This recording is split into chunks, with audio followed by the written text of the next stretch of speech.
Well, sad news. I was not able to finish eating my slice of pizza before the music stopped. But hello, everybody. Happy Sunday. So, stream title. I want to clarify something about that. Skeleton Crew, right? Skeleton Crew. There's sort of two reasons I came up with this title for the stream. One is because two of our locomotives are dead. Two is because two of our locomotives are dead. Actually, wait, hold on. I think I got my numbers messed up. Wait a minute. Oh, right. I understand why my mind went to that specific statement. Two out of how many locomotives? 6. 2 out of 6. The thing is, we had the head-on collision with number 1 over here, who, as you might have seen in the stream title, she is currently sitting at a whopping 24% condition.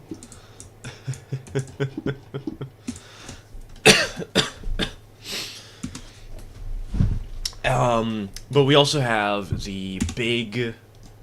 Sorry, I'm sort of reading chat and I'm getting my train of thought derailed here. I'll answer some questions in a second. Good old number 4 is still at 83% condition. We probably could run her just fine, but it's funnier not to. So the only engines we have today are number 100, who is basically restricted to the Bryson area only, number 2, number 3, and number 14. So we have... On the main line today, we only have a T-22, a G-25, and an SW-1, and that's it. And we have to do all the regular day's work, including passenger services. It's gonna be an exciting day today. How many crew got arrested for being drunk last stream? 4. Which is really impressive because we only had 3 people playing. You have any mods installed? Nope, we don't have any mods installed yet. We're considering adding some in the near future, but like I want to make sure that all supporters who join the streams regularly are on the same page about what mods we should install and getting them installed too. So, did you launch into single player? Can't find it. I should have launched it in a multiplayer. Hold on. There's a very easy way to test this, Mudge. Yeah, I launched it in a multiplayer.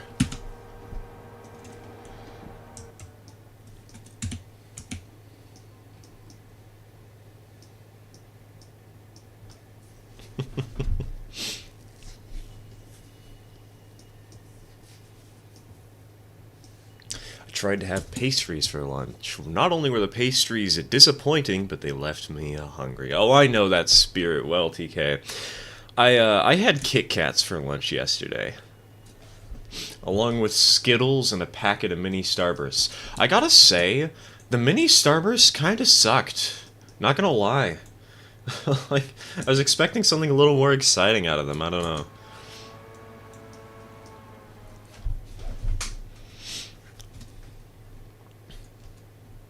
Hey Colorado, hey D14, welcome to the stream, How am I doing? I'm doing pretty good, Yesterday was a wild ride, and I have so many icebreakers, including a couple from my sister, because it was her birthday yesterday, and she came up with a great icebreaker conversation topic. You know what? Let's start the stream with this. Some rockets use liquid hydrogen and liquid oxygen as fuel. Are they steam-powered?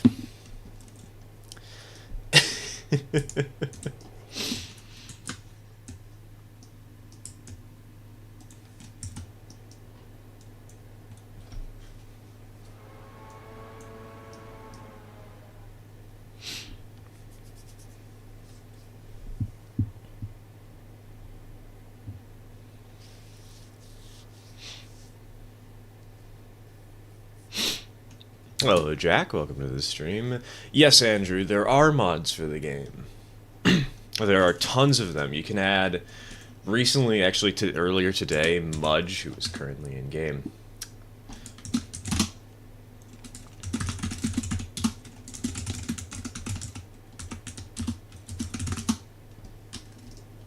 Mudge brought up, for instance, are mods. What was the mod that he showed? Oh, yes, the one that I'm excited about.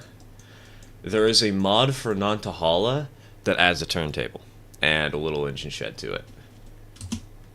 And that is very exciting. I'm intrigued to grab that. Also intrigued to grab a mod that adds more than just skeleton cars for moving logs around.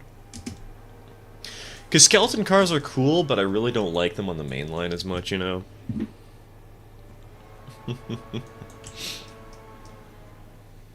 It's the game name called? It's just Ashland Pacific. It's what I always go with.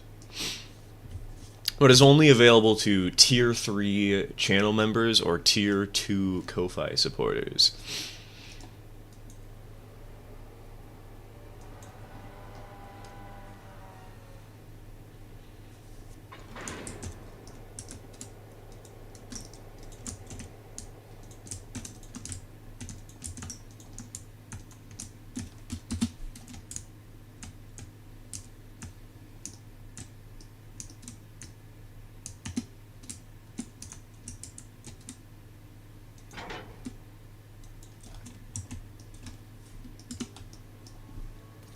We got a lot of stuff to sort out today. Also, you know what? Let's have some fog this morning. Why not? It's good old dark sunshine hours. Everyone say happy... Ooh, we got a lot of birthdays going around. My sister's birthday was yesterday. Also, it was one of my friends' birthdays yesterday, or the day before. I'm not sure which.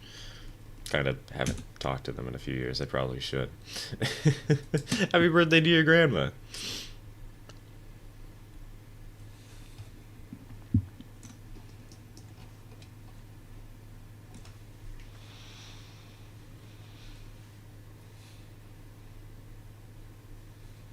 Mods I can recommend. Strange Customs, a standard catalog of load IDs, West Bryson Industries, Almond Industries, CPLW Whistle Pack. Basically, all the mods you've listed are mods I've been considering. I don't know if Strange Customs or standard catalog of load IDs, though. But West Bryson Industries, Mudge likes switching that out. Mudge would become a hermit who just... All I can think of is that one Walter White meme, I am the man who XYZ. I am the man who switches.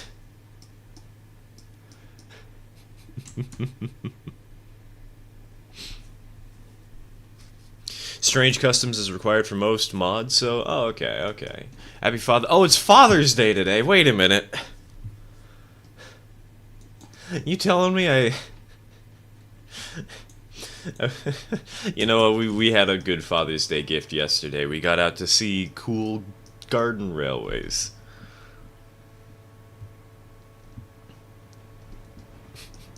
Sure, he was the one who wanted us to do it, but we did it. It counts. That's close enough. Speaking of death, I absolutely just murdered my new caboose. In almost the exact same way I murdered my other caboose. I think I'm gonna get my caboose count from 2 to 4. The question is, how did you murder your other caboose? With a knife or a gun?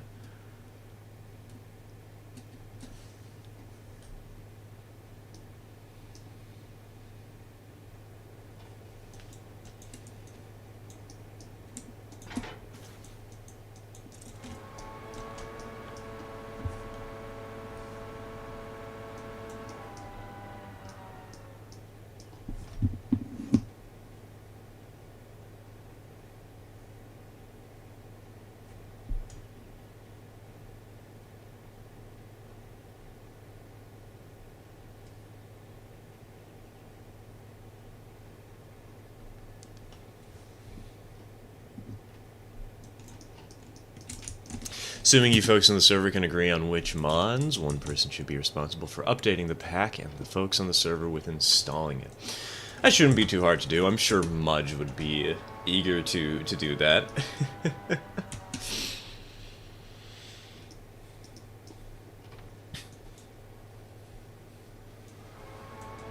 Personally, I would probably just dictate what mods we use, though. I mean, come on now. It's my save.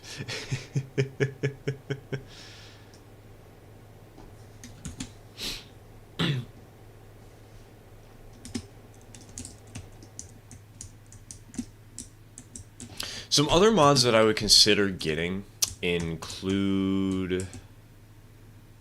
Oh, what the heck? What is this split of Robinson's Gap cars? It's gonna be fun to deal with.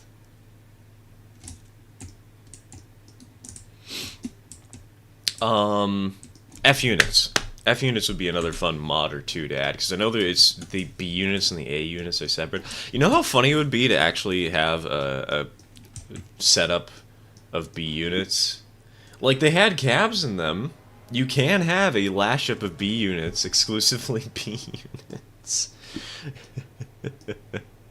Yesterday I took a 100 car coal train from Robinson to Silva. It was 10,000 tons and 5,468 feet long, and nearly double-headed helpers and 3 loads. Jesus. What kind of engines were you using on that train?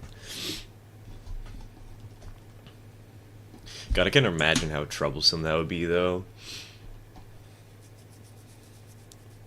Like, sure, the route to Silva isn't that steep. It's only like a 1.5%, but that 1.5% hurts like hell when you got 10K tons to work with.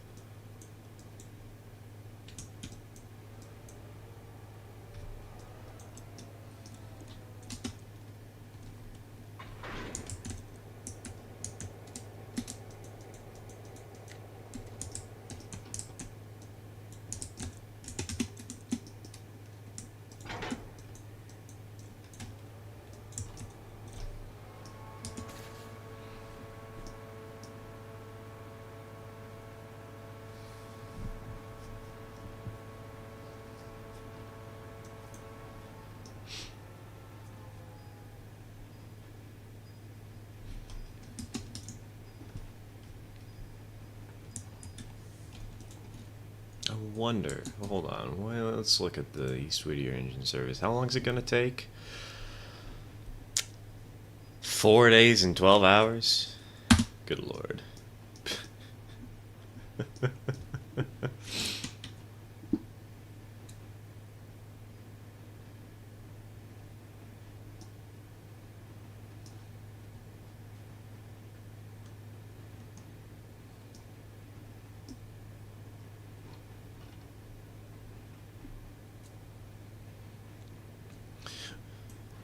With a 3,000-pound 280, I murdered this one with a 3,500-pound 280. Well, then you murdered it with a slightly different way, man. You can't claim that's the same. You didn't use the same gun.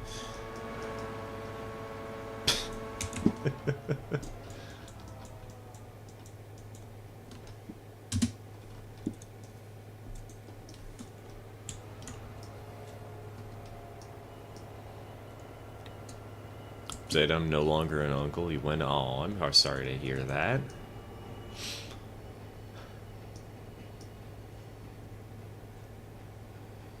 That sucks.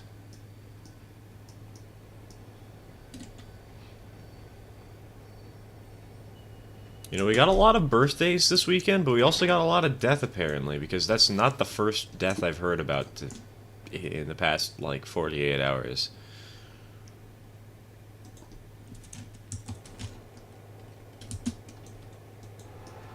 June be wildin'.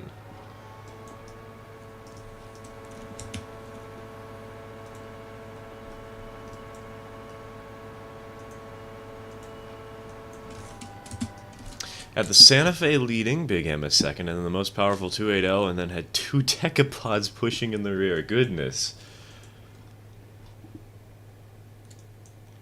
Needed all the strength in the world. Hot damn.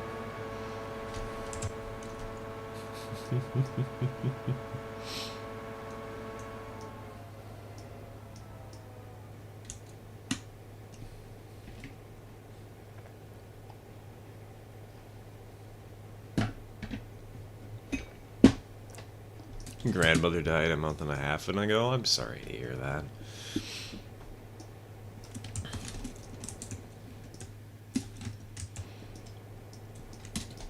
I know a lot of people that my father knows are passing away, but that's also because he goes to a pretty large church, you know, for socialization. There's a lot of people who happen to be older than he is.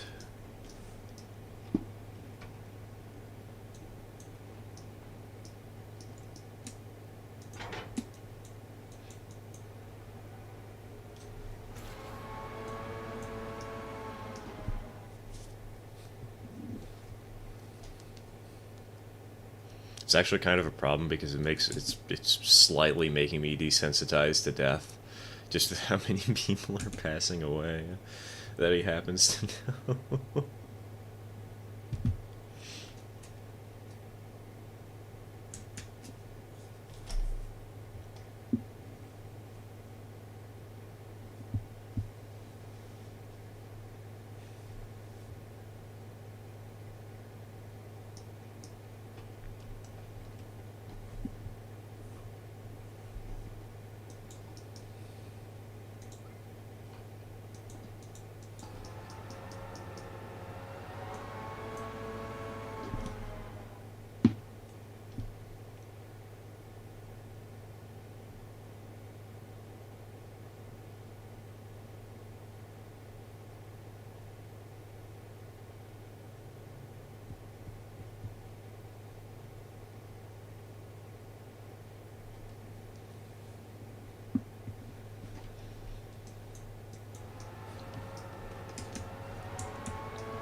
Barely got up the hill going into the tunnel and up to Silva Station at 15 miles an hour. You know, I kind of forgot there's a tunnel down this way. I'm like, why did you go into the tunnel?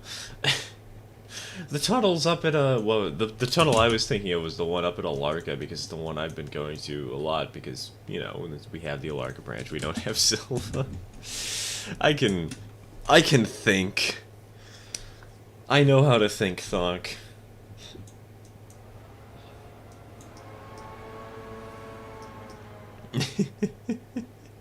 After her entire hometown came to her funeral, hey, that's nice.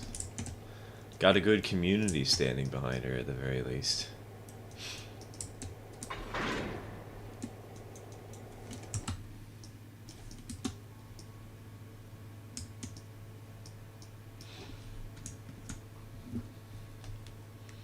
That is a life goal to strive for. Be liked enough in your community that you get, like, a couple hundred people coming to your funeral.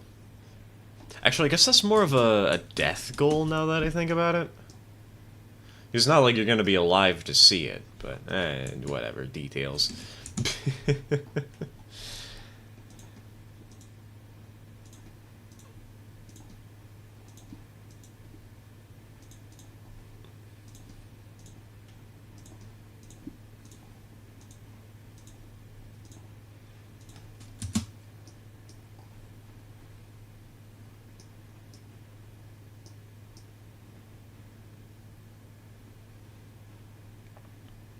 Guess who finally fixed up their Bachman Thomas? Me!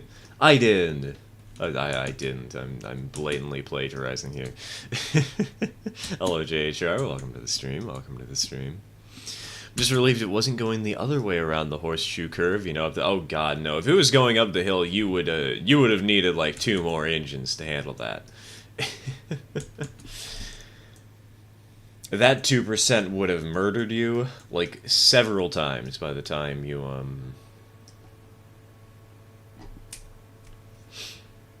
you made it halfway up the hill.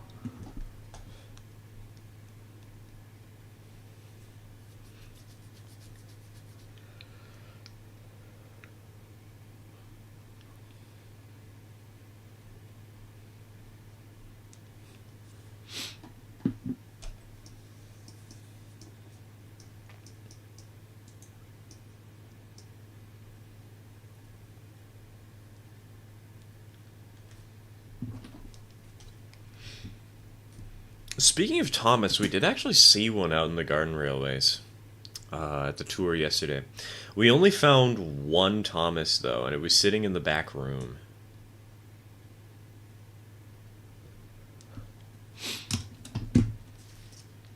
If y'all want, I can show it on stream, but it's not the most exciting thing, because just like, oh, here's the G-Scale Thomas. He's sitting on a random test track somewhere. Woohoo!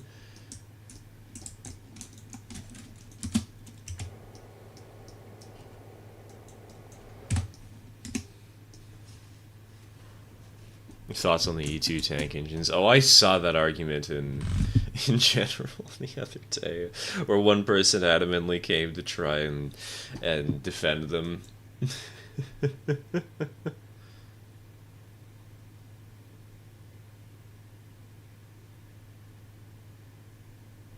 Generally speaking, though, that one person, their one point was, oh yeah, if you just made a couple of minor fixes, these engines would have been good. Yeah, would have been good. They weren't.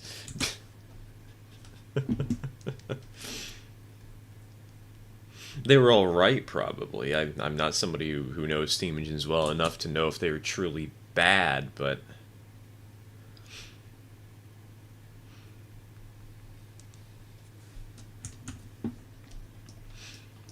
they may have been acceptable, but they definitely had flaws. Important, notable flaws. And it's funny to mock them because it pisses off Thomas the Tank Engine fans.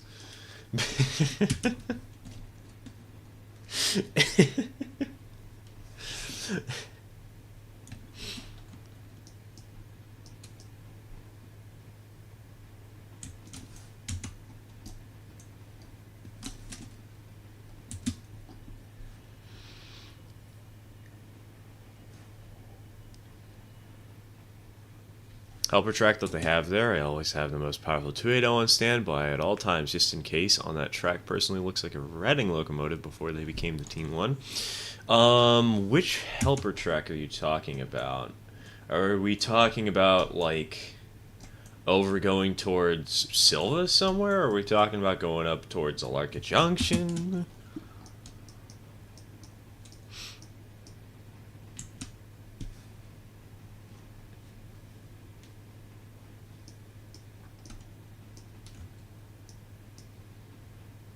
The one at Horseshoe Curve?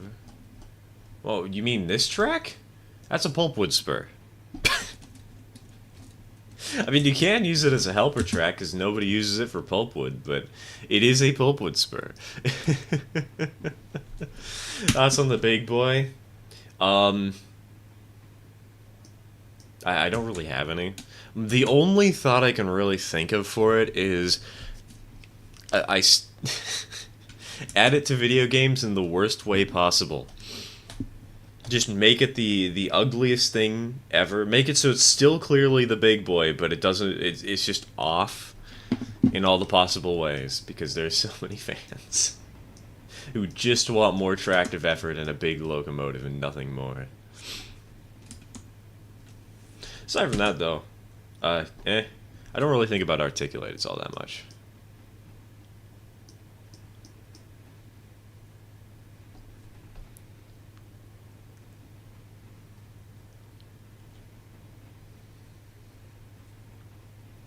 Mr. Sam sent in an image of a centipede tender on the Railroad Discord today. Yeah, those existed. Like, tenders with more than 2 trucks on them? Or are we talking about 8-wheel truck tenders?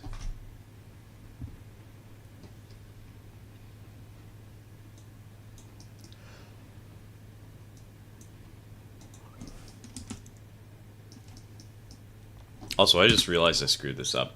Oops.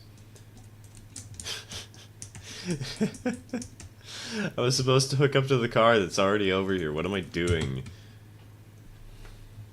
That's what I use it for. I never thought it was a pulpwood spur. Yeah, it's a pulpwood spur. Hold on. Let me get it up on the locations tab real quick. Hemingway East Pulpwood Spur.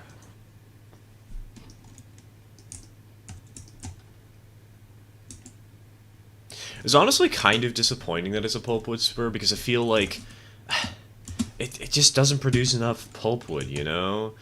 You get, I mean, I guess you get 9 cars per day, but you're probably only going to be fitting like 4 at a time on this.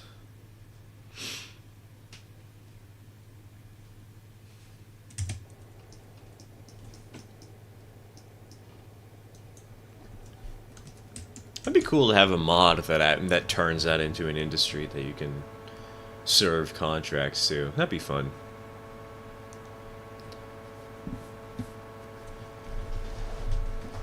We couldn't tell what loco it was due to the angle, but the closest speculation that we could think of was the FEF, based on how it looked. It might be a big boy, though. Why not both?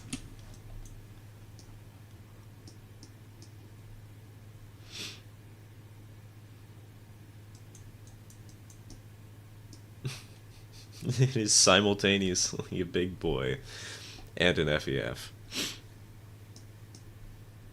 That's how that works, right? Use a pulpwood gondola, holds more, just like the log gondola. Honestly, that might not be a bad idea. If we get the pulpwood mod, or the logs mod, because then when we inevitably expand to Silva, when we get more people supporting the stream and wanting to join us, we'll have a very easy way to deal with pulpwood, because we can have some stuff over at the Barker Spur, and then we can also have some stuff over at the Hemingway Spur, and those will be some extra fun stuff.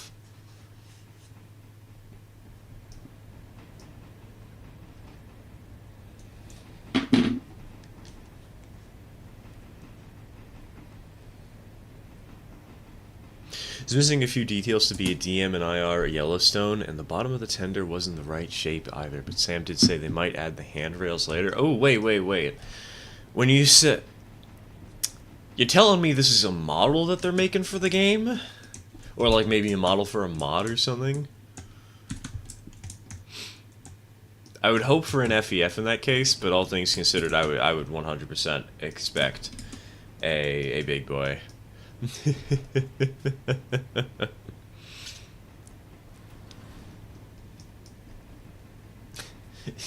They're already working on the Virginian AE class. You know that somebody's gonna try and make a big boy now.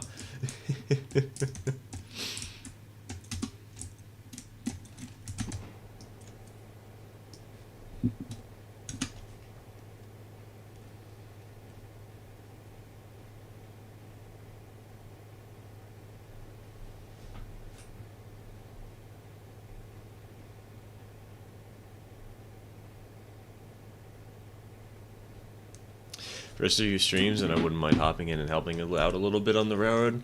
That's a supporter perk. It's something that I have for Tier 2 Ko-Fi supporters and Tier 3 channel memberships. Just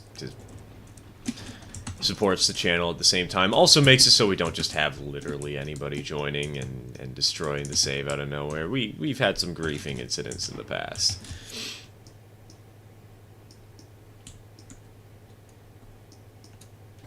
They want to prove everyone wrong and prove it doesn't destroy the lines and the tunnels, or what? Nah, they just want to run it because it would be funny and people would like to see the engine. That's it, nothing else. Everybody wants big, chunky, articulated. I would really hope it's an FEF, though, because an FEF... I feel like an FEF might be a little bit big, but then again... They're adding the Virginian AE as a mod. Who am I to talk?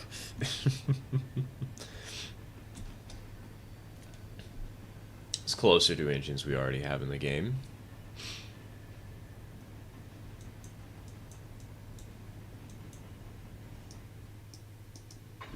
Bonk.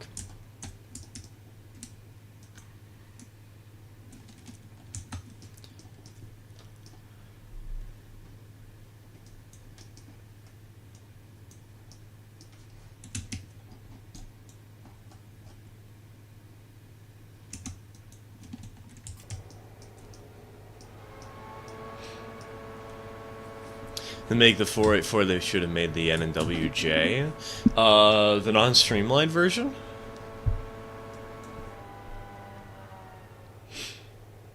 Hold on.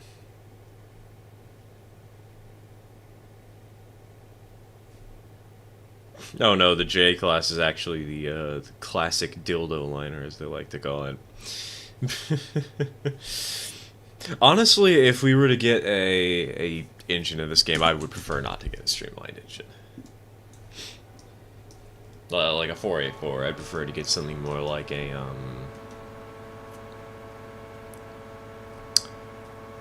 actually don't know any non-streamlined 484s off the top of my head. This is a small problem.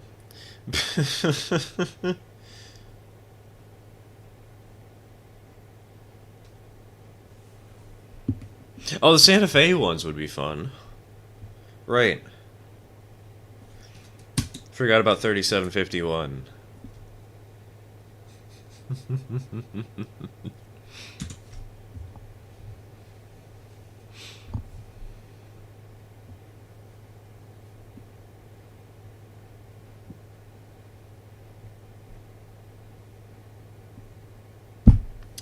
How did I forget?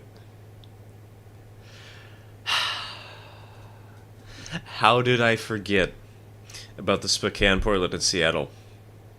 700.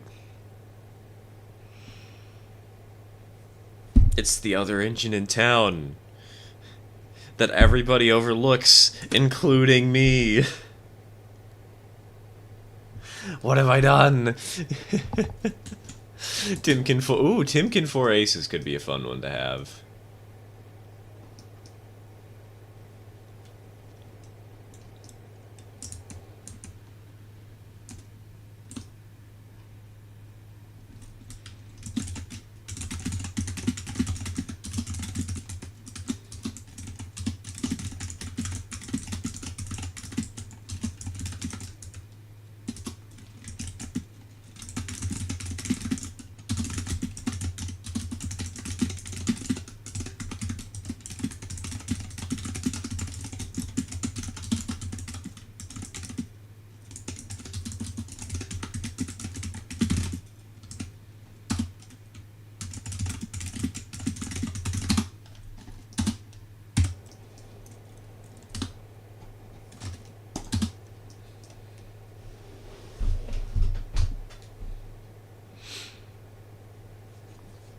Hello, Toot and Train. Welcome to the stream. Welcome to the stream. Imagine if they added narrow gauge to the game. That would be chaotic if they added narrow gauge to the game.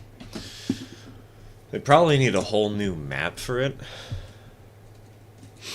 Though, all things considered, I could totally see somebody modding in a narrow gauge railroad that like has a random interchange at Ela, and it turns Ela into an extremely important town when it doesn't need to be.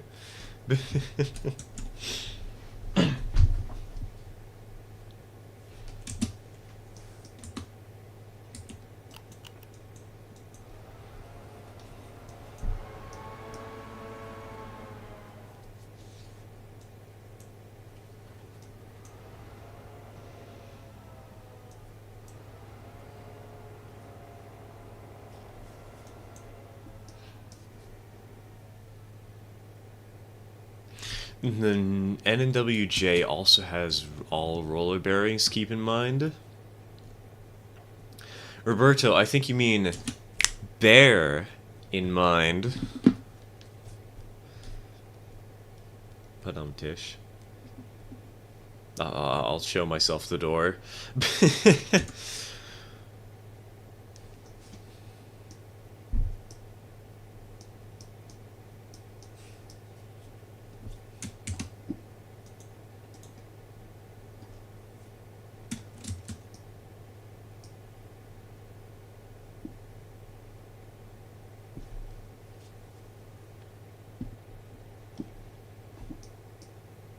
Hey, you can see the smoke in the background, kind of glitchily through the fog.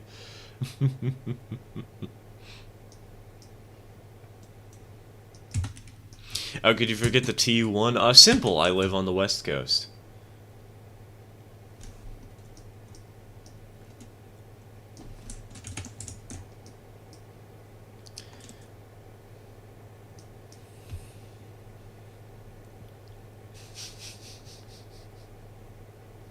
I'm too tired in the brain to understand why that'd be a pun, because it's bear in mind. Roller bearings. Come on now, it's low-hanging fruit.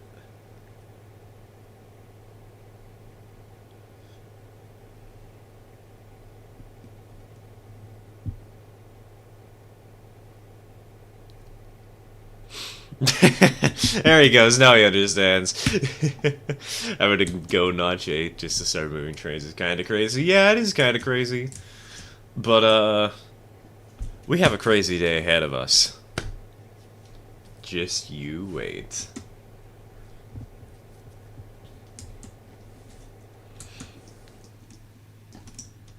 Where is... Oh, right, I forgot. Somebody's got to do some logging business. Here, we'll watch Mudge as he shoves in here.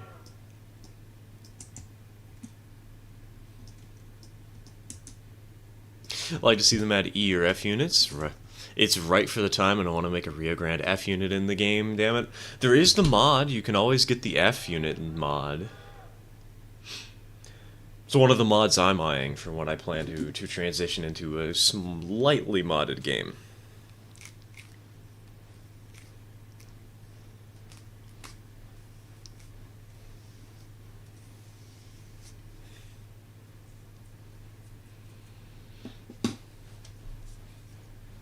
Damn, that's a lot of logs. Yeah, it really is, but, you want to know something funny? This is just load number 1 of today. Because in the chaos of our last live stream, we completely forgot to deliver our set of logs. And so we have a second set of logs that's sitting all the way... Well, it's actually not even loaded yet. We still have to load it, but it's all the way in Bryson. There's a second set of log cars that are empty, and we're going to have to load them today, and we're going to have to bring them back to Whittier. The logs must flow.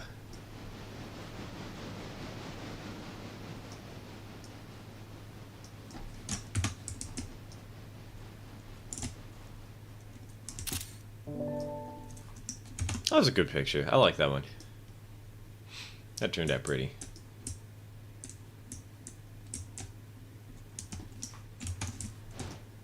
If it weren't for the building directly behind this train, that image would also be really pretty. But the lighting up the building just looks kind of weird.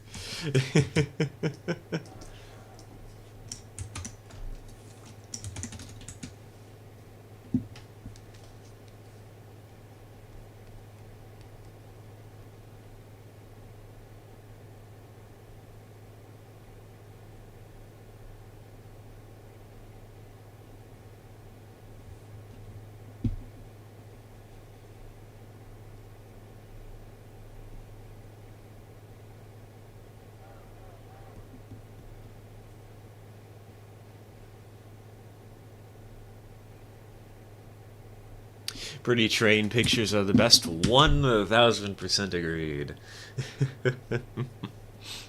Chicago, Burlington, and Quincy 5629. I don't actually remember that one. Hold on. I'm gonna have to look that up. CB ampersand Q 5629. Oh right, that's the one that got ding dong ditched at Heiss's museum. That would be a really interesting one to have just because of that snowplow on front, though.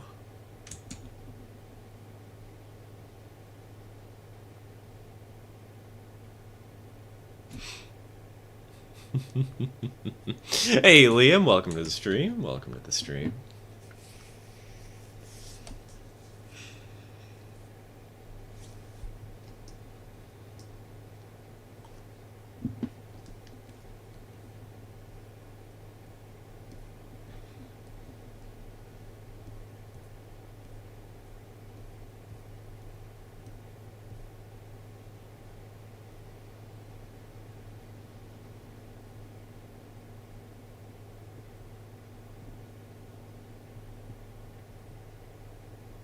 What you waiting for here, then?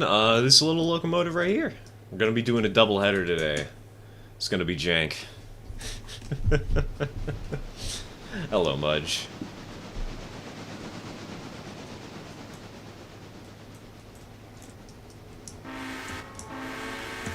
This is gonna be tight due to the saw-by.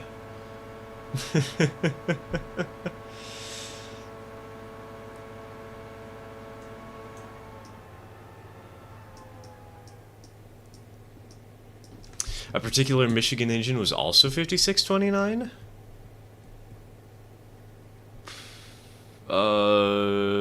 Which engine? Which engine we talking about?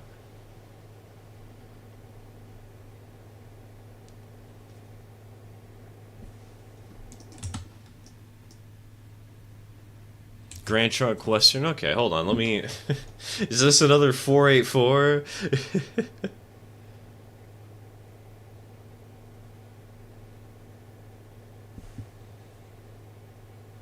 Oh, no, it's a 462. That's a pretty locomotive, though. That would be a fun addition to the game. Though it'd probably be very similar to the, 462 we already got.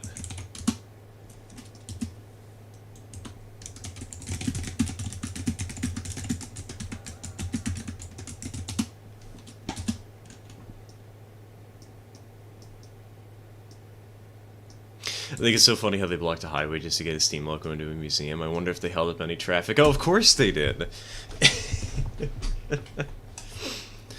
I mean, it may have been the middle of the night, but it doesn't matter. Every highway has a driver on it at all times.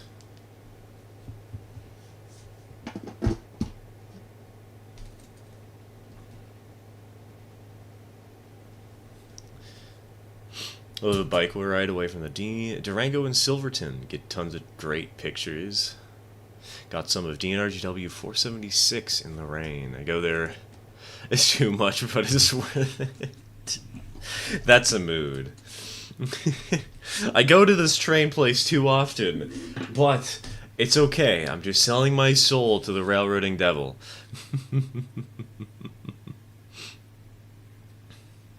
You know, maybe I should be sharing some of the pictures I got from yesterday, because we got out to a garden railroading show yesterday. Got out to 3 different layouts. I got a ton of pictures. I also got a couple of videos, actually, that I'm probably going to post to the channel.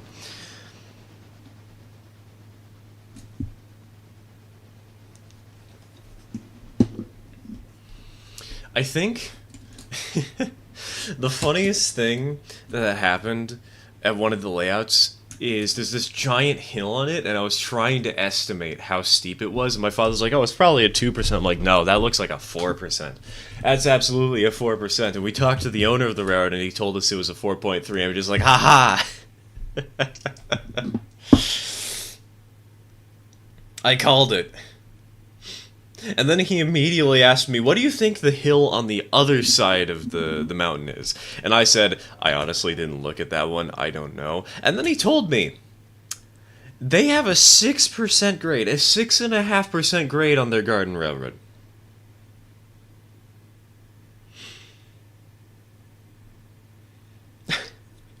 Fortunately, they didn't have to use it much, though, because the 6.5 wasn't really a, It was on the damaged half of the layout due to some washouts and some craziness.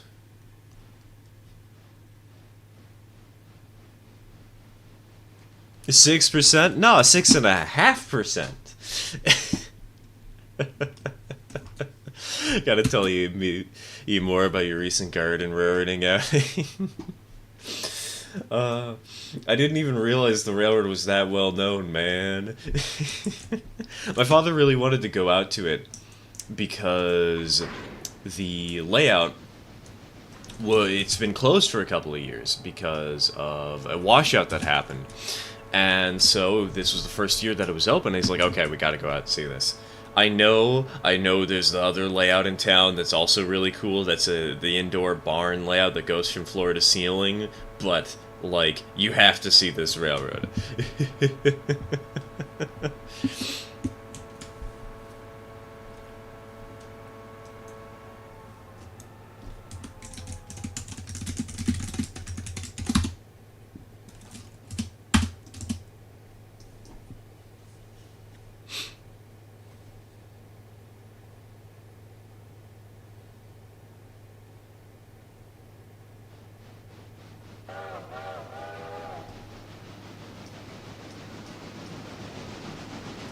Why does the Santa Fe tender have more coal capacity than the Pacific tender? And hello, Bob. Welcome to the stream. Probably because of the two engines, the Santa Fe, I'm willing to bet the Santa Fe would have eaten more coal.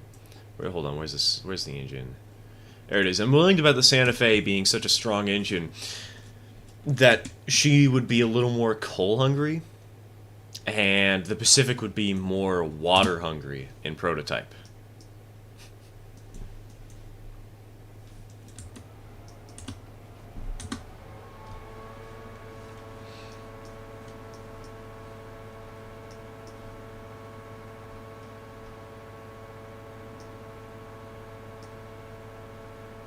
It's smaller, is it? I haven't paid enough attention, I wouldn't know. The Eureka and Glenbrook could barely even make it up a 4.5%. They could have made it up, but the Eureka suffered a lower pipe failure. Lamau. I mean, it is a garden railway. You do have to remember that they're not actually hauling scale loads. And their engines are kind of artificially stronger because they're mostly electronic. And they're all just hauling like lightweight plastic cars up the hills. But yeah, there is a train length restriction on the railroad. We heard through the grapevine there is a train length restriction due to the grades.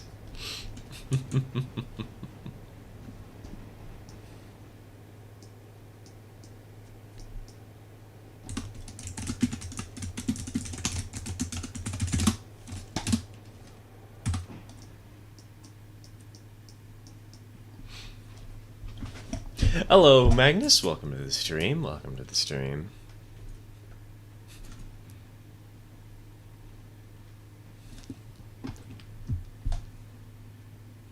I can assure you the BGR is not that well known. I haven't heard of it until today. Look, I hadn't heard about it until yesterday. I heard that my father wanted to go to it, but I didn't really know what the railroad was until yesterday. Looking it up, though, apparently it is actually kind of well known in garden rareting communities and spaces. 1 to 24 scale, 42-inch gauge.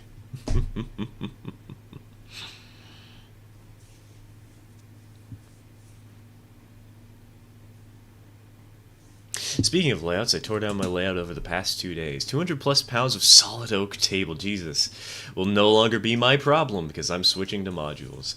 Make it somebody else's problem. Go out onto the street and dump it in somebody's lawn.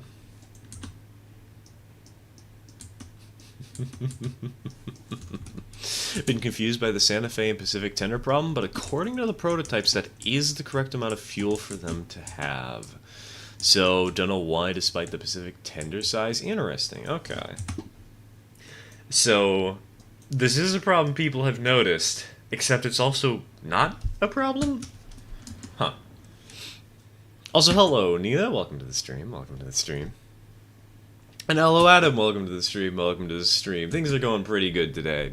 I'm probably gonna be, once we get this train on the road, I'm probably, A, going to be taking screenshots of the doubleheader, but B, I'm also going to be sharing more pictures from the Garden Railway tour that we did yesterday.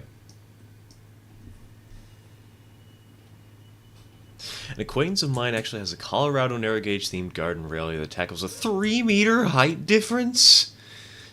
Holy cow. That sounds really fun to operate, though. Switchbacks, ooh, switchbacks, let's go. That sounds like absolute insanity in the best way possible.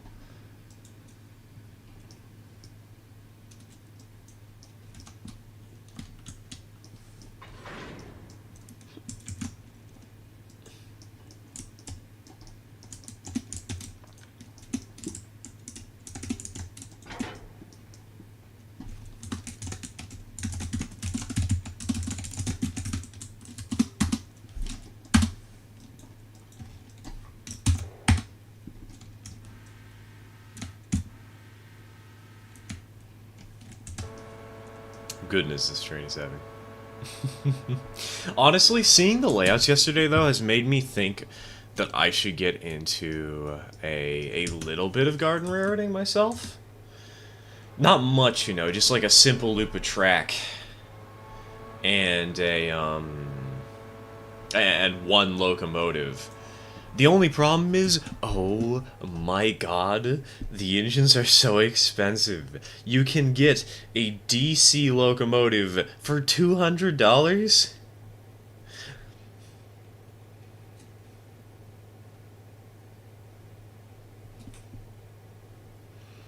And you basically... you have to do dead rail?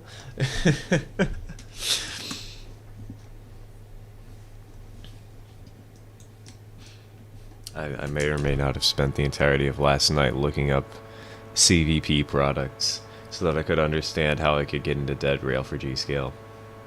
Don't add me.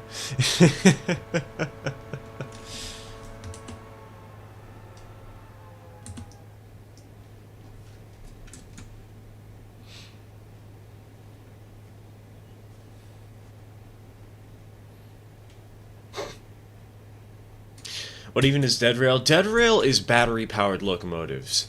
Basically, instead of having power through the rails, you have power in the engines, and so the rails are dead. Usually comes with wireless throttles and custom rechargeable batteries.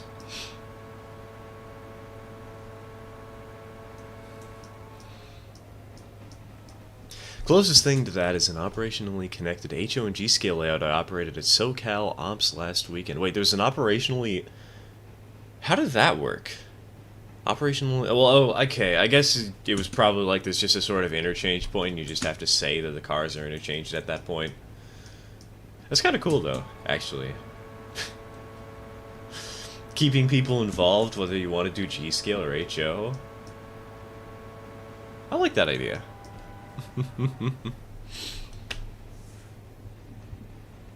At least with narrow gauge, you don't need a vast fleet of equipment. Let me tell ya, mate, I started off in G with just one engine and did originally want to keep it that way. It doesn't work. Me with 0 and 30.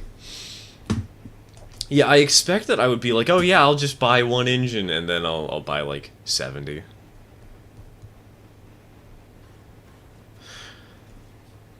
Though, considering the price of engines, maybe not so much. Because, good god, those things are pricey. They're expensive. Could be fun, though, to grab a Tweety 460 and just have that as the main locomotive. Because, you know, they're pretty cheap. Sure, the CVP, like, upgrades would be kind of expensive, but at least you have a cheap base that I could repaint and then add in my own electronics into.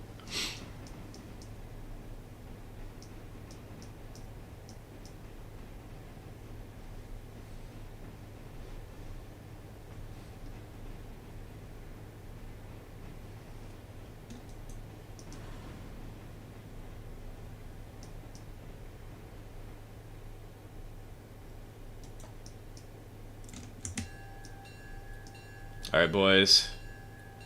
We're here.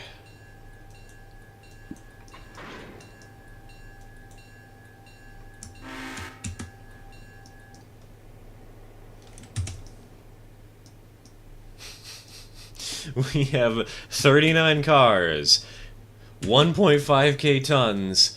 We have a passenger car at the back of the train. And we're headed to Bryson.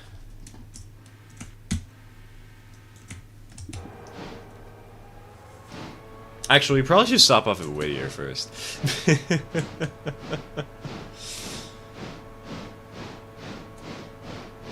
F-71 might have the right capacity and it pulls a lot, but it goes through water pretty quickly, at least when AI runs it.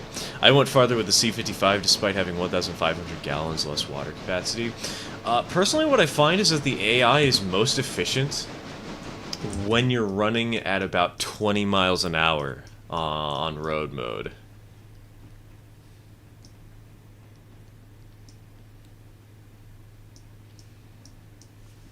Santa Fe is a little water hungry, though not as hungry as some I've seen. Although, also the AI tends to continue to run steam while also braking. Yes! It does that all the time. It's so inefficient.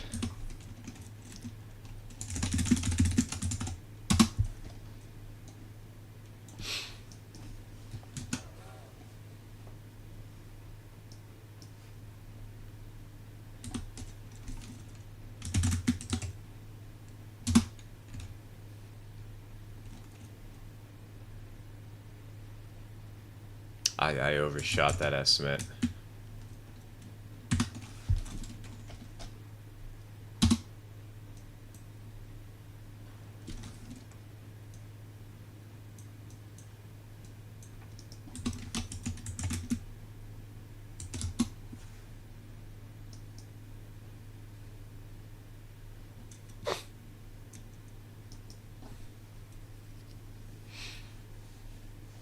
Basically, a train on the HO layout would run to an interchange point where the same cars would appear in the G scale. That's cool. I like that.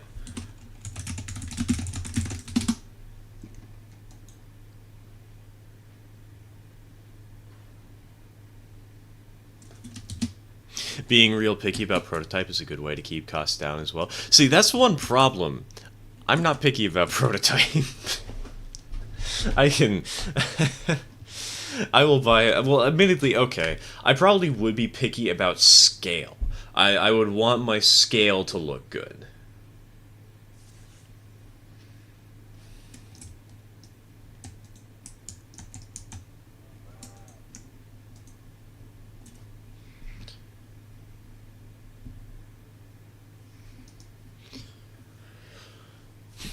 Passenger coach is going to be held to stop at for stations like that. Oh yeah, absolutely. Why do you think we're only loading for passengers to Bryson?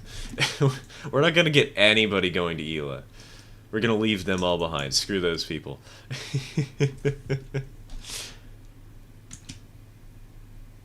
Also grab some for Alarka, because this will be a through train to Alarka eventually.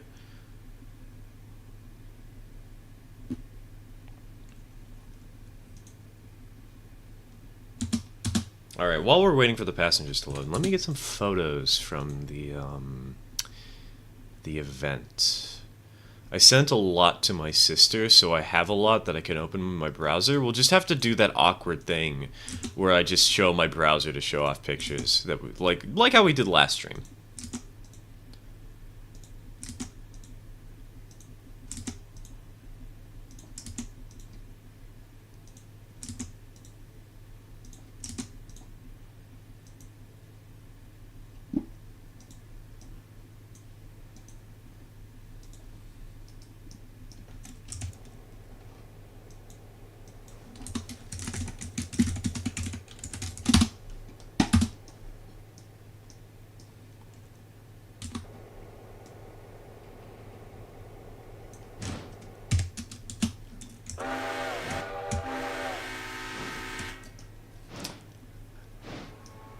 That was clean. That was clean. Hold on. I might have to stand at ground level so I can capture just how big this train is in some cases.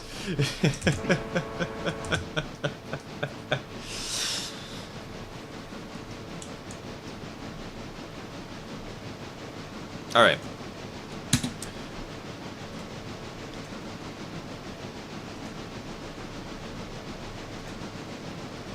Here's some pictures.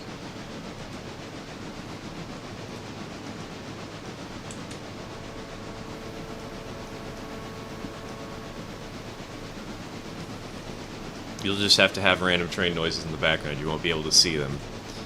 Haha. My evil plan. Not letting you see the trains we're running. But seeing the train somebody else ran.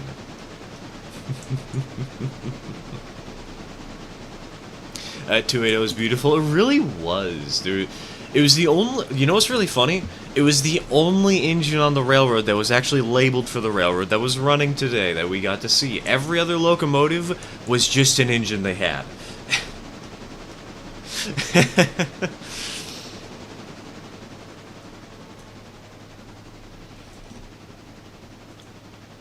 Got this nice little picture of it crossing one of the many bridges on the line.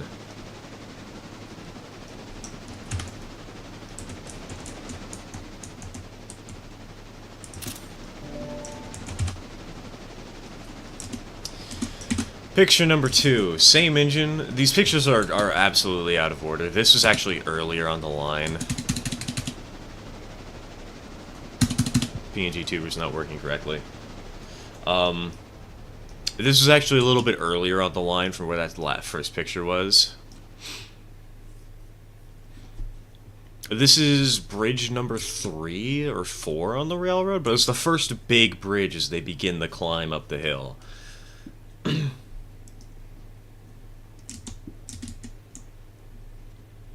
And we have... this picture's a fun one. This is the picture that we put at the start of the stream. The reason I love this so much is just because of the second engine in the background. And you can see, look, this isn't labeled for the Baker and Grande Ronde or whatever.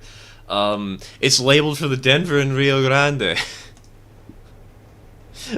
Like, every locomotive was labeled for a different railroad than the one they were actually running, except for this one. This is the only engine they ran that day that was labeled for the railroad that was actually at the club.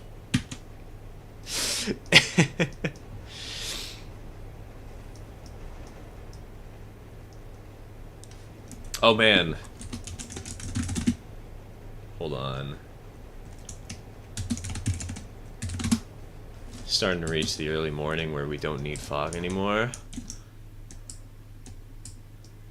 You know what's gonna be the perfect spot for it?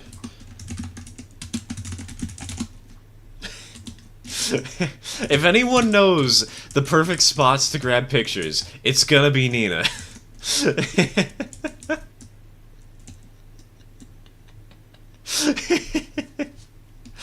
Okay, hold on. We'll get back to showing off stuff in a second here. We need to grab photos of the oncoming train.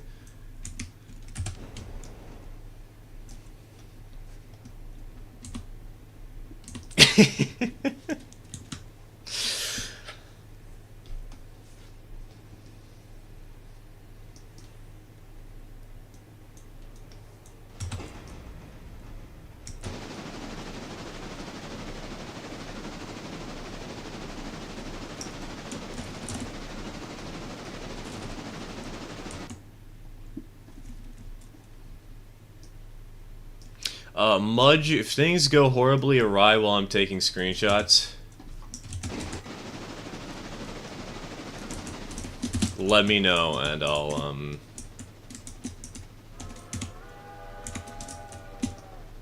I'll teleport back to the trains. Actually, just hijack the locomotive if you need to.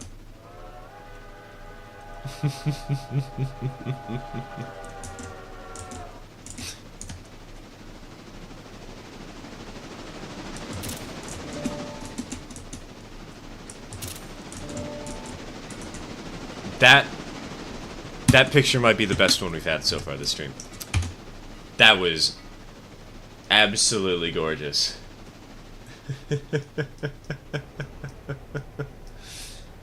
Duito is an Aristocraft Class 60. I hear he has quite a number of them. I have one myself. Gorgeous things, them. Wait, that's an Aristocraft? Oh wait, no, that's an Aristo. Sorry, I was thinking AccuCraft. I remember that I got to talk to somebody about the AccuCraft locomotives because they had 2 live steam engines. They had a Shea and a 260 they were running, and they're like, I wonder how much that is. I'm like, oh, you don't want to know. It's $3,500. You could see the eyes bulge out of their head.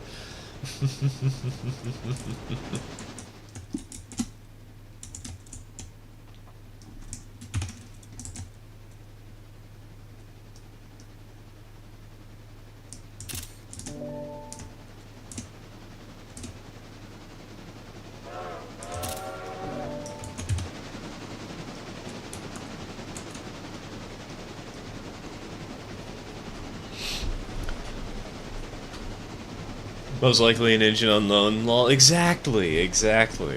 Just an engine unknown. That's all it is. You can buy a car with that money? You can. But why would you do that when you could buy a live steam engine and build a garden railroad?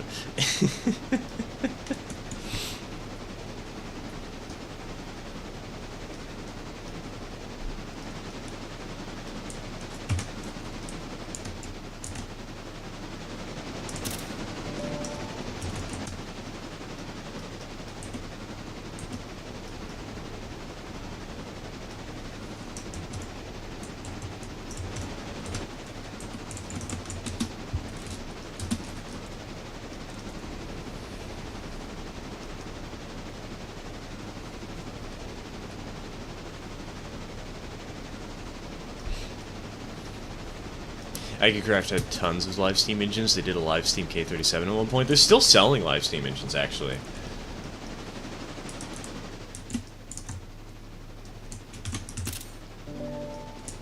They haven't stopped or anything.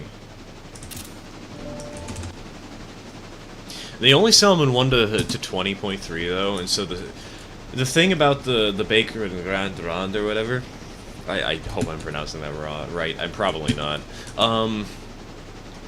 It's a scale of 1 to 24, not 1 to 20.3, and so having the 1 to 20.3 engines look a little out of proportion, but they're close enough. You know, it's just a garden railway. We're here to have fun.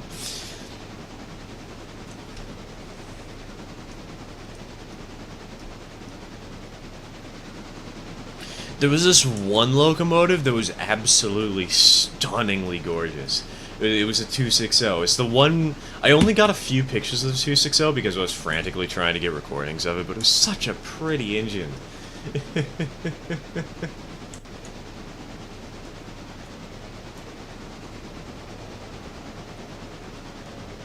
Alright, you know what? We got a little bit of downtime. Next picture.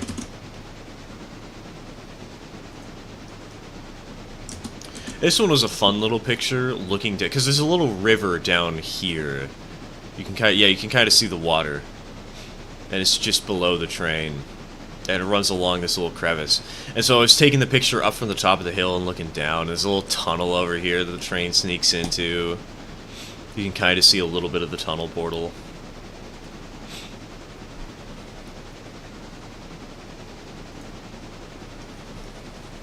Scenery is so nice. I know, right? It's so beautiful seeing this sort of like overgrown garden area with just these trains snaking their way through. It's a beautiful layout. I love it. I guess we'll stay on this first picture for a little bit longer. Unfortunately, they weren't really doing operations. They were kind of just running trains back and forth from the summit of the hill down to the main town.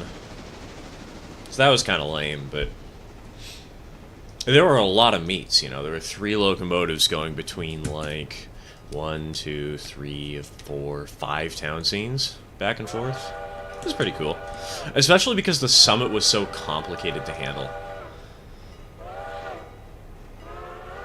We were constantly seeing trains at the summit of the railroad. In fact,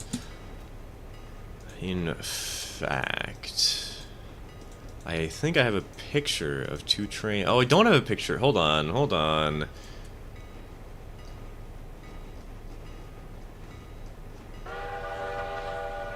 I do have a picture of it at the top of the hill. I forgot to open it. Oops.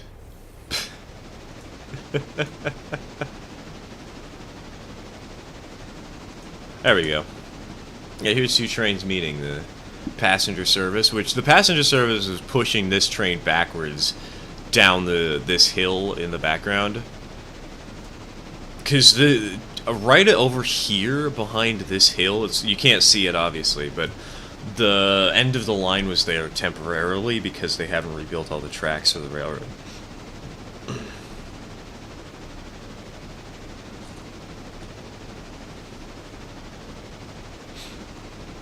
This was a really fun meet to watch, though, because just...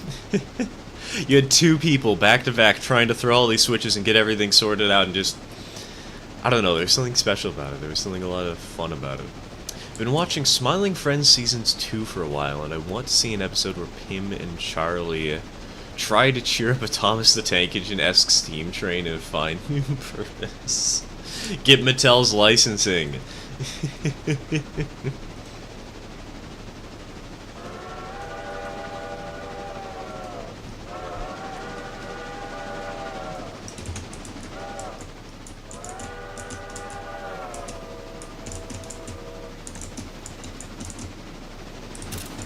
That was kind of poor picture because that little number board in the front. That was a good picture, though. That was much better.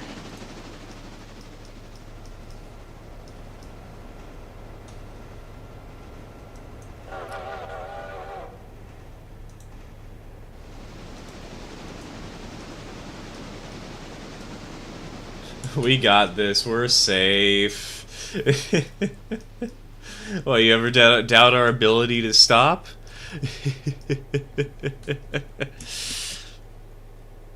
Been wondering if I should just make an entire layout on the floor of my bed. God, what is going on with my PNG tuber today? Why is it lagging so hard? I've been wondering if I should just make an entire layout on the floor of my bedroom. I've wanted to do real operation. Sorry, hold on. I need to make sure we're communicating properly. Wanted to do real operation and the 4x8 layout is so limiting. You could do a shelf layout. Like, you won't be able to get a loop of track on a shelf layout, but if you really wanted to, you could also try and design a donut. Either an around-the-walls donut, or an extended into the center of the room donut. Extended center can be a little harder to design and harder to build, but shelf layouts are a really nice and easy way to fit in model railroading in basically any space. And you can usually get away with a 2x4 foot N-scale layout pretty easily.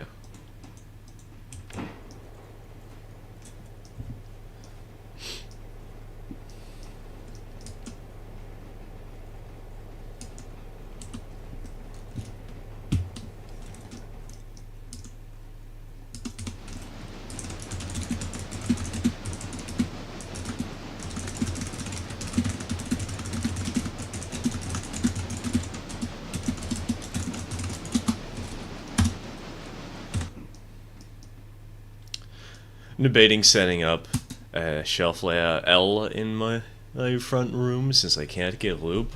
Well, you could get a loop if you did N-scale. N-scale is so frustrating and expensive. It depends on really the person. I like it a lot. And I've been able to pick up freight cars for $5 a piece, you know. You just buy used. Also, maybe thrift a little at big, sales and whatnot.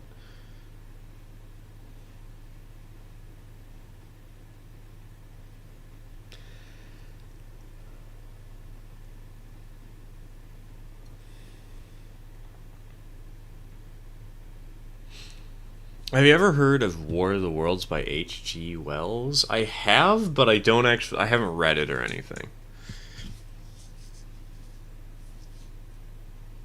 I don't quite have the room there for a full loop. Curved tracks don't fit on the desk there. How deep is your desk?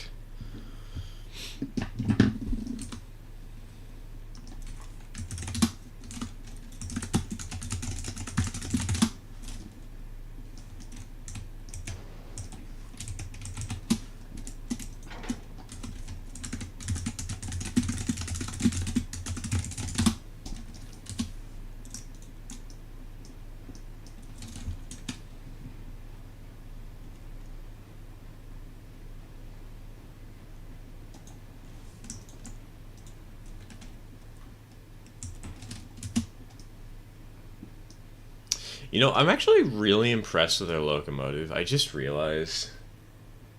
Number 3 here, Brunk.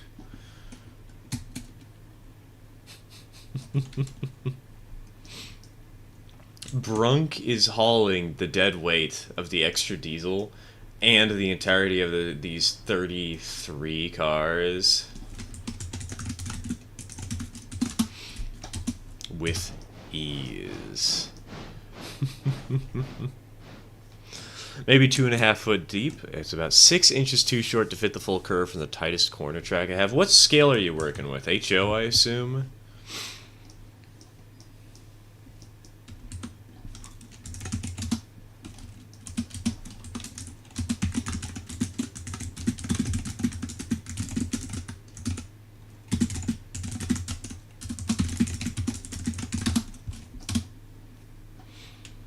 N-scale? Wait.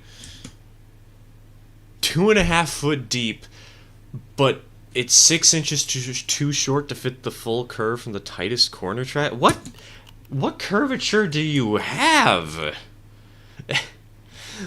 Nina, most N-scale equipment should be able to handle a 9 3/4 inch radius, which is like less than 2 feet. A 6 inch difference means that your broadest curve would have to be like a 18, 19 inches?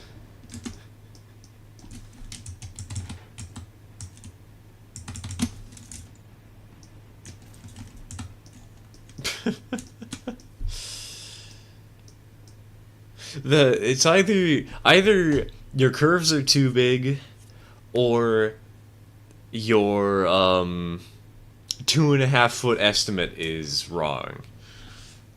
You can fit a full loop of 027 track on that. Exactly, you can fit a full loop of 027 on a 2.5 foot desk. 45-degree Kato unitrack ones. Okay, so I'm trying to think. The broadest 45-degree curve that Kato sells is like 13, 12-inch radius, and 12-inch radius would absolutely fit in a 2.5 foot deep layout. Do you have a moment to take a peek at your tracks? Look at the undersides and try and find where it actually like says the number on them. Because there's usually a little number to identify the curvature.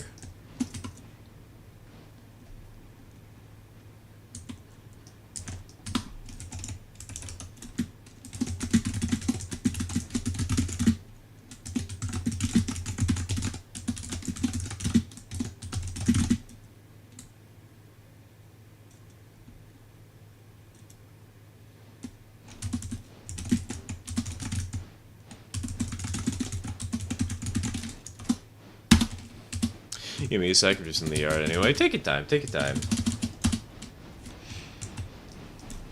We still got a few more hours to go.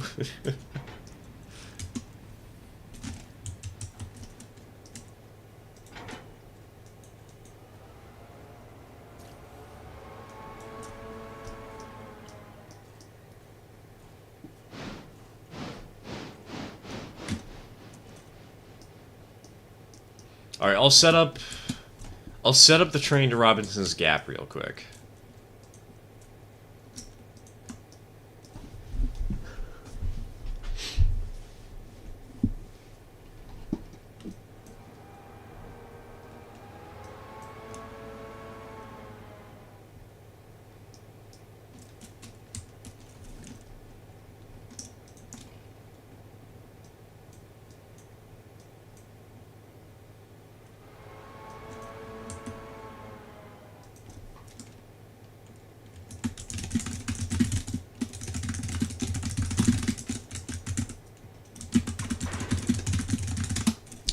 R31545 is the model. Okay. 315... I think that's 12-inch radius. Roughly. Hold on. I actually know the calculation for this. 315 over 25.4. Yes, 12.4-inch radius. You can go sharper than that. So that means your desk is probably closer to 1.5 feet?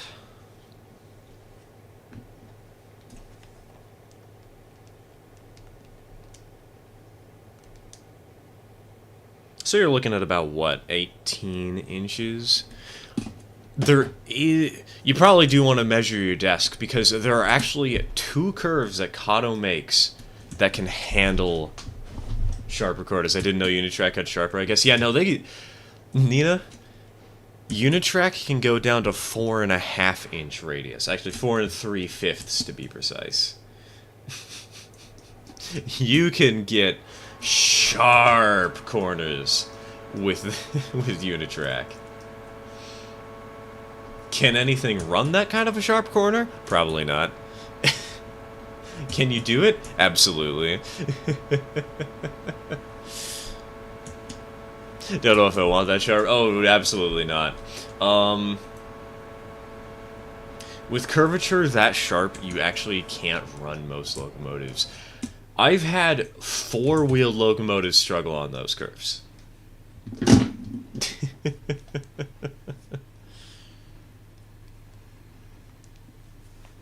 But you could go for something like their 8-inch radius curve.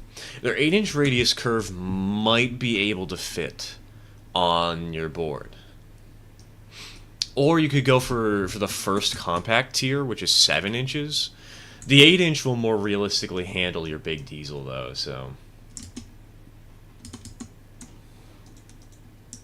Anyways, before I forget,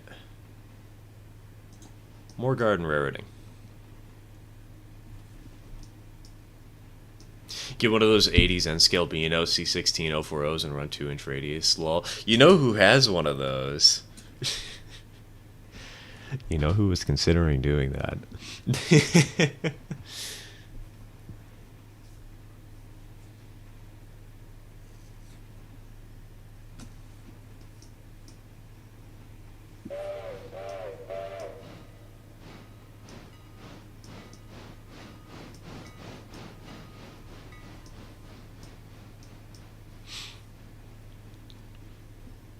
Anyways, this photo was taken from the same bridge that this photo was taken on, just at a slightly different angle.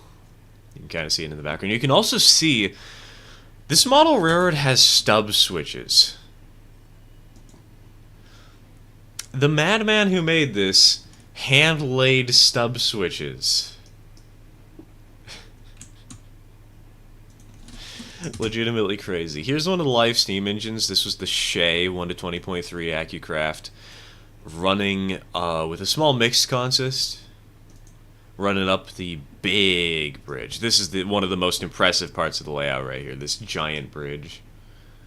I mean, I know I already showed it off before in one of the previous pictures, but love the views this creates. Here's a picture of one of the 280s. It was actually struggling to climb the hill here. it was having some good trouble on the 6.5% because it had just rained, and so there was some mad wheel slip. Oh, by the way, that's the 6.5% grade that we were talking about earlier, right here. It doesn't look like it from this angle, but when you're actually down and level, oh my god, that thing looks like a nightmare. It's great.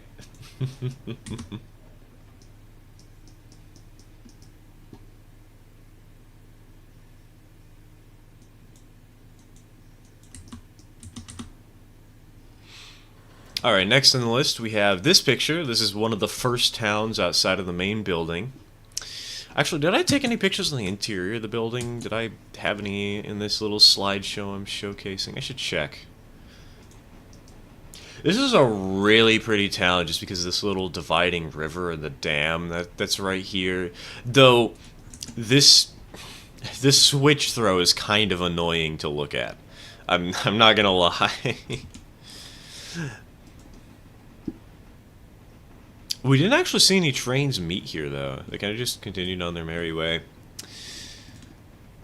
Here, oh, this is the picture I showed earlier of the 2 trains meeting at the summit. But my favorite picture from this little railroad has to have been this one.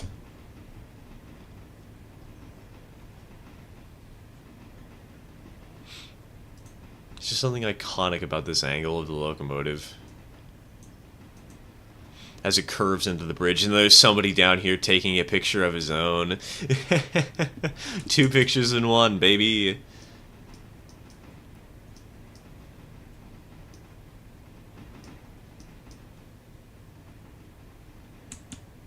I actually cropped this and I really love the way the crop looks. Hold on. Yeah, here's the crop.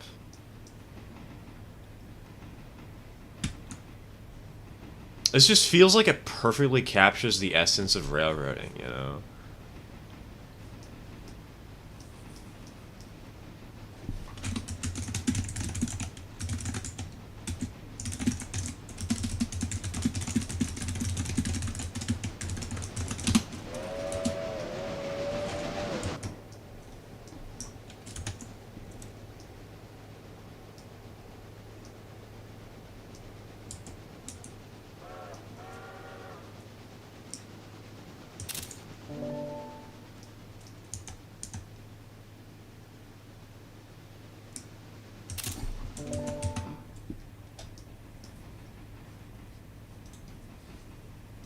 I do have more garden railroading pictures, but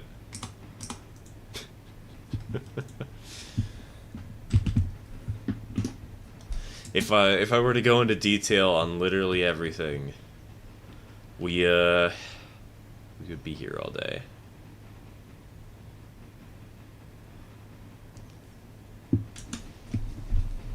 Then again, we're gonna be here all day running trains anyways, but we're here to run trains, not just look at pictures of random static trains sitting around.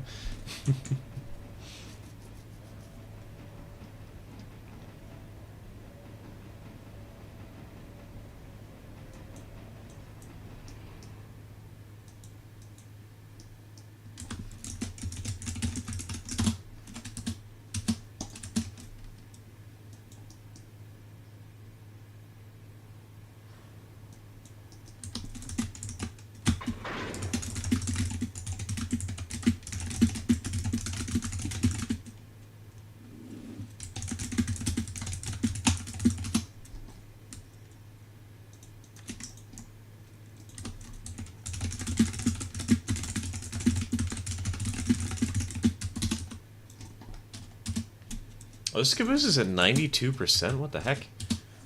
Eh, whatever, we'll worry about that later.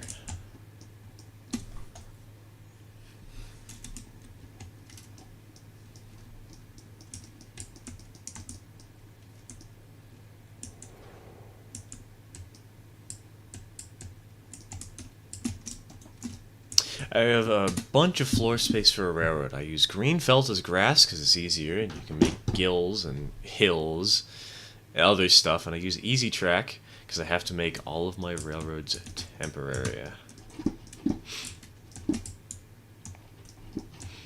Personally, I'd recommend going for Unitrack over Easy Track, at least if you're buying stuff brand new, because Unitrack's pricing is just so expensive.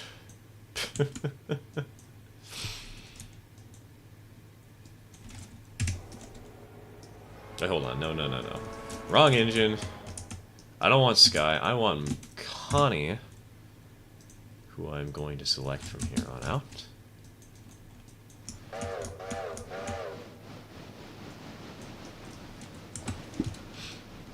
Have you considered maybe making a... One thing my father and I used to do when it came down to building our model railroads, when I was in the apartment phase, when we had to live in this tiny 800 square foot apartment, we built floor modules.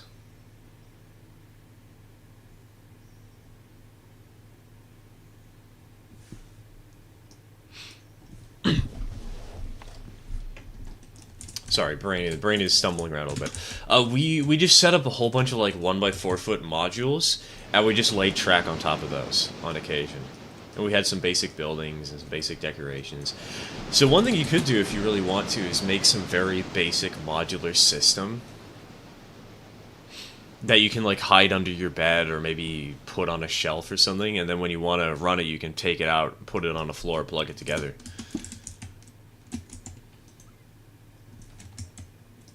Maybe I'll use that one VR modeling game to try and sketch out a layout I want. Hey, if you want me to design a layout for you, I do have a I do have a model railroading program license.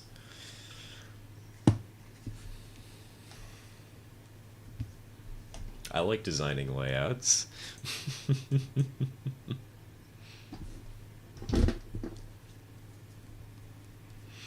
I would just need some specific space and parameters, and I could design one for you if you want, you know.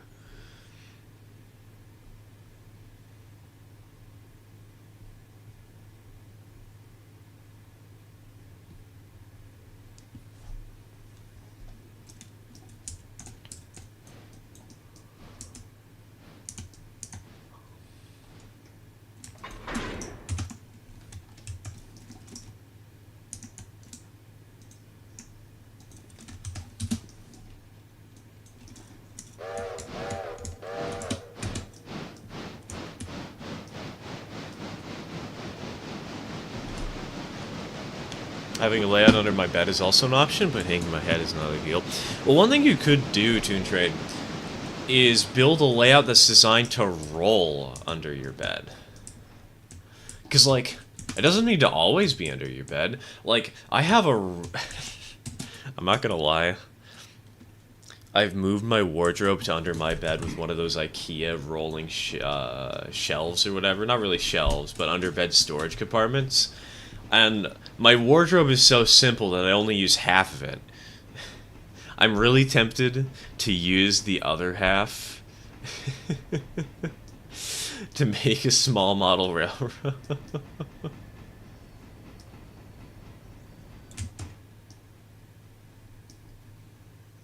Have you seen the videos from Heist of people's layouts? I haven't, though I did see... Somebody sent me one, and I sort of started watching it, but,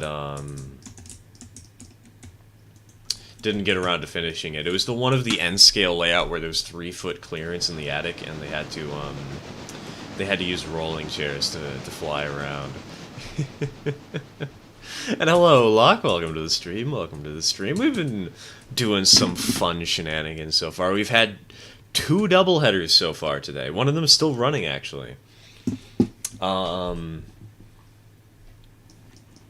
The reason for Skeleton Crew is because we only have 4 locomotives right now. We have the engine I'm running, we have the switcher, we have the 2 engines on the doubleheader, number 2 and number 3, the 460 and the 260.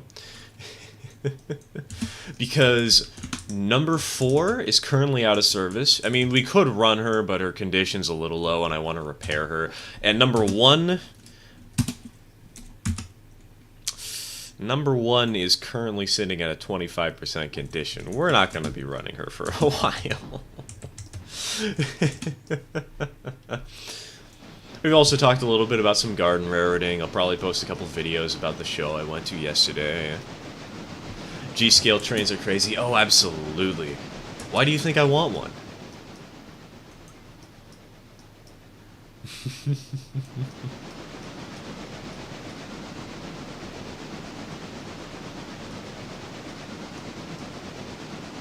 Need to get a real N-scale steamer, not the itty-bitty plastic one. I can probably find some for you if you want. There's Actually, I won't lie, there is an N-scale steam engine I've been looking at on eBay and I really want to buy. But I don't do N-scale as much anymore. I'd be willing to sacrifice it to the blood gods. Got an 8 by 11 foot room with almost all floor space. Just got a tiny desk at the end of the room and I can lay track under my bed if necessary.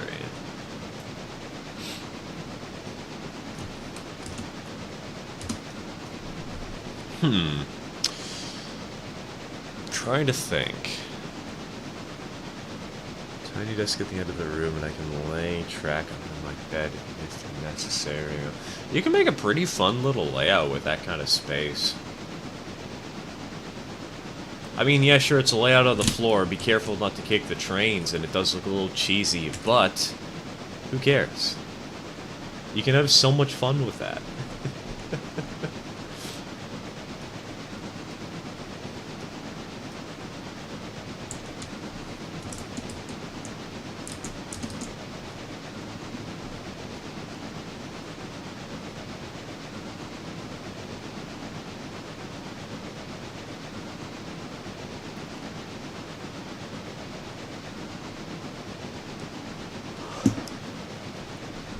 These new chuff sounds do sound pretty great. Absolutely, I love the way they sound. It's like that shotgun from Halo, where people are like, this weapon isn't powerful enough, and they literally just changed the sound effect and everybody fell in love again. With the shotgun.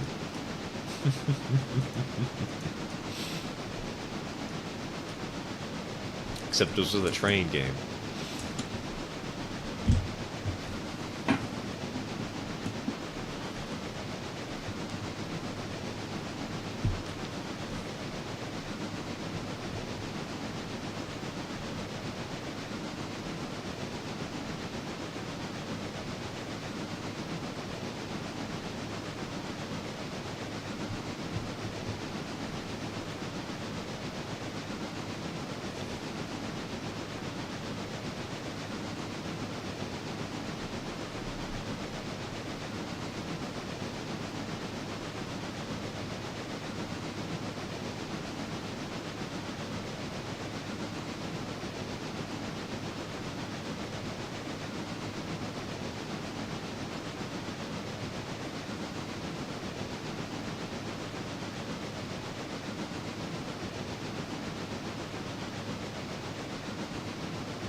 I'm really glad we started running the Walker branch, by the way. It's a lot of fun.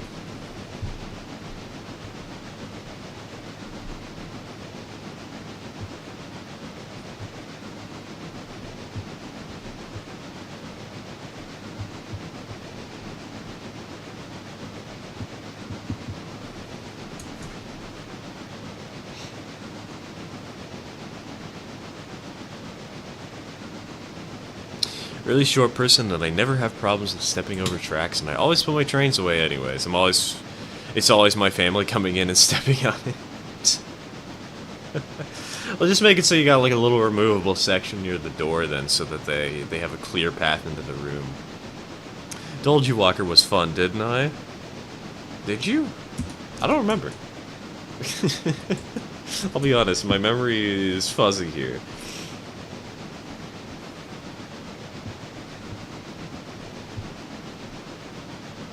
If you did, I have to 100% agree. It does look like a really scenic route. It really is, honestly. Though it's kind of hard to take pictures because you're only ever hauling logs.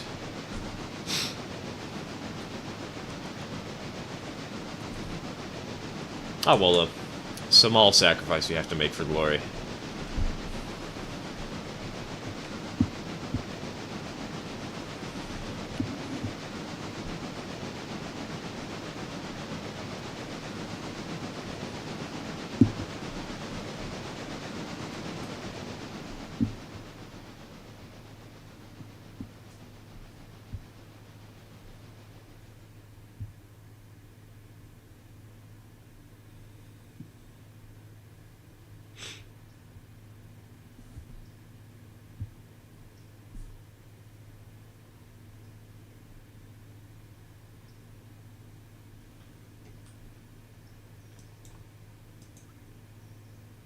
Alright, boop.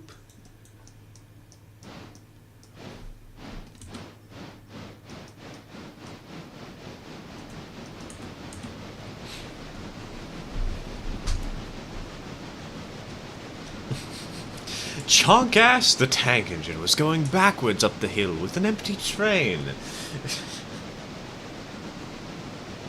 A soulless train.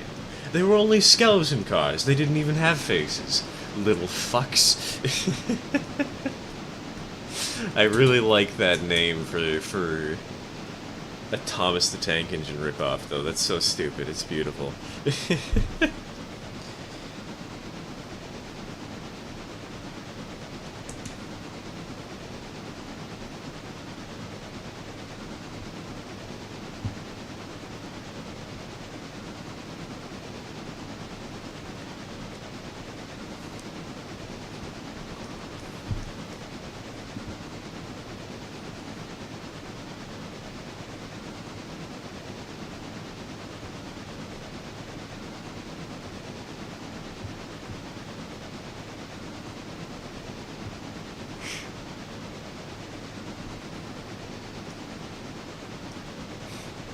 There was a 210-2 with a saddle tank that was even bigger than the 280T. Hey, there was also a 210-4 that they ran in Japan as a banking engine.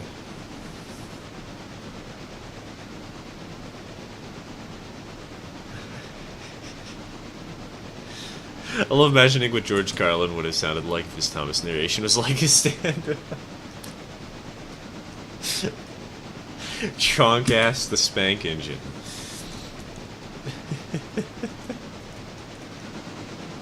New OC. Also, I just realized I dragged a whole bunch of cars for upper logs that I did not need to. Oops. Ah well, we'll deal with that later. We'll fix my mistake eventually, yeah.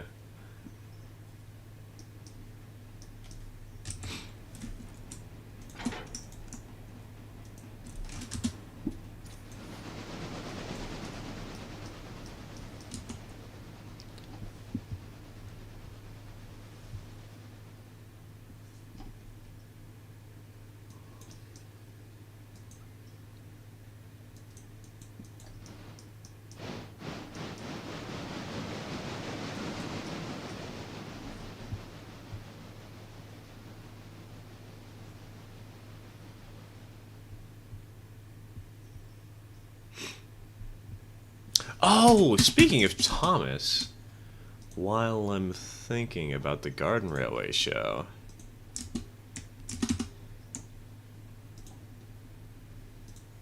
we found him.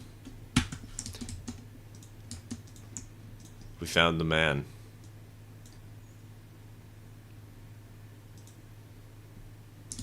I love how fuzzy this is when you get close.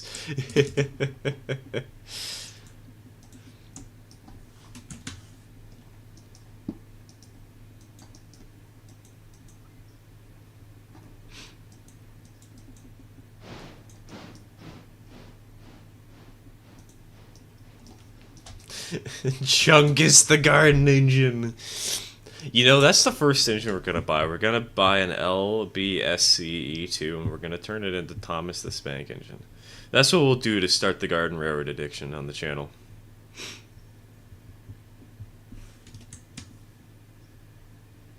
Actually, there is a locomotive over here. It's not at a bad price. It's an 040 for only 60 bucks. Then again, there's a bunch of 460s at rather good prices. So if I ever really want to get not a 130, G, FN3. We'll just go for one of those. Hello, Alan. Welcome to the stream. Welcome to the stream.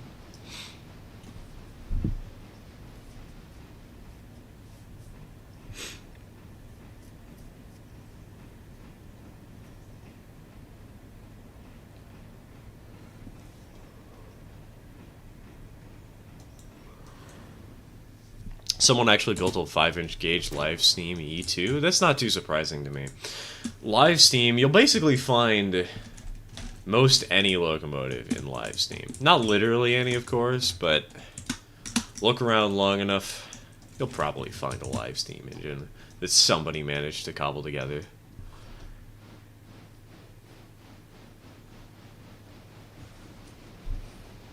Since I can't go see the Empress on June 28th, I'll just get myself a steam engine for my N-scale layout.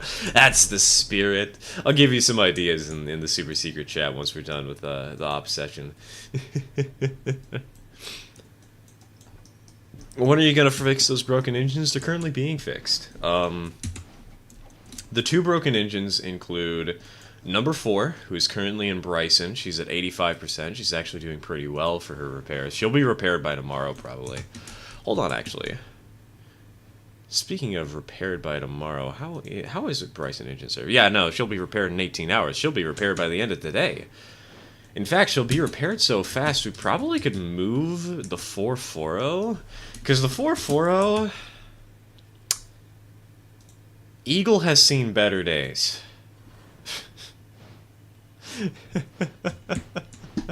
It's a little whopping 26%. What did you do with engine number 1? She's currently sitting in Whittier sheds.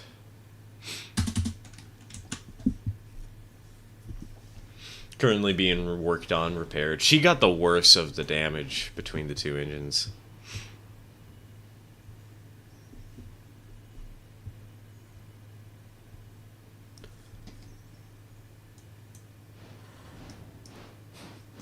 Of course, the American type has the most American name. Hey, it's all I could think of on short notice. I had to. I was legally obligated.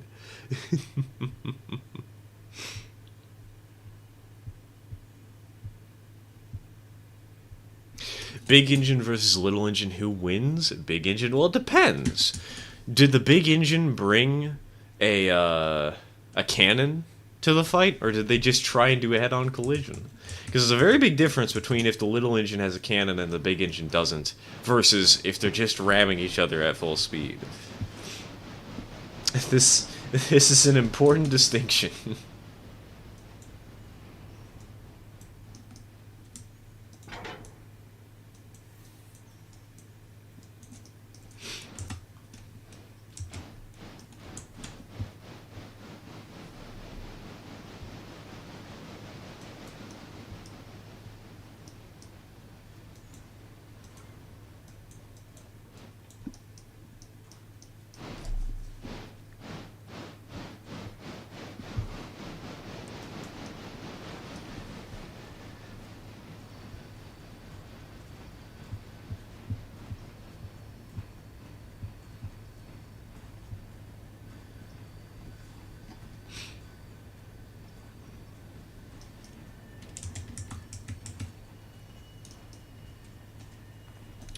Alright, and break the train in half.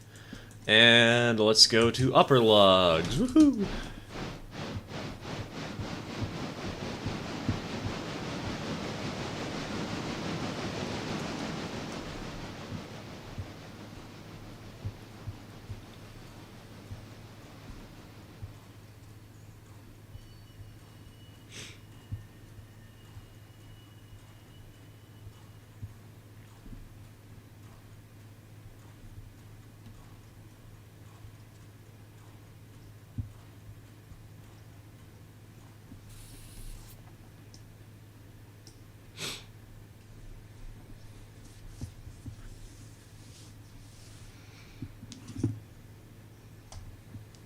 Switchback time, baby. Switchback time, baby. Actually, I guess it was already kind of switchback time. Because, you know, we had to do the switchback to make it to the first log camp, but now it's even more switchback time. Where do you get parts and track from? For 0 and 30 or in-game?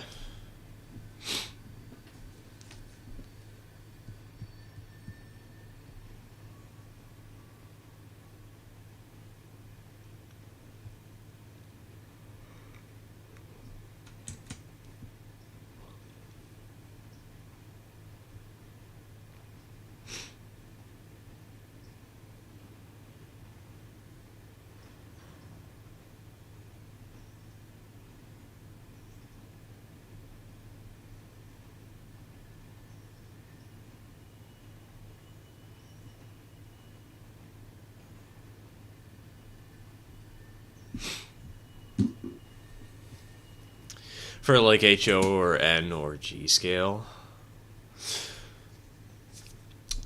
I personally get them from my local train stores. Because my father gets a discount there. Because he works there. Generally speaking, though, for 0 and 30, I go with eBay. For N scale, I go, and HO, I go to the local train store. G scale, I don't actually do G scale yet. I'm considering doing G scale after going to the Garden Railroad show, but it's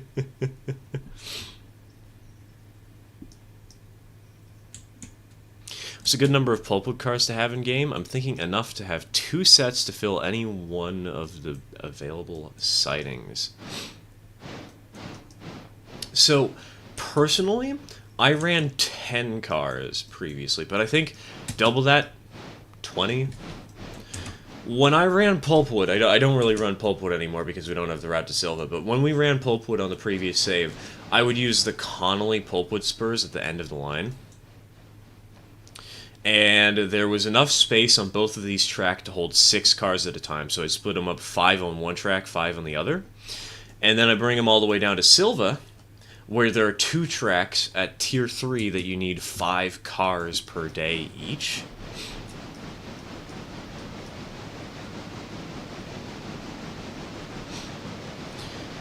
So for Silva paperboard and tannery and whatnot, I would recommend doing 20 cars at Tier 3. I haven't done Andrews yet. I haven't actually got a railroad that goes out to Andrews. Maybe that's the next challenge I need to do. When we get a modded save going, we'll start a new world and expand off to Andrews extremely quickly. Get the Nantahala line running.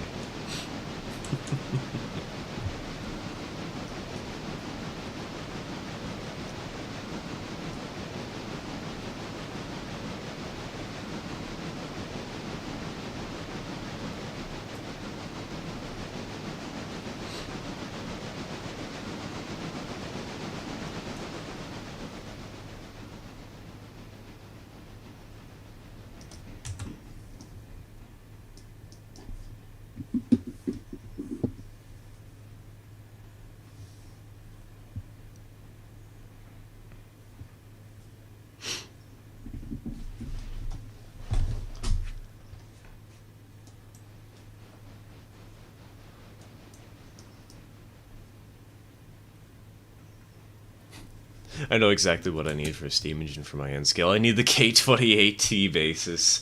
That could be a fun one to try and find. I'm not sure they have it, though. I know they have 8-wheeled tank engines, but I think they're mostly Japanese prototypes. I do know that they have a G25 prototype. Bachmann used to make it. They still make it in HO, actually, but they used to also make it in N.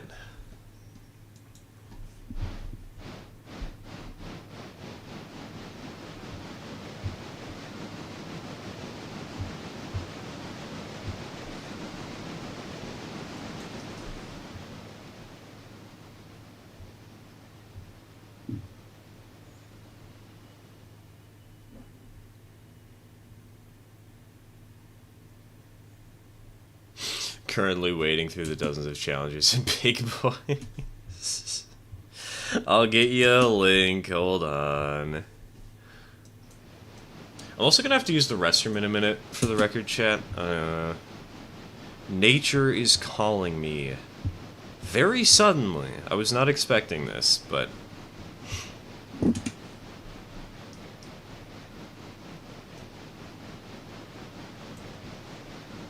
I will have to take a small detour in a minute. At which point, I'll just leave y'all with a pretty picture from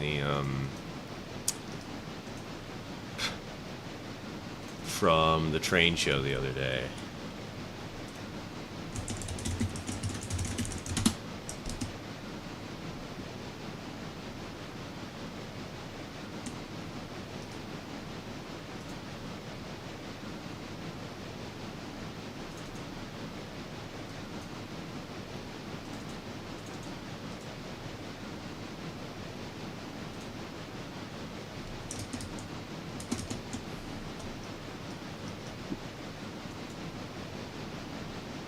And while I'm off looking at other things, let me grab that photo for Nina. Or not photo. That link for Nina.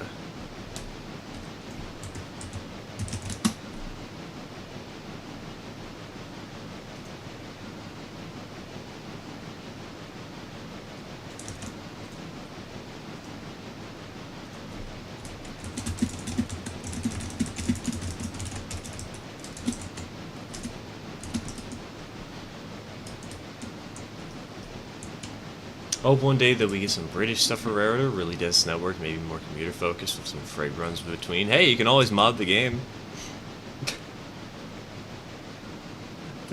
Some really dense stuff, whether it's British or American, though, that could be kind of cool. I'm not sure how it would work, though.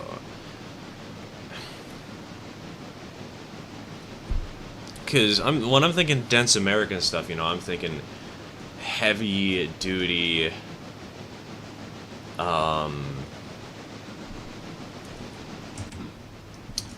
I'm thinking like 4-track main lines, admittedly, having industrial areas rather than mixed freight branch lines, but I'm sure there's probably some mixed freight branch line with a lot going on in it that could be done.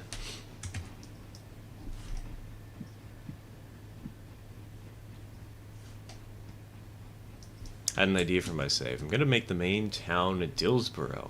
I'll have 2 SWs as transfer locos to move cars from Silva to the Dillsborough yard, to which they'll be put on their actual trains. That could be kind of fun, where you kind of have the Dillsborough to Silva route be its own separate railroad in a sort of way.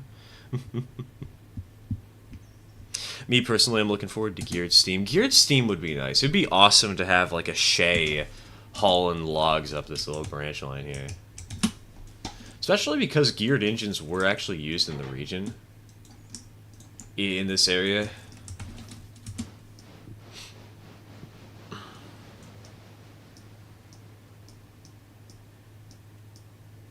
Oh, we get 3 or 4 branch lines modded in sometime. Good 20-mile long runs, kind of like a Larka, but even further. Could be fun. would be cool to have some alternate termini for the railroad.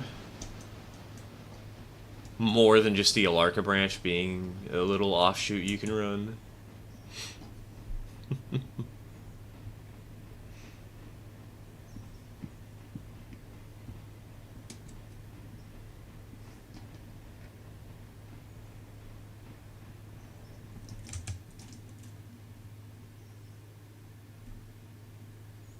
Alright. Brakes on. I have to spend a minute going to the bathroom, as I did mention a moment ago. Where is it? Hold on.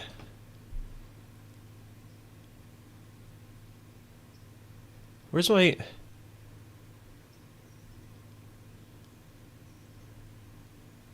Huh, I can't find the picture there.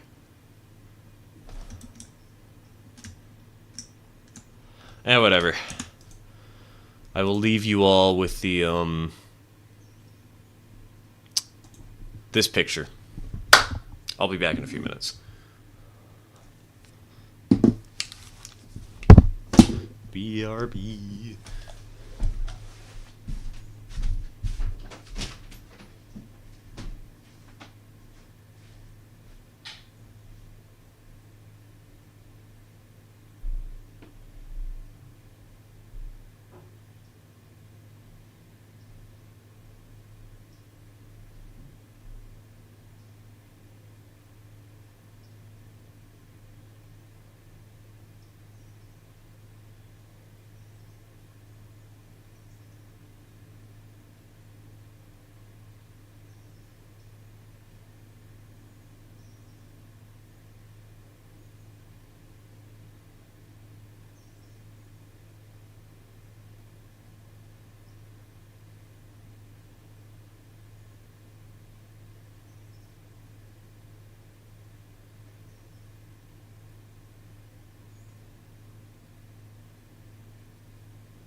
Alright.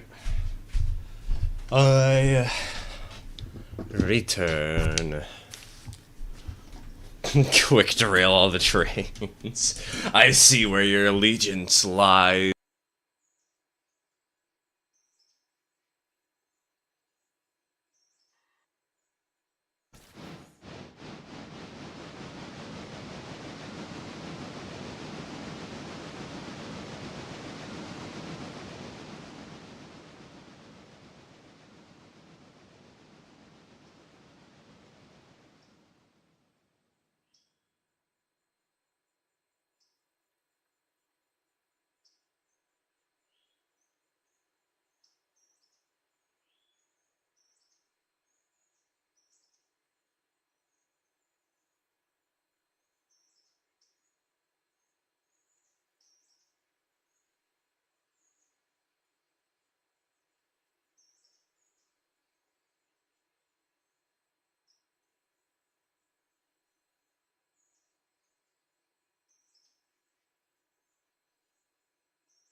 Can't hear you. Oh, yes, you can't hear me, can you? Because I, hit the mute button on my mic.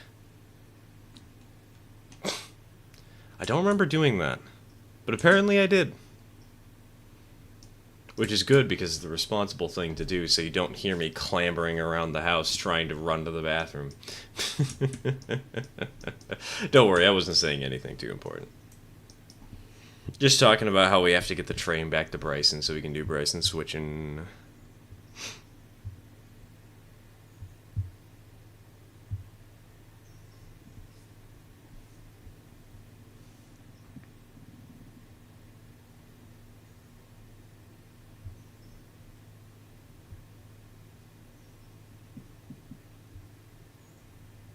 Bax isn't fully repaired, by the way. That's alright. We can still keep the packs running nonetheless, you know? Get a couple of passenger cars, a couple of the good ones.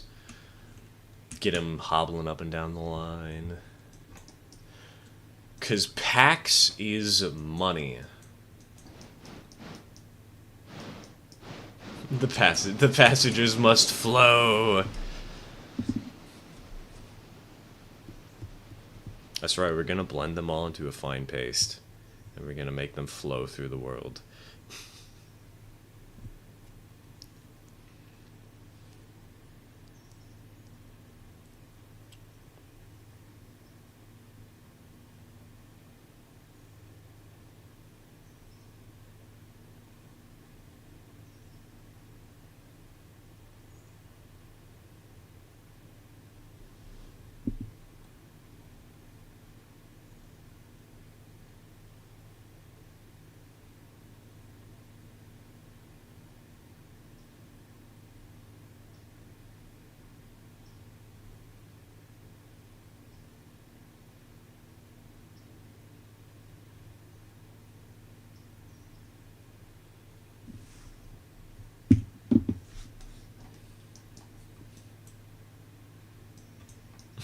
The passenger paste is going to be late.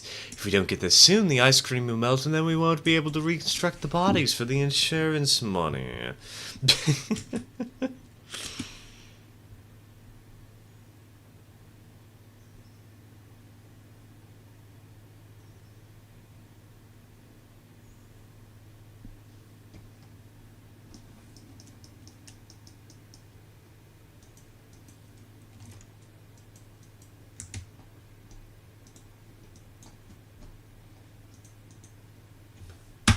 And down we go.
Money?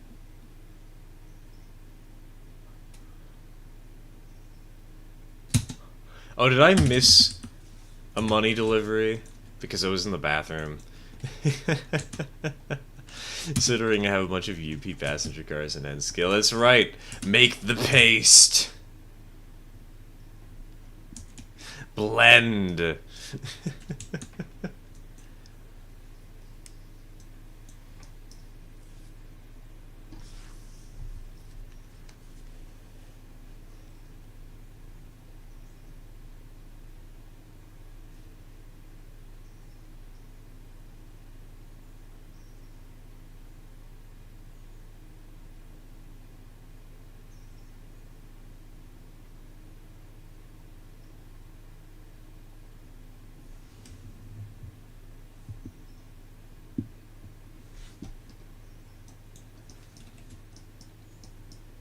Should get a UPA 44 model, I think. You should get a big boy.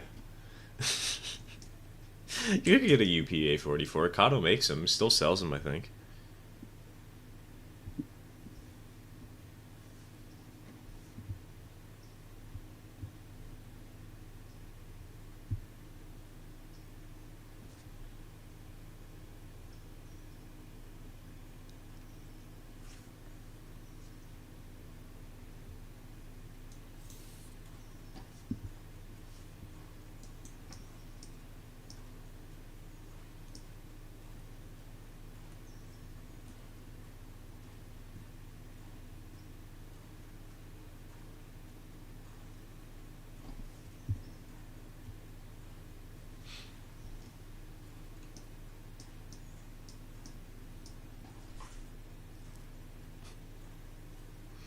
You should get a bullied Light Pacific. Why would the Light Pacific be bullied though? What kind of high school experience did he have? How terrible was it?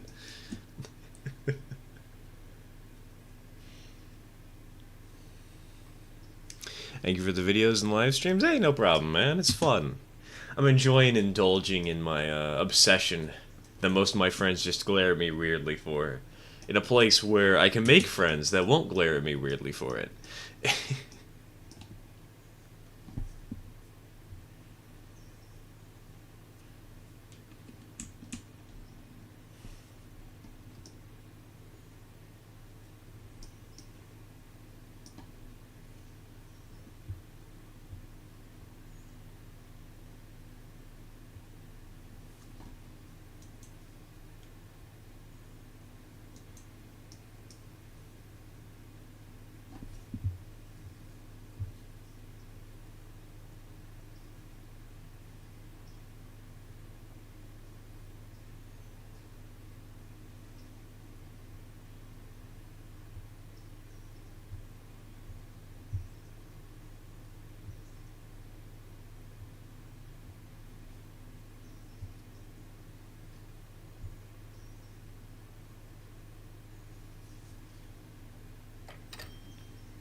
Isn't the whole point of YouTube that we glare at you weirdly? Of course, but it's a different kind of weird.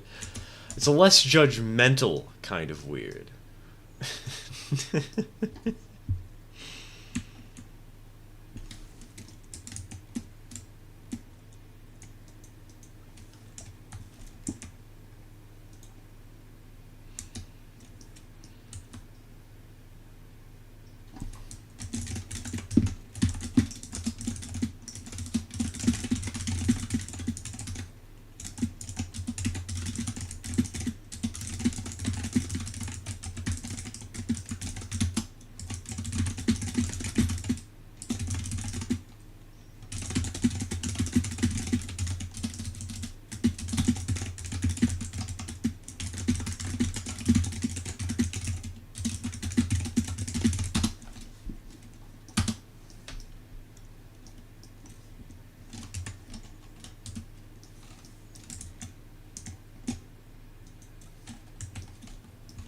Been working on my railroad and railroader. Hey, nice.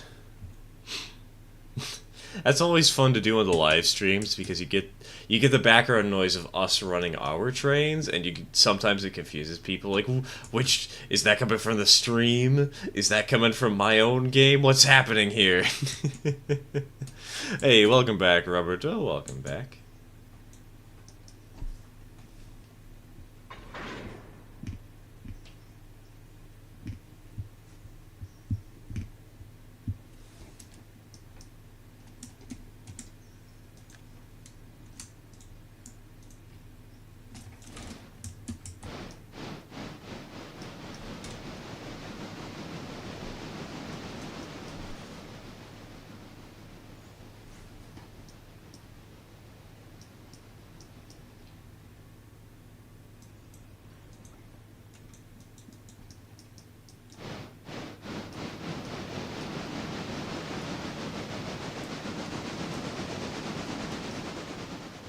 Skeleton crew because you took the Skeleton cars? Actually, no. It's skeleton crew because on one hand, our locomotives are skeletons because they got blown up, and on the other hand, we have less locomotives, so it's a skeleton crew.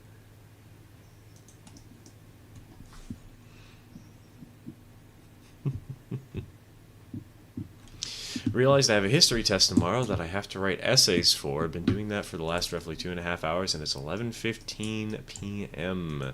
Decided to have a quick rest. Entirely fair. Though rip the fact that you're not out of school yet.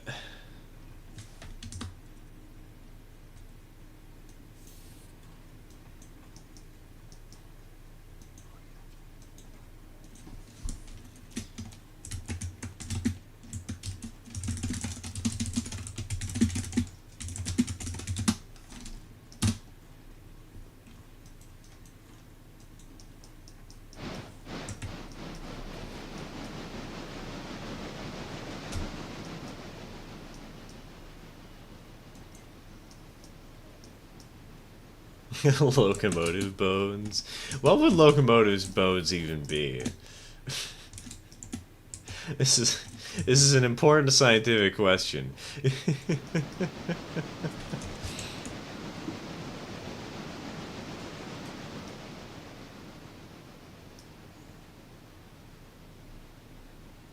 What do you think about the new locomotive? Which one? Talking we talking the F-71, the T-22, the A-23. All those have kind of been out for a while though.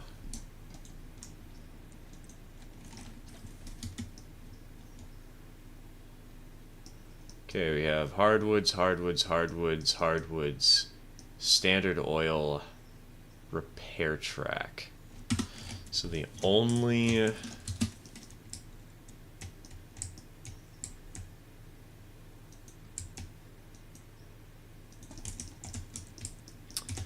one that I need to get on the other side of the locomotive is the one going to the repair track. That's no trouble.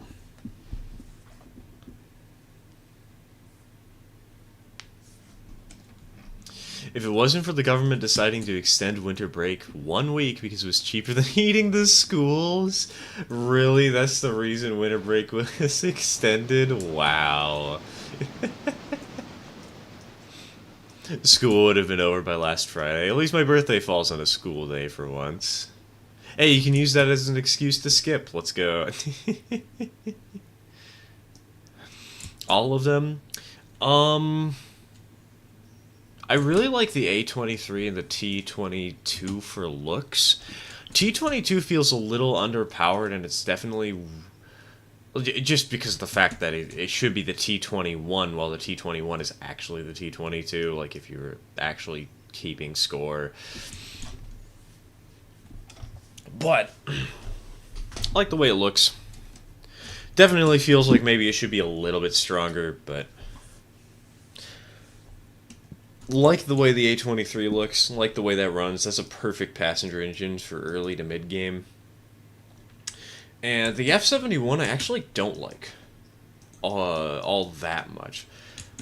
It's just, for some reason, that headlight, the headlight placement in the middle of the boiler makes it look so disproportionately thick. It feels wrong. It feels weird to me.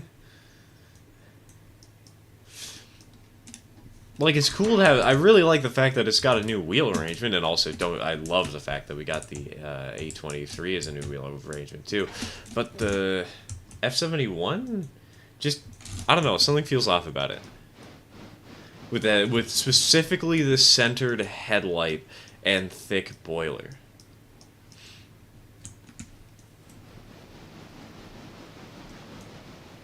I much prefer the C55 for long hauls. And honestly, I've been kind of tempted to sell the sell the engine we have now and replace it with the C55, but just haven't bothered yet. Haven't gotten around to it.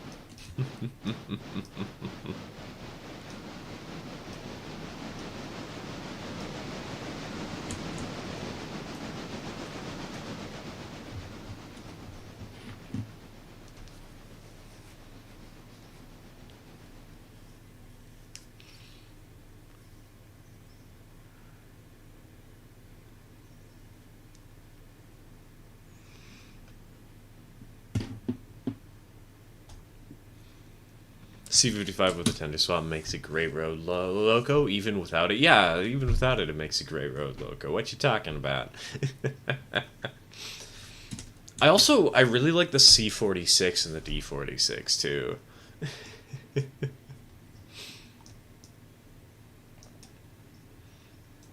Make for some pretty little stronger locos.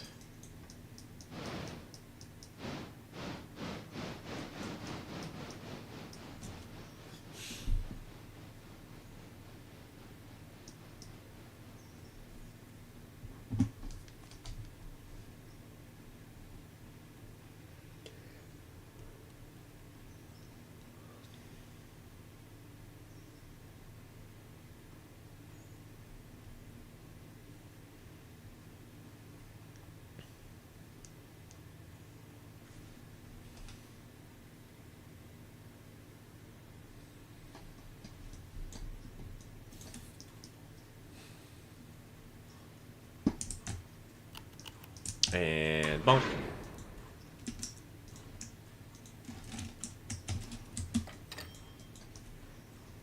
And money.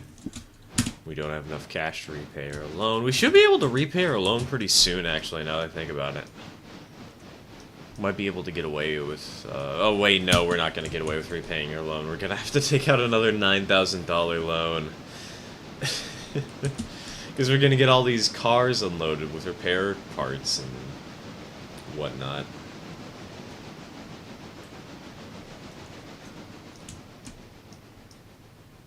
Well, the F-71 too, it can pull so much. I do like the F-71 for its pulling power, and I do like it as long as I don't have to look at the front.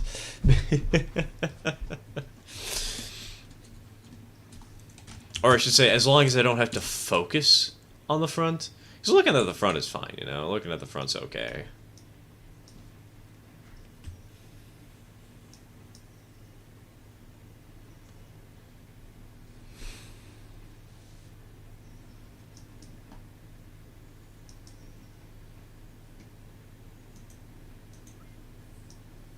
Also, wait! Wait. 24 to... Uh-oh.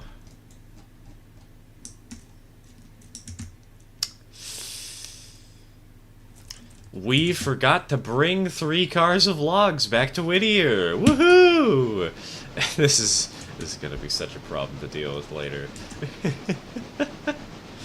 Let's just slap them on the cars that we're bringing back. No. Not like this.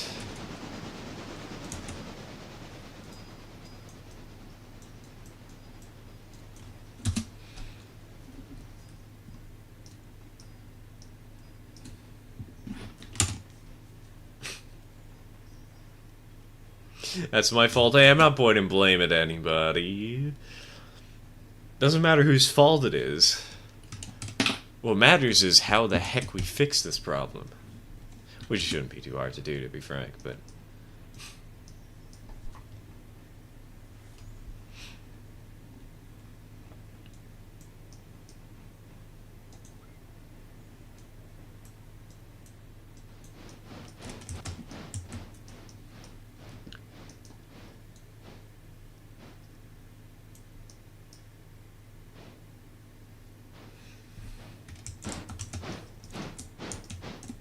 Stick him on the interchange train. Exactly. Slap him on the interchange train. Have that run down. Actually, I might even be able to slap it on the back of the coal train. Though it will make the coal train look hilariously awkward.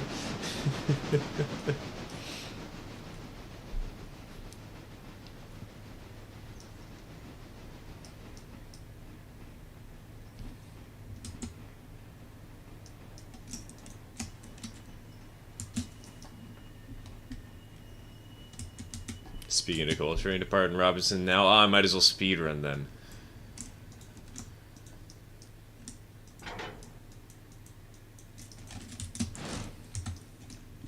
Hauling all the flammables. You're just missing tank cars. I think you mean explodey boys.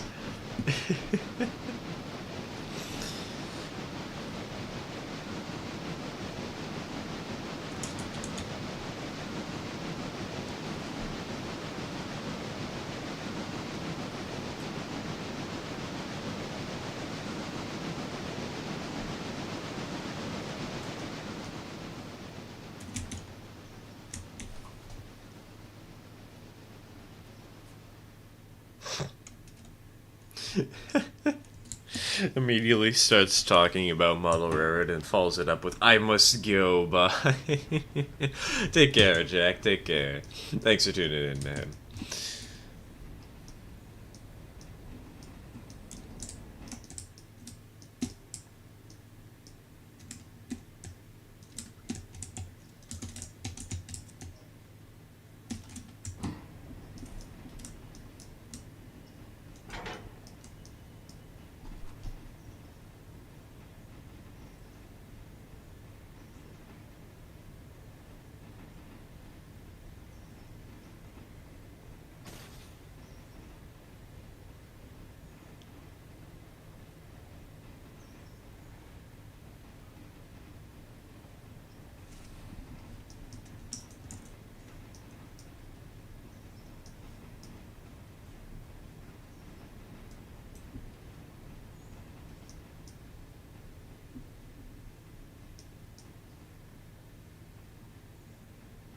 Didn't seem a genius plan for what to do with those log cars, I don't think. It might not have shown up in chat. YouTube likes censoring random stuff sometimes, so...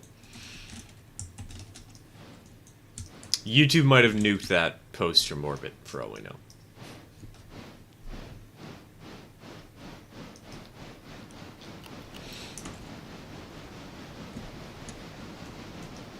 C-55 reminds me a lot of my old train drawings, where I knew how things went together, but wasn't drawing specific prototypes yet.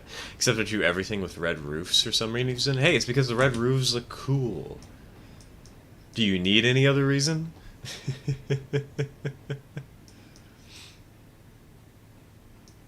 Never mind, thought it was... I thought you needed, but it was a false alarm? Dang.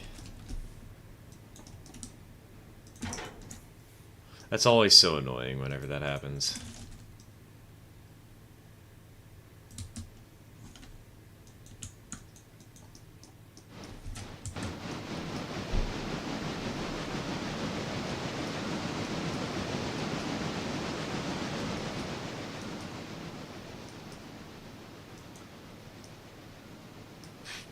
Derail the cars into the river and blame the logs on the local beavers. Those darn local beavers derailing the train, stealing our steel wheels. How dare they?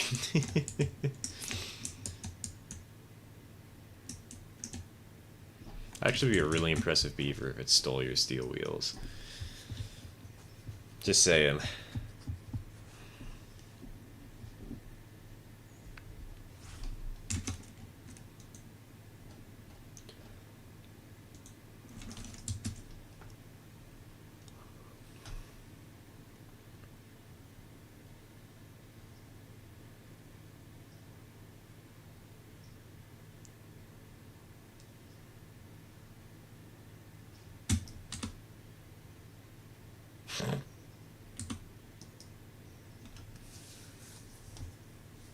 Imagine a beaver dam causing a river flood. March 8th, 1867.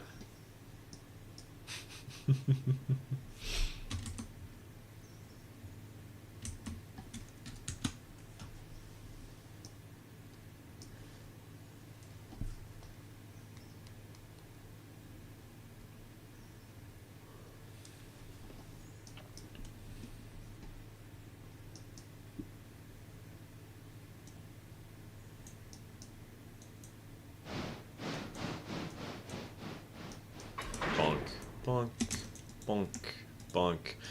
Okay, Nina, does the plan of your train pulls in and unhitches its caboose, I drop these log cars in between, sound good?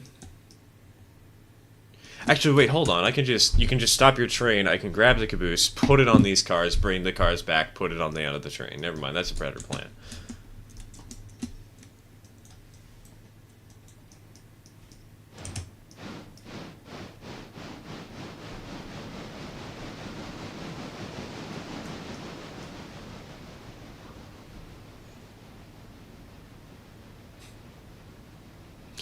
Beaver Dam causing a river flood that takes out a bridge and 3 of 10 locos that are on it. Why are there 10 locos on a bridge?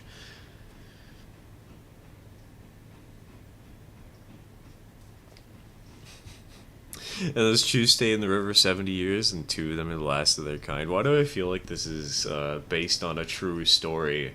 But it's like one of those Netflix retellings where they add some really wild details to spice things up. Kind of like with that Crazy Eights movie.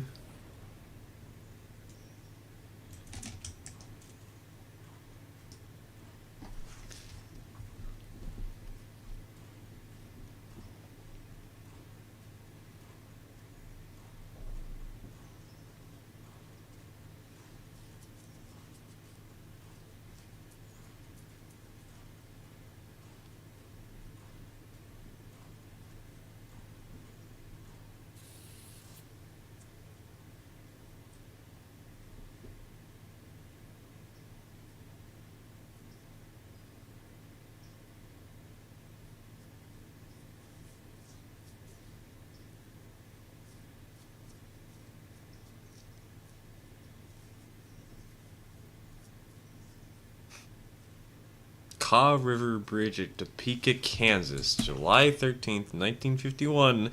Except there wasn't a beaver dam involved. See, told you, Netflix adaptation with a little bit of over dramatization.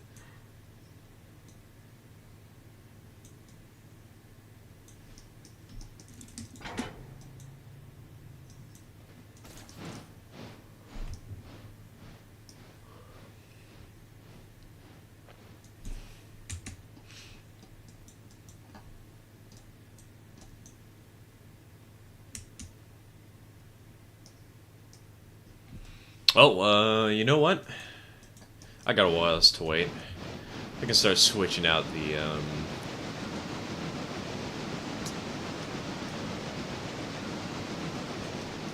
industries over here while we're waiting. Figured I might look something up or grab more pictures from the garden rareting event, but...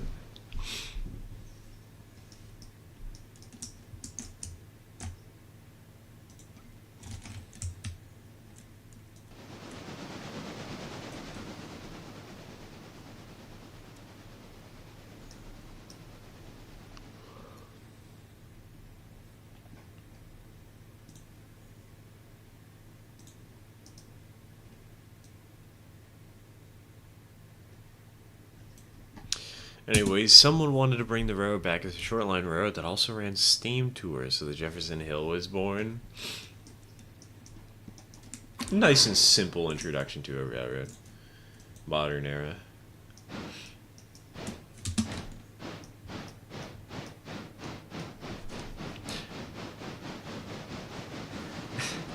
You saying this is reminding me I have so many N-scale layouts that are just excursion railroads that I need to build.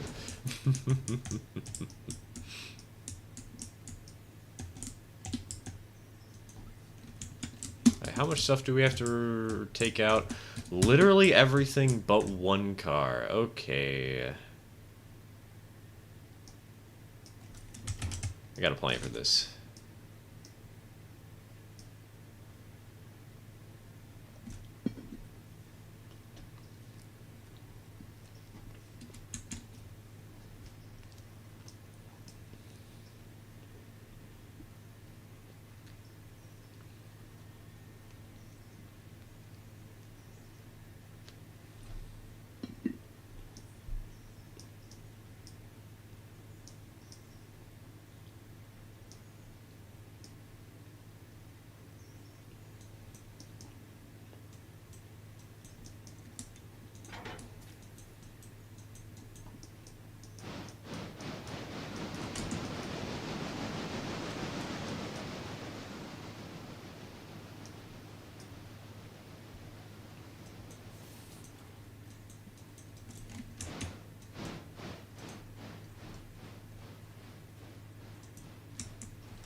Money.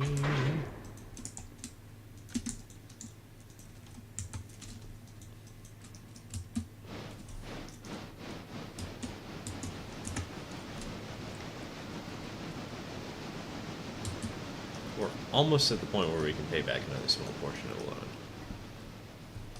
Slowly chipping away at it.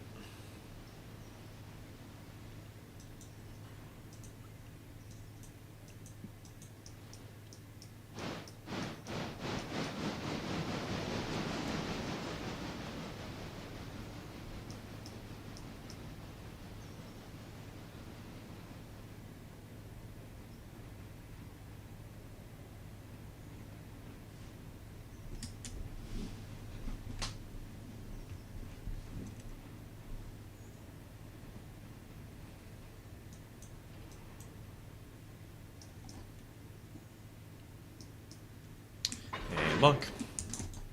And bonk. Bonk, bonk. Bonk, bonk.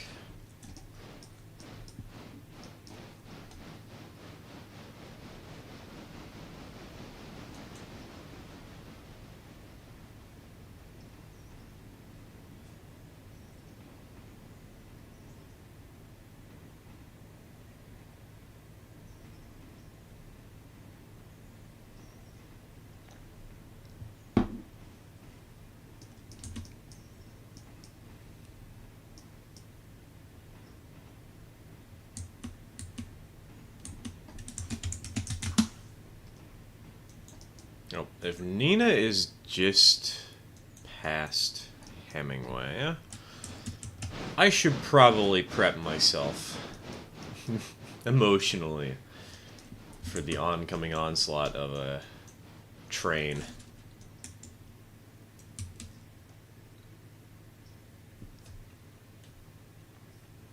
Never mind, I do need to go. There's just too much confusion. We love miscommunication here on this channel. It's so much fun. Take care, Jack. Take care.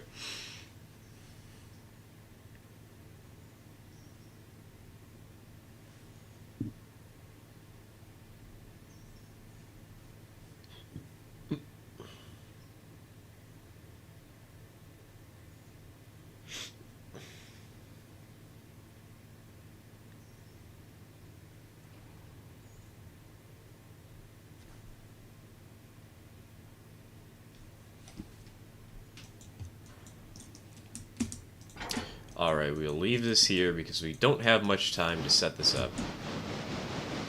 So I better hurry. Which you must be prepared for. Exactly. Otherwise, you'll chew me out.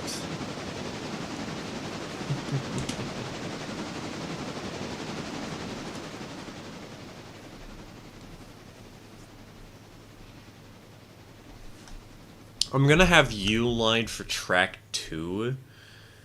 And I'm gonna sneak the locomotive into that little set of tracks. Alright, so you'll be on track 2. I'm gonna line myself into this little yard that nobody uses. And then the passenger train will end up on the main line. Sound good?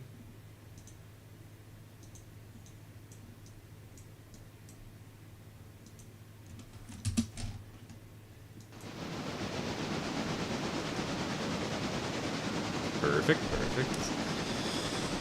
Then I'll come back and I'll deal with the rest of my train in a little bit. I'll burn that bridge when I get there.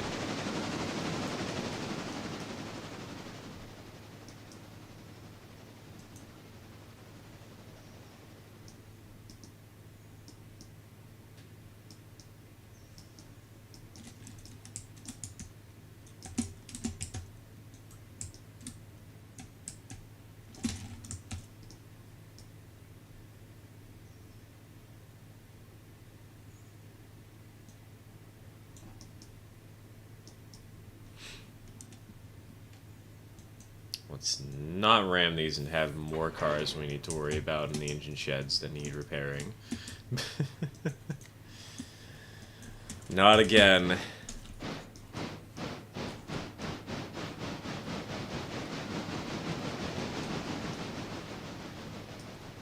We're not having we're not having another head-on collision.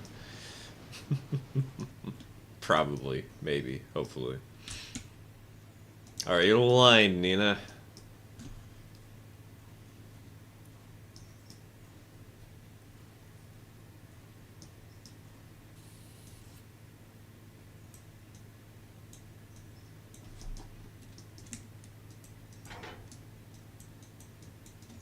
No head-on collisions today? Not with that attitude.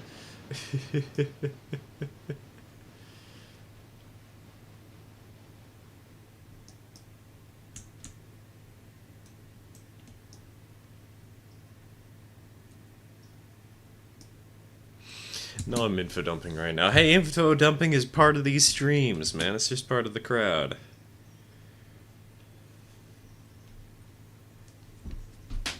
I've also been planning a hypothetical black ring and northern cannon. Okay, so are you going to be using gunpowder? Are you going to be using black powder? Are you going to be... All I have right now is that it's a joint rail and steamship company that does a ton of moving copper ore about. That's a good place to start. Figure out what commodity your railroad serves, whether or not it's a part of a major conglomerate, or whether it's specifically just the railroad. Like, for instance, the Lambda Port Carony is actually going to be owned by a larger corporate conglomerate. It's going to be owned by Pacific Standard Coal. I have no clue if it's actually a real coal company. I should probably look that up just in case.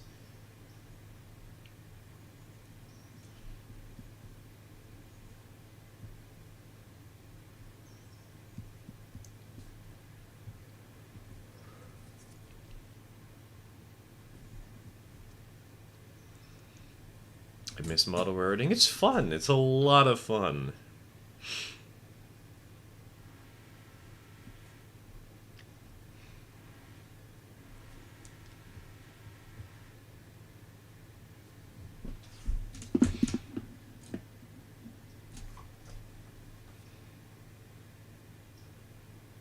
Actually, that kind of reminds me, I still have that 2x4 foot model railroad plan I need to I need to think about someday.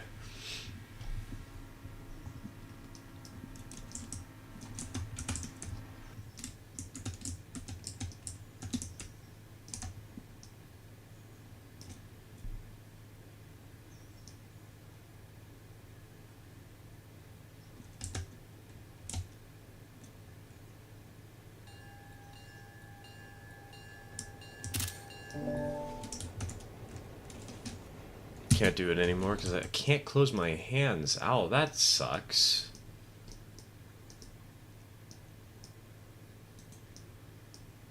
Sorry to hear that. God, that actually... That actually sounds extremely uncomfortable now that I think about it.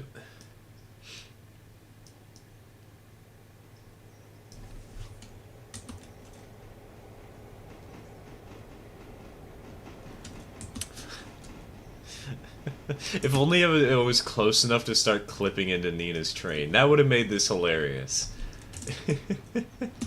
No head-on collisions, you say?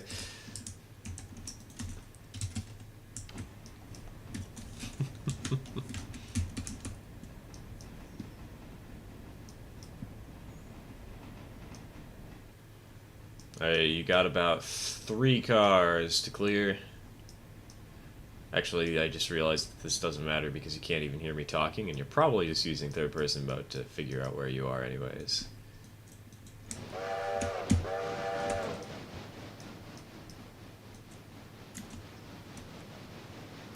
We love desynchronized voices. I was nervous. If I really wanted to give you a jump scare, I should have started moving, but I should have started moving backwards. Because I think moving backwards would have been more terrifying than moving forwards. Because if I moved forwards, it would have just been obvious I was intentionally trying to scare you, right? But if I move backwards, it makes it seem like I'm scared that we're going to have a head-on collision.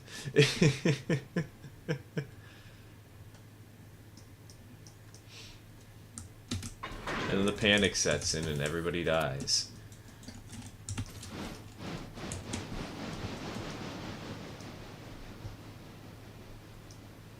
Oh, you're gonna have a good screenshot opportunity in a second with the passenger train catching up to you.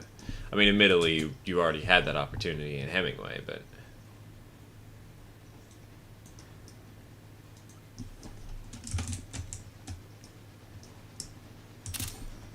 Oh my god! This one coach, what the heck? Oh, we probably should have left those cars behind. Oh well. We'll get in the passenger run and then we'll just start repairing them later.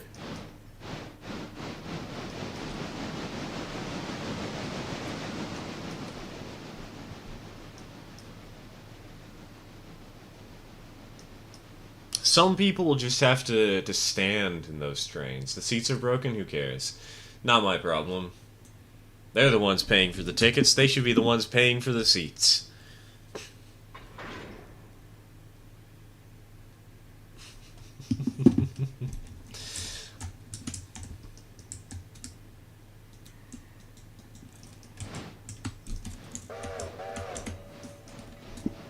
Full of mistakes today. Hey, we always have one person on these live streams who's making mistakes. It's just changing, because last week it was Nina, the week before it was me, before that it was Trainaplier, and now it's you. We're just cycling through everybody.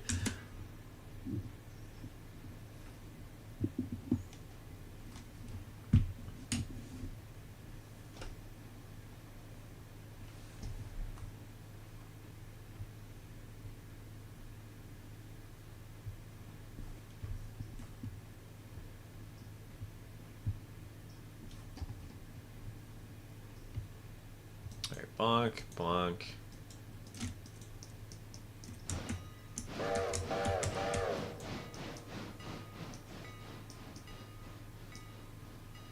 Just gotta fuel up and pick up my cars in Alarka and I'll be headed down. Perfect, perfect.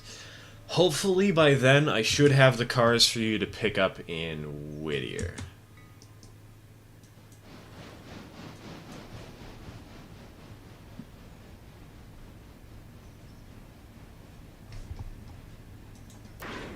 That was a little bit of a hard bonk. Oh well, whatever. It's only 1% damage. Wait. I selected the wrong engine, my bad. I think I hit Shift X without realizing it. Oops.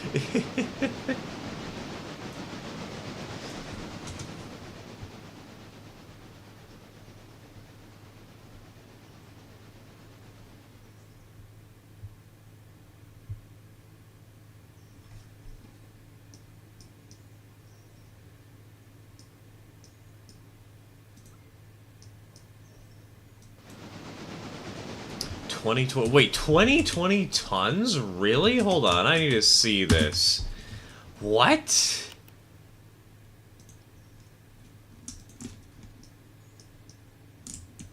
Oh wait, no, sorry, wrong engine.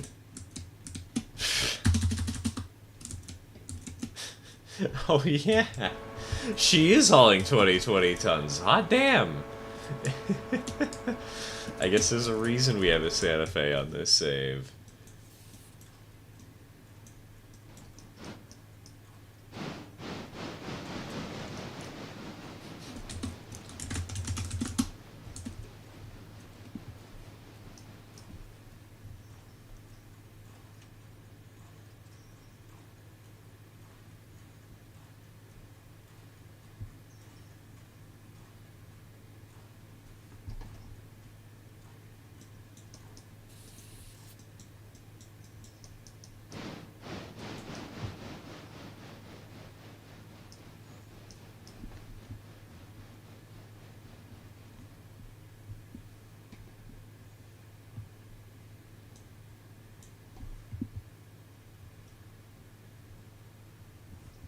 Donk. Alright, let's have an engine shove this car down. and we'll deal with Appalachia hardwoods.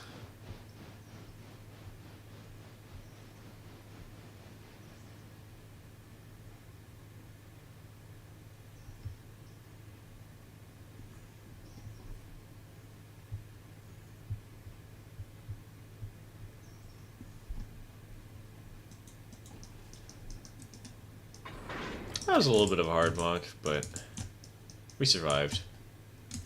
Wait. Okay, never mind. It's okay. We parked perfectly and I didn't even realize.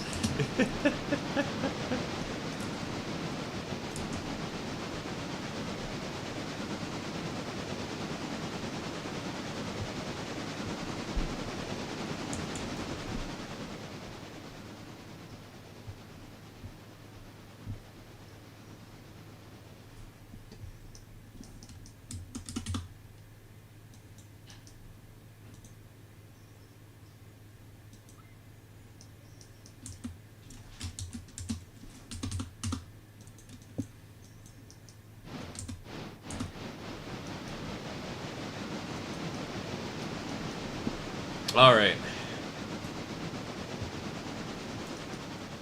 You know, I'm kind of surprised how efficient today has been.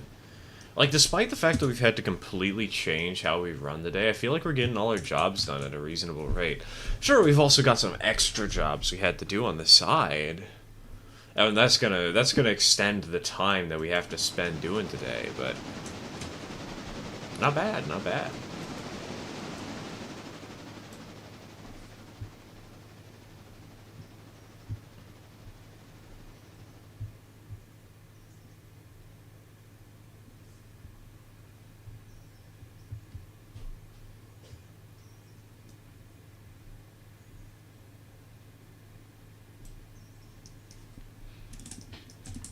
Gonna have to order pizza at some point. Hey, lucky.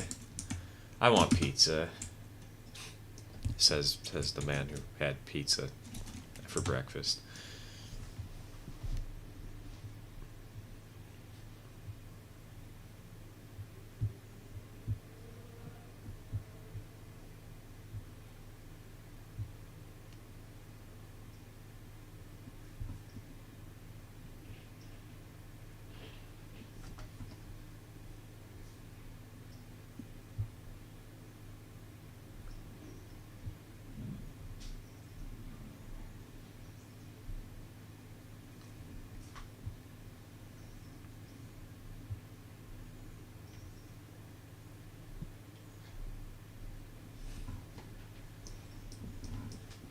Alright, so we'll grab these two cars, drag them over, slap them on the back of this cut of cars, pull all the cars back, slap them onto the back of this, drag the newcomers, bring them into here, bring the ones that are going out, leave them on the main line, and we'll do a couple of small moves back and forth, back and forth, back and forth.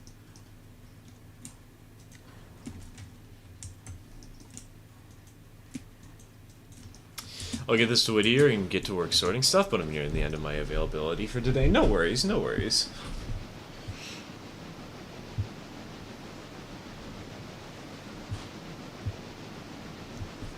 We can always clean it up later in the middle of the week if we need to.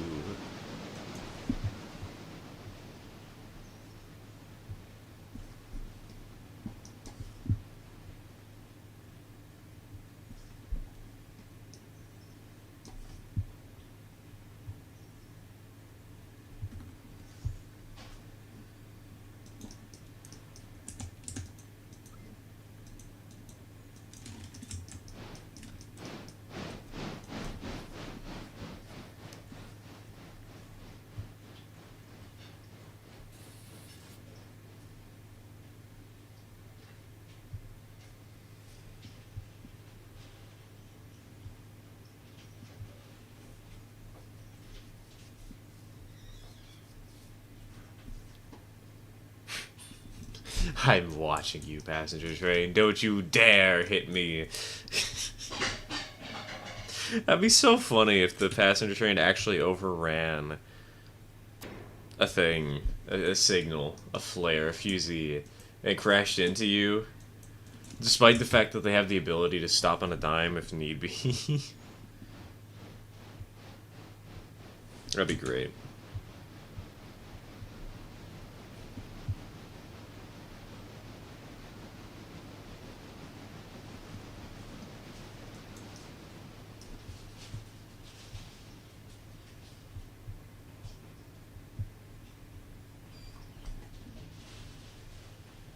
That'd be genuinely hilarious, but also please no. Those are the funniest things, though, when somebody gets screwed over because of an accident. And with hindsight, it is absolutely hilarious, but it hurts in the moment.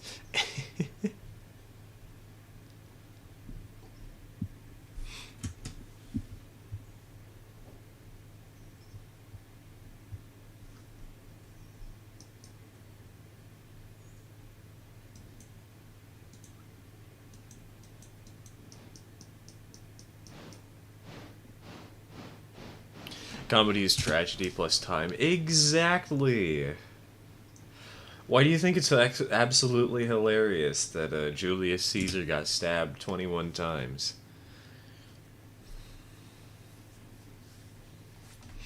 Because there's been a lot of time involved in his tragedy, in his assassination. Donk. That was a little bit of a hard donk. Hopefully it didn't deal too much damage to the cars, though. Ah, yeah, they're fine, they're fine.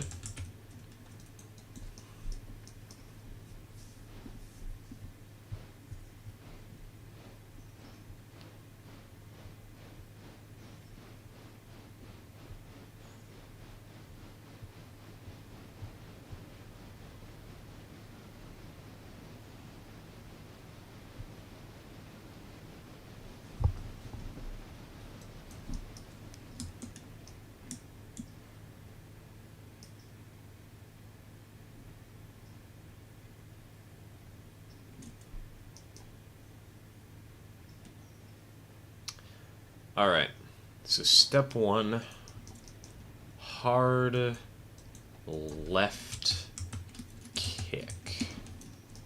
We'll unhitch between the hopper and the blue boxcar, and we'll let these cars roll.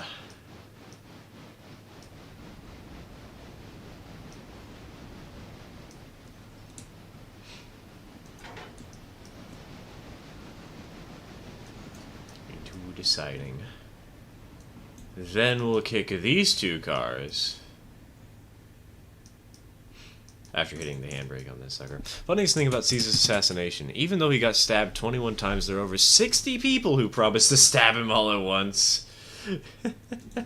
Also, wrong track to kick my cars. This is so sad.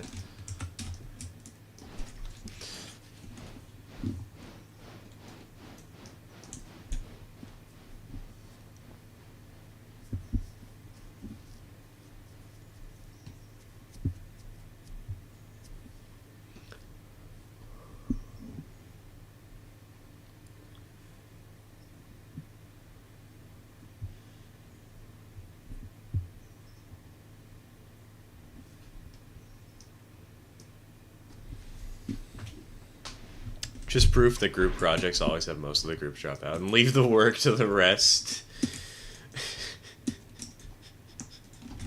So true, though. Not just for school, but also just in general. Just in life. You'll love to see it.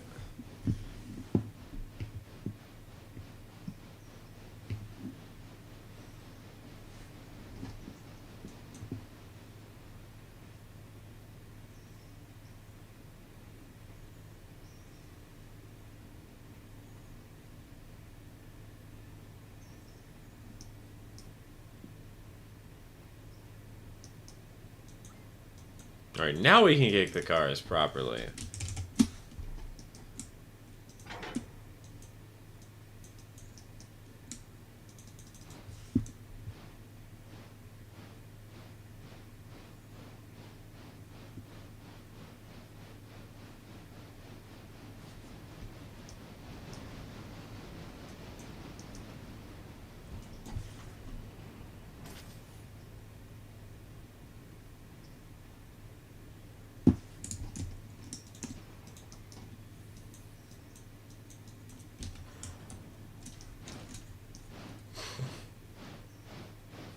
That's how we make Caesar salad. I have an image of Caesar dressing with a knife sticking out of it. It's the best meme on my phone.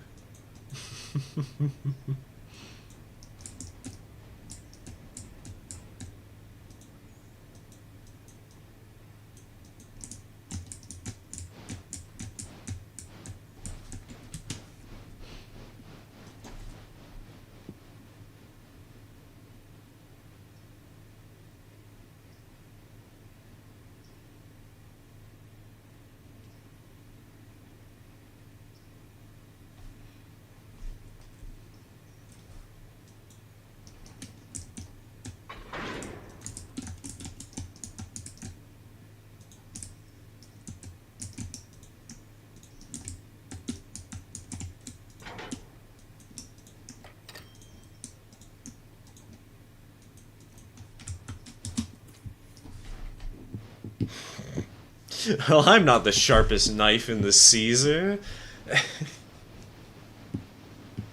That's actually really good. I like that line.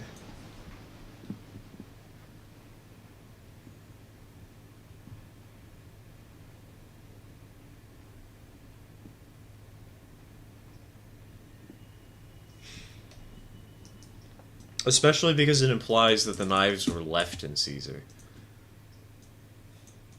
Just sticking out of him. Like a really bad voodoo doll. Pin cushion.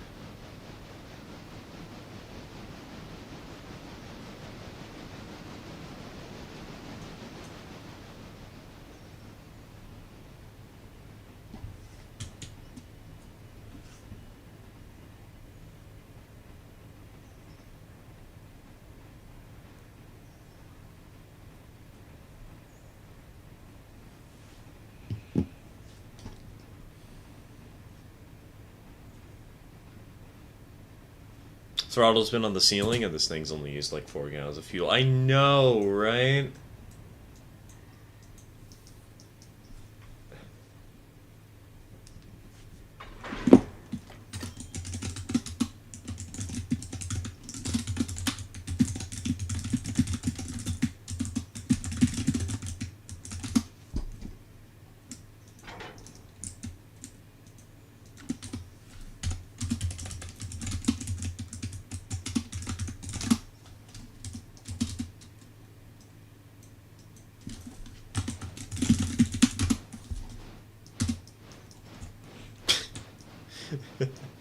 I know the words. This is why I kind of want to make a custom mod for the game that nerfs diesels, makes them have like 2/3 to 1/2 the tractive effort they do.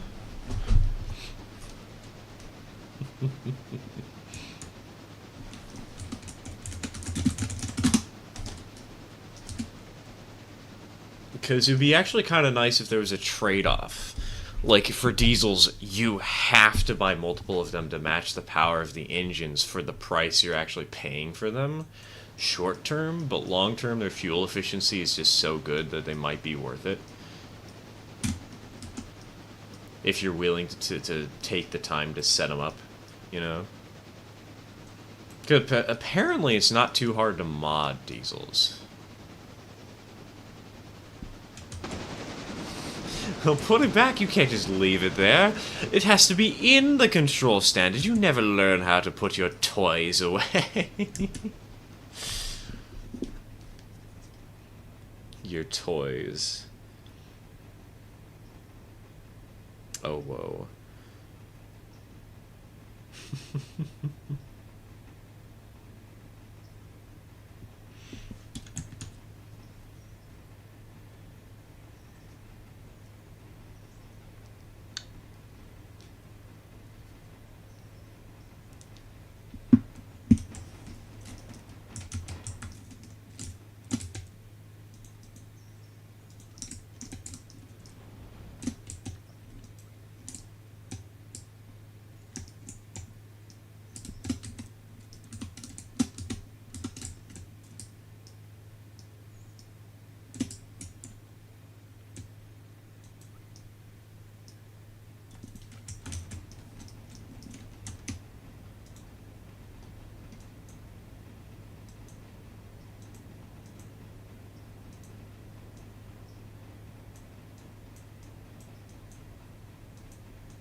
You know, this little K28T is such a reliable little locomotive nowadays. Like, bro, we completed the run. We've completed all the work between Walker and Bryson with just this engine. Oh, we've even done a little bit of extra work setting up things we normally wouldn't. Not bad, not bad.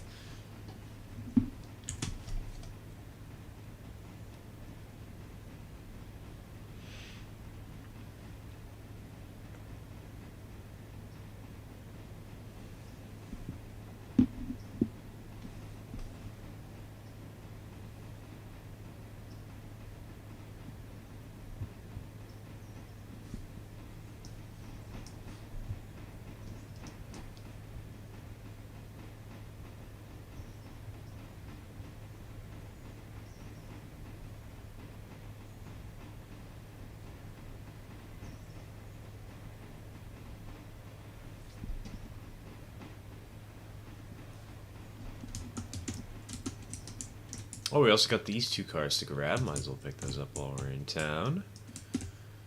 I'll just slap them onto the car over here and bam.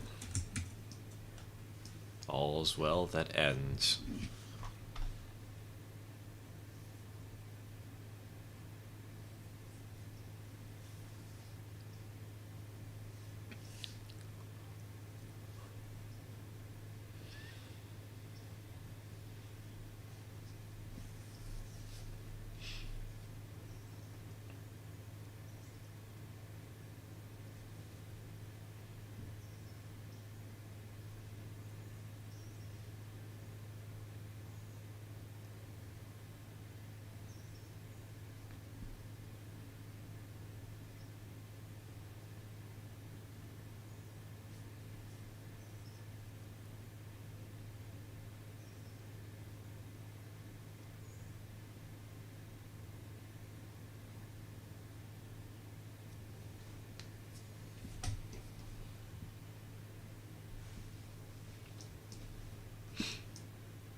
And bonk, bonk, bonk, bonk, bonk.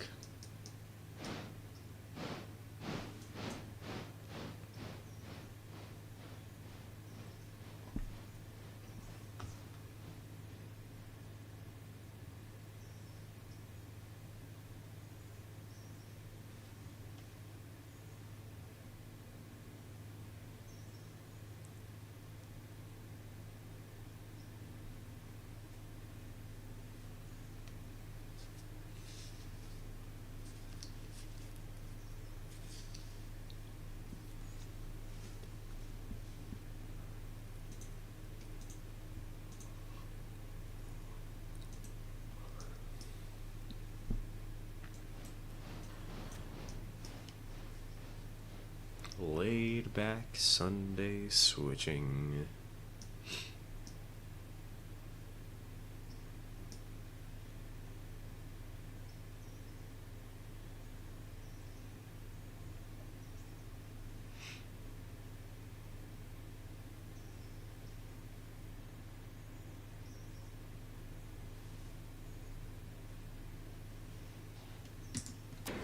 Bonk.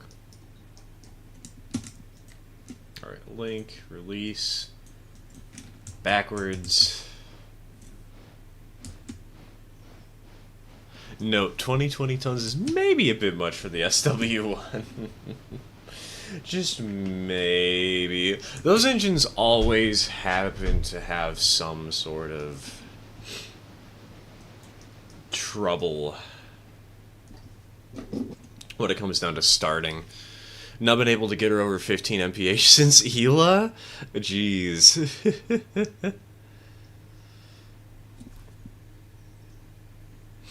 I'm surprised you're struggling past Hila, but you had no trouble getting over the hill by Bryson.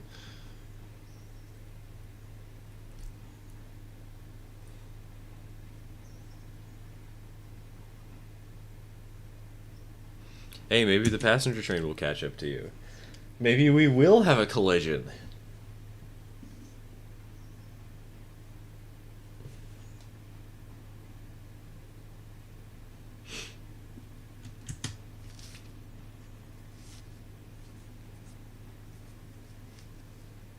She went for like third. Okay, okay, good. She did stall. Let's go.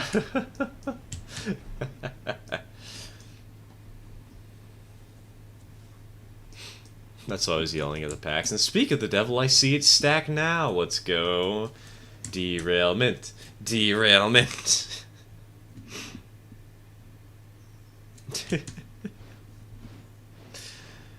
How to get banned from your own world 101.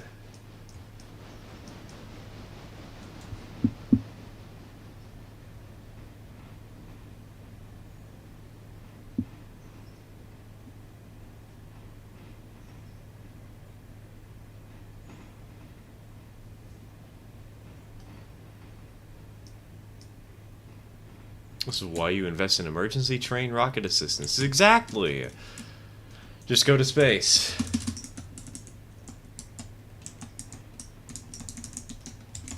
If you can't move the stuff with your own locomotives,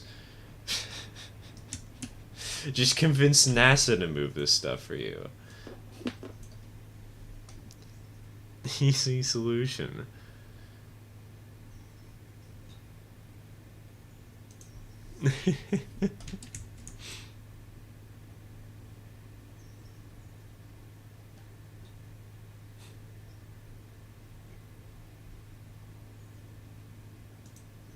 And Bidoof. It's my favorite Pokemon, clearly. I haven't actually played Pokemon ever. Really should, someday. Just to see what it's like, see what the hype is all about. I'll accept a Falcon 9 enhancement to all these trains. Yeah, let's get one of... You know what prototype we need? We need that New York Central Doodlebug, or RDC, that has a jet engine strapped to its roof. That's what we need.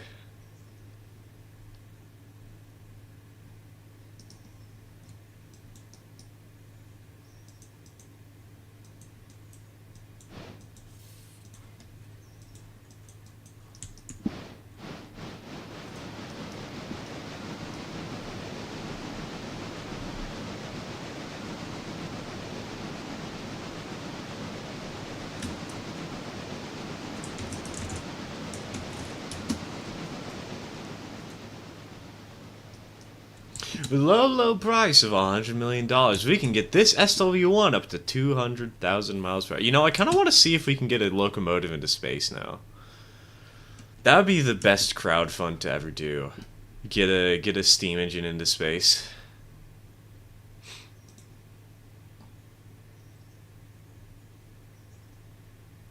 Oh, hold on, I forgot to hit the switch. Oops.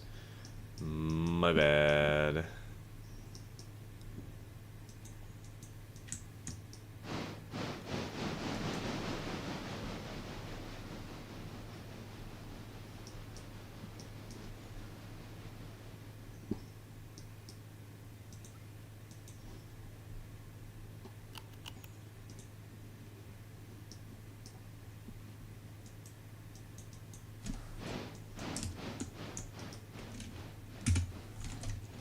Put a handcar on the moon, yes.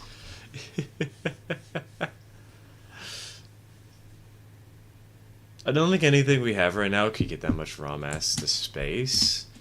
Well, I mean, there's been 25-ton locomotives. I think the capacity for heavy is like 40 tons. Yeah, we could totally get a train into space. Maybe not a steam engine, but like... Dude, there's 25-ton locomotives.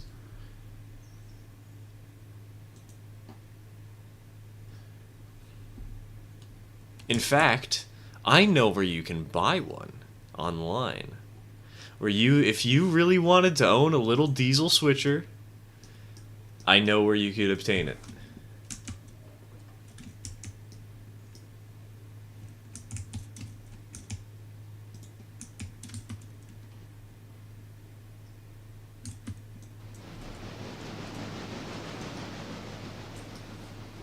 Get a maintenance feeder into space just to prove that those things can go truly anywhere.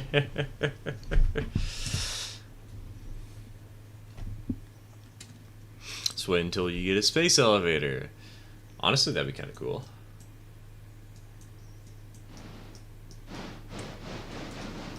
13.8 if you wanted to visit Venus or Mars. Now I just want to get a train to the moon, man. Getting a train on the moon would be cool. Be the ultimate flex. Look at me, I got a train on the moon.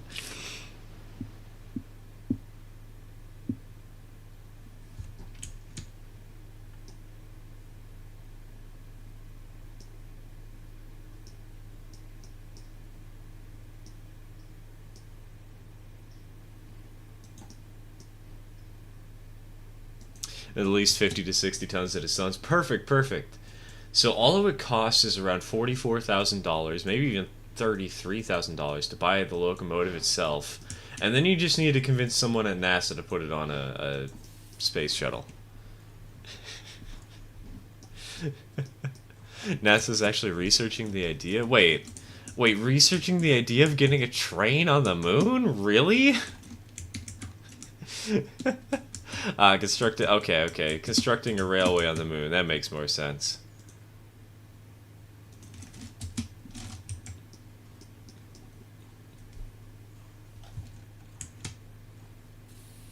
I mean, it would make sense for like a moon base, wouldn't it? You go up there, you shuttle stuff around with a little narrow gauge railroad. We need it to move materials around if we started mining, so we might as well figure out some of the problem out now. Exactly.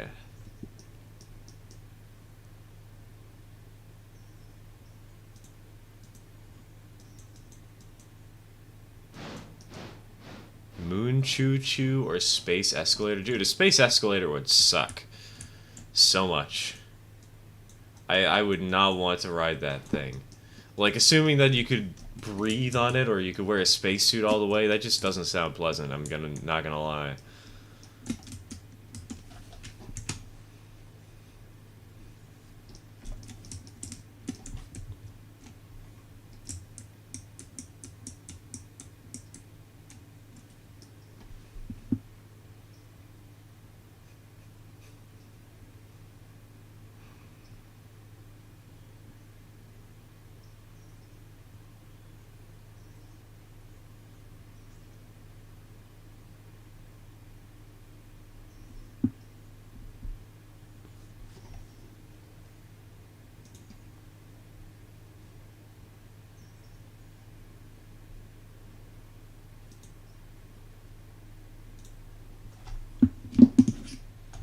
They call it the flexible levitation on a track system, or the float.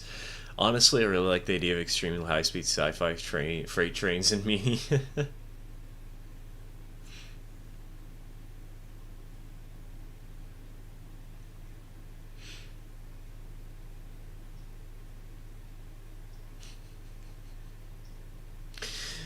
What was I gonna say about that? Oh yes, we'll get the Hyperloop. Let's go.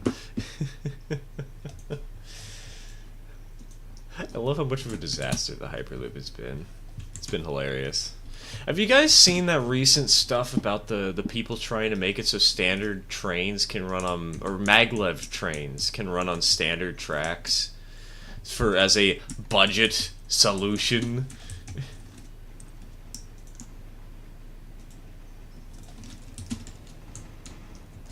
It's so dumb.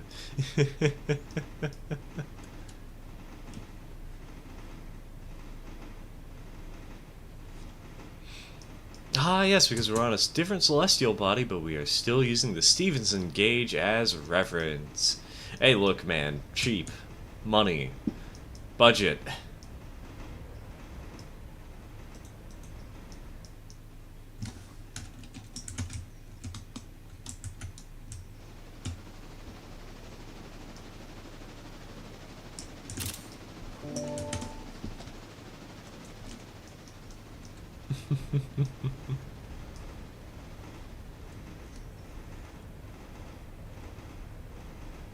Like, what's not to like about a 100 to 200 car consist going 300 mph from the equator to the nearby spaceport? Simple. Eardrums.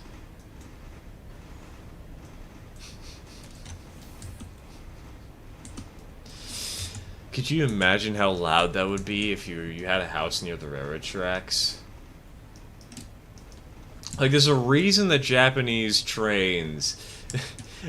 The one reason that Japanese trains don't go faster than 300 miles an hour is because of noise complaints. It may not be literally the only reason. There's probably some other logistical issues with getting them above 300, but...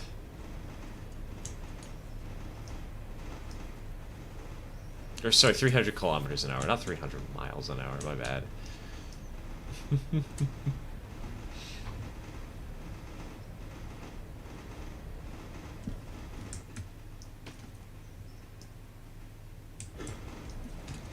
Bah, people don't need eardrums. Well, how are they gonna hear the cymbals then? But tish.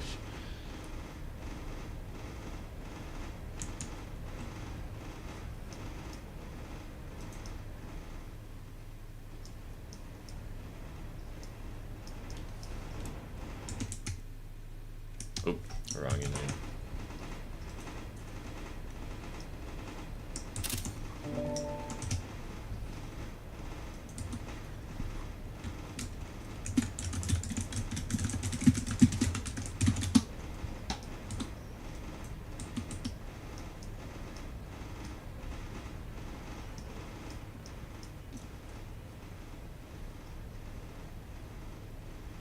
We need to make of the moon train not a maglev. Why? Look at my profile picture. I would, but doing that while while live streaming is a little bit difficult.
It's a purple caboose in outer space.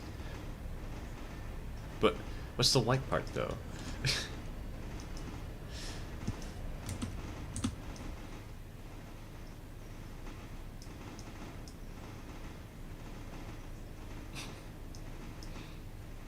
See, whenever I look at this, I always see the thing on the left as like a Yeti for some reason. It's so small, you know, obviously I can't really make it out, but I always see it as a Yeti, and I see the thing on the right as a steam engine. The purple part. We love having very small and hard to see icons. Front of caboose. Okay, that makes sense. That makes sense. I sort of see it now. It's not a Yeti, contrary to popular belief. Also, I just realized we probably have passengers going to Bryson. Yeah, passengers going to Bryson. Oh, no worries. I'll fix that in a minute.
We need moon caboose. Why are we talking about old free-railing and railroads online? I had to explain that to my sister the other day, actually. I had to explain to her about the how cars would launch themselves to the other side of the moon. That was a fun explanation to do.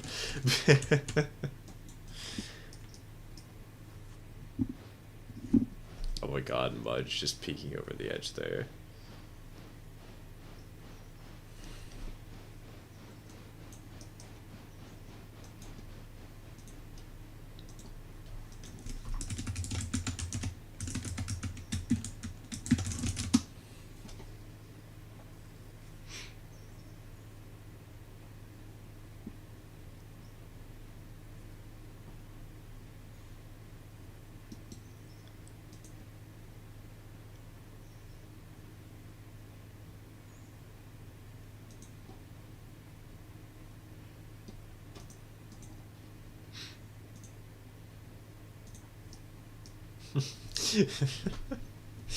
I love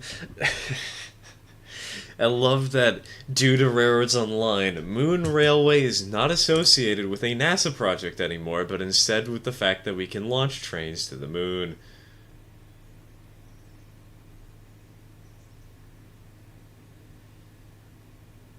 Absolutely hilarious. Handcar to Heavens. Handcar to Heavens? That sounds like a mildly religious donations group that is trying to help people somehow by using handcars.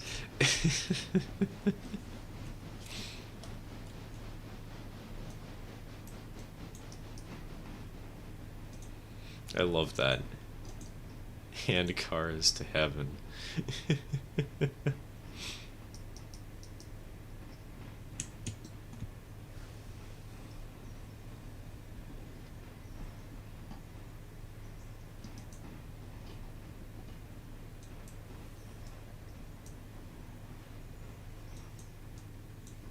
Donk.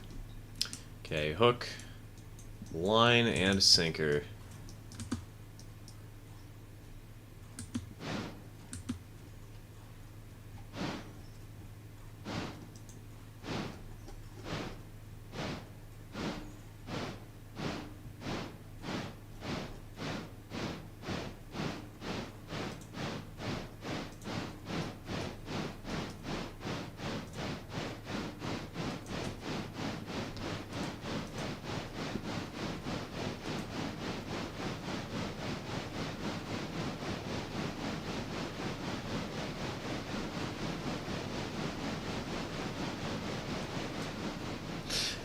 This train might have some trouble climbing the hill, huh?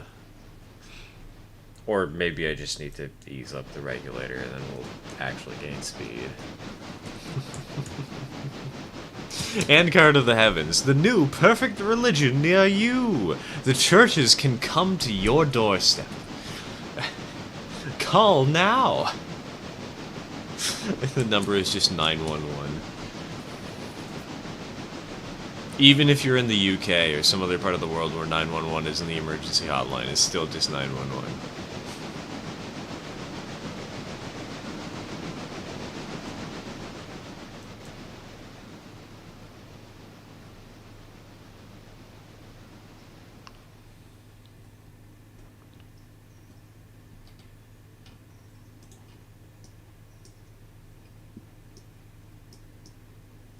And this, ladies and gentlemen, everything in between is how one starts a cult. I can words. Please do not associate with our competitor, the Handcars to Hell Church. They are very much sinners in our religion.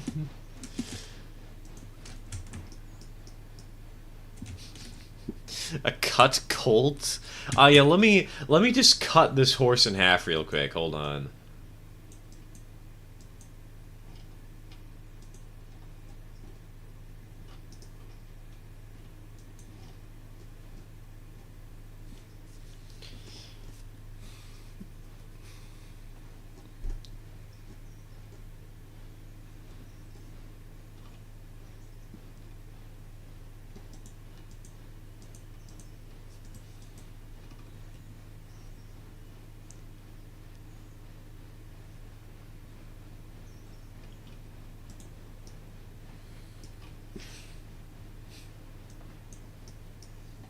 Handcar inside of a massive cannon. All right, John, hold on tight and hold your breath.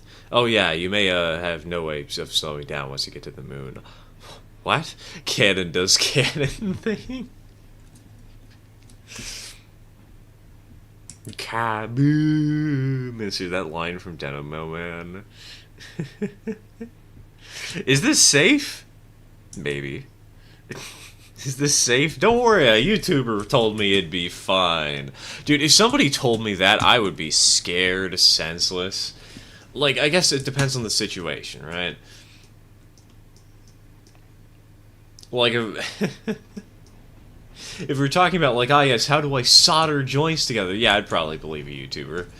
But if we're talking about whether or not throwing myself into a cannon without any protection whatsoever is safe, maybe... Maybe not listening to the YouTuber in that circumstance would be the better idea.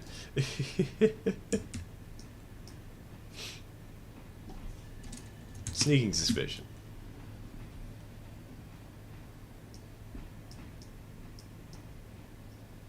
Just realized it was 10 minutes behind for some reason. Ouch. That's no fun.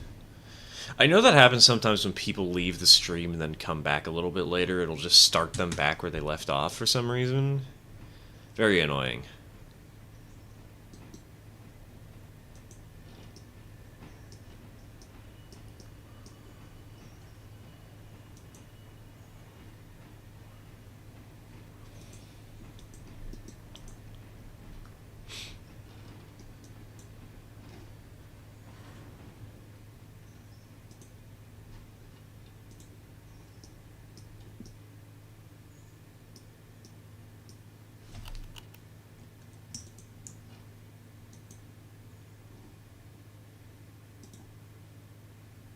Okay, we're at Bryson Depot. People can board the train, even though it's in this awkward position.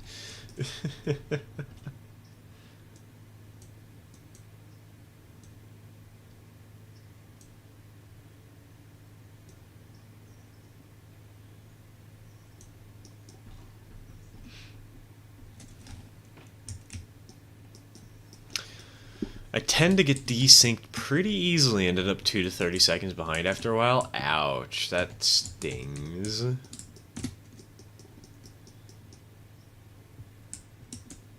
Alright, you know what, since I know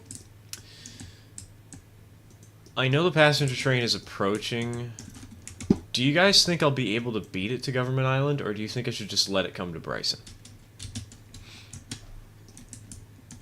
Because the mixed freight takes lower priority.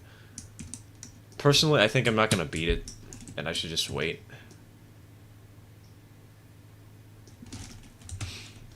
I'll save us a little more time.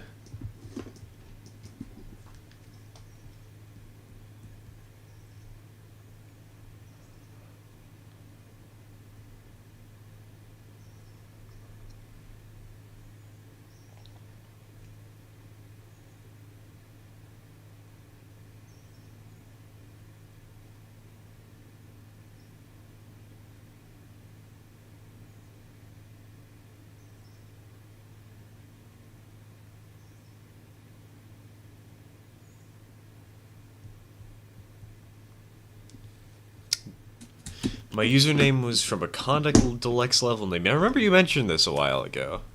I'm still disappointed that the Switch version of Conduct Deluxe not only has more levels than the PC version because it comes with the DLC that you get on the phone version, but also some of the levels in the DLC are just broken outright. You cannot 3-star them due to the way they've been built. Or I should say rebuilt. So that's fun. How many passengers we got? Passengers to Whittier. Wait, we don't have anybody going to Whittier today? What the heck? Really? That's stupid. Okay.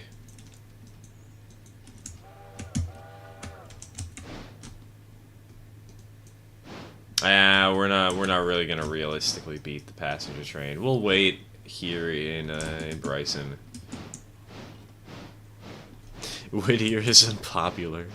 Yeah, in the polling, we found out that Whittier is stupid, and nobody likes it. Whittier fans when when they see a Bryson fan.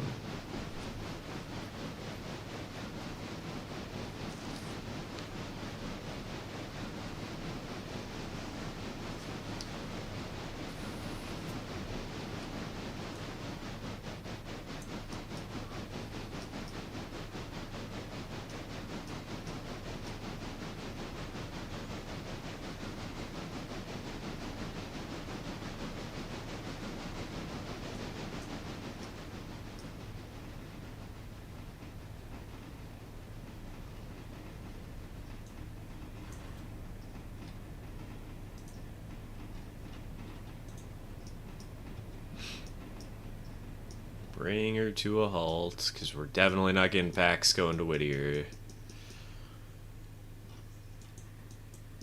We can bring her a little more forwards. I still need to buy the signals so that we don't have that incident again, don't I? Ugh.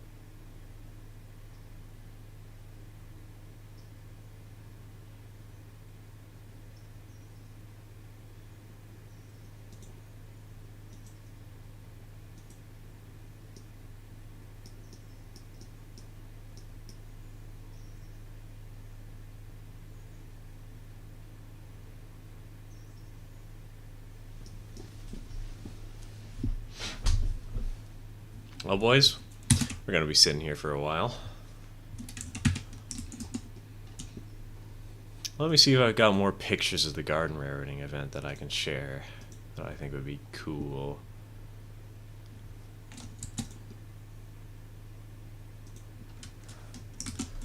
We went to a few other little layouts.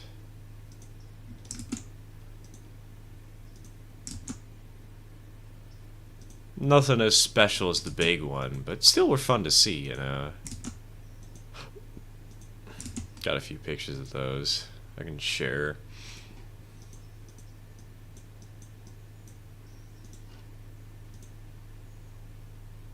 Alright, we got... There's this one layout that had a Santa Fe train that was running around it. There was also on this little inner loop, there's a Winnie the Pooh train running around. Somebody painted up some egg liners in an adorable little manner.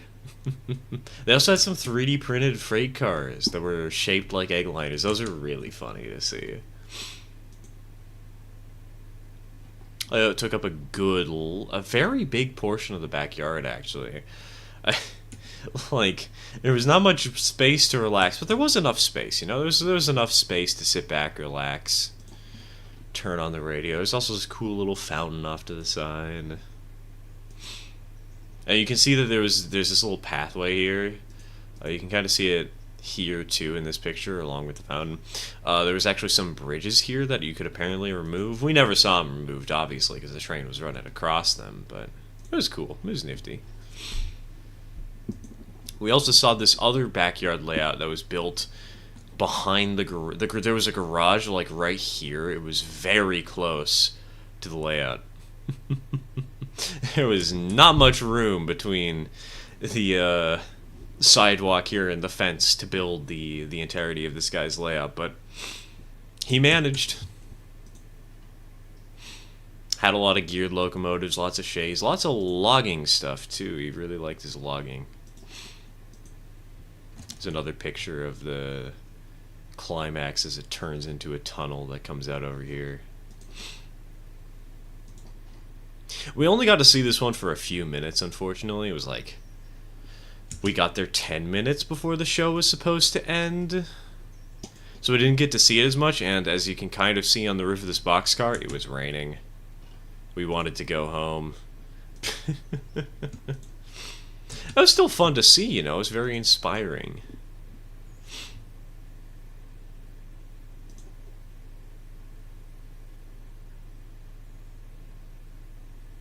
Somebody's gonna need to talk me out of buying G-scale trains in the near future, though, because if you don't, we're gonna have more projects on the channel that I'm never gonna finish.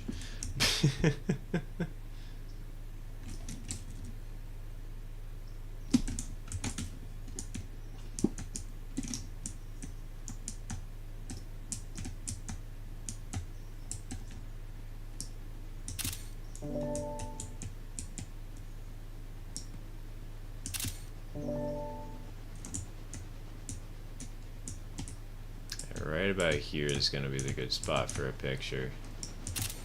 Because you really start to feel the curve as the train goes around this little bend.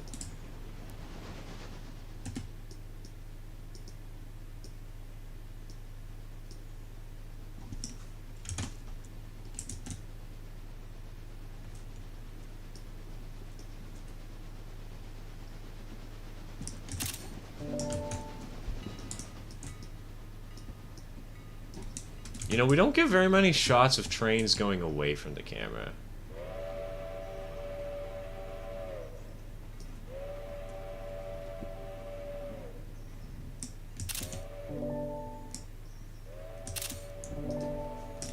Need more shots like that.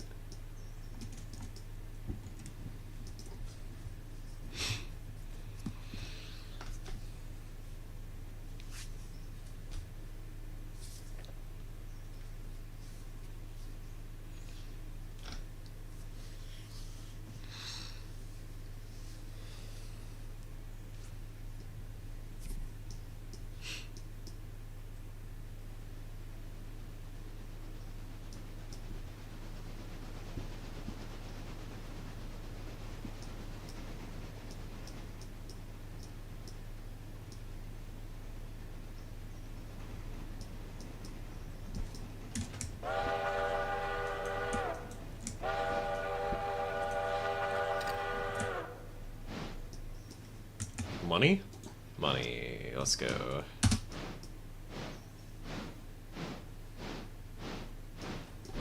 Okay, you know, we actually have so many people who want to go to, like, Alarka Junction and to Cochrane and Alarka itself. I think I'm actually going to send the train on its way up there. We'll worry about repairing the cars later, because, like, we can make so much money by just delivering some people to Alarka Junction.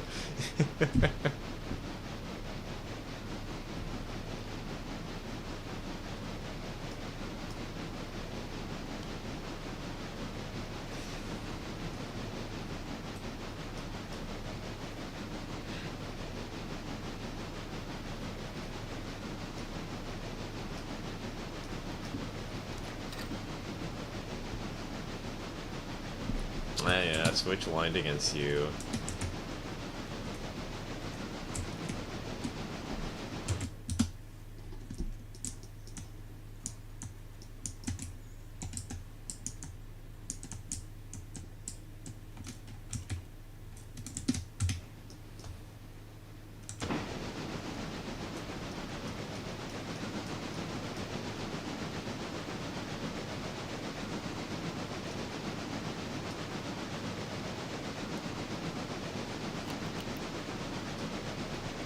Only 30? We only had 32 fares?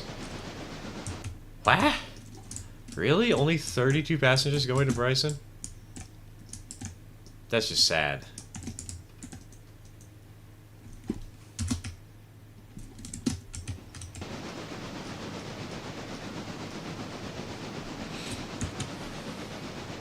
Ooh.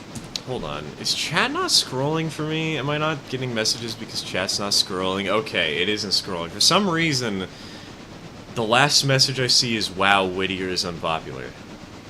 Thanks. Thanks, OBS. That's strange. In my save, I've had 115 people going to Whittier and Bryson alone. I've had that happen too. I guess today's just not the day, huh?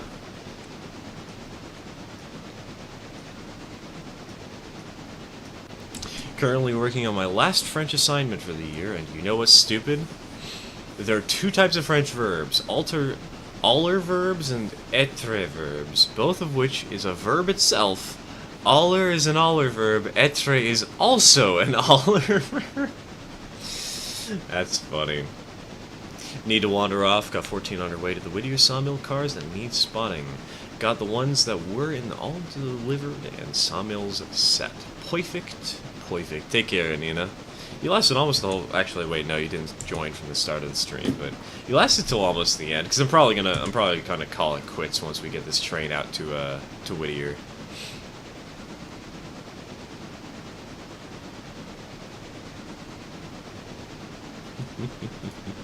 Got pizza munching on it now. Hey, let's go. If you want to pick up number 14, Nina has her off in Whittier, down by the sawmill. I'm taking care of number 3. She's doing good work of this heavy-duty train.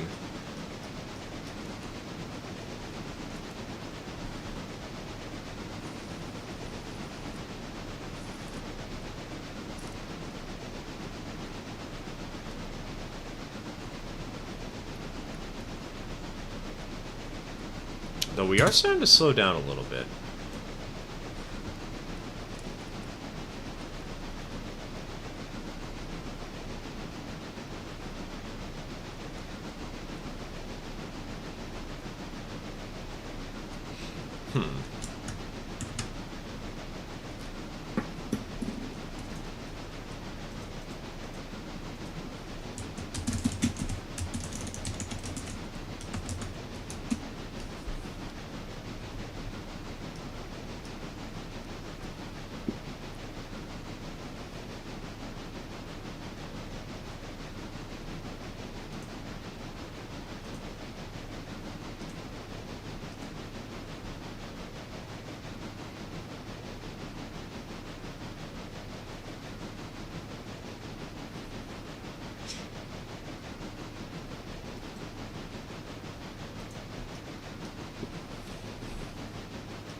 Actually, I meant avoyer rather than aller. Didn't mean to hit the laughing button. I was hitting the wrong button.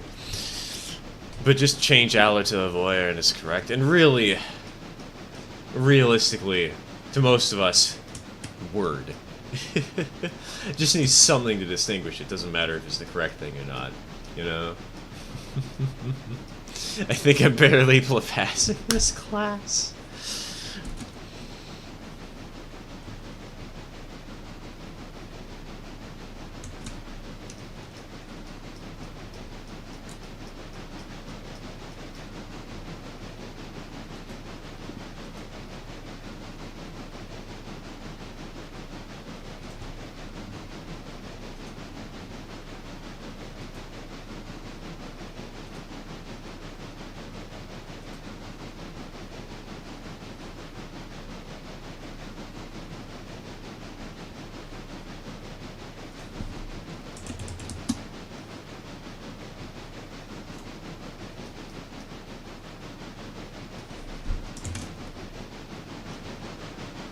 Well, maybe we're pushing these little engines to their limits.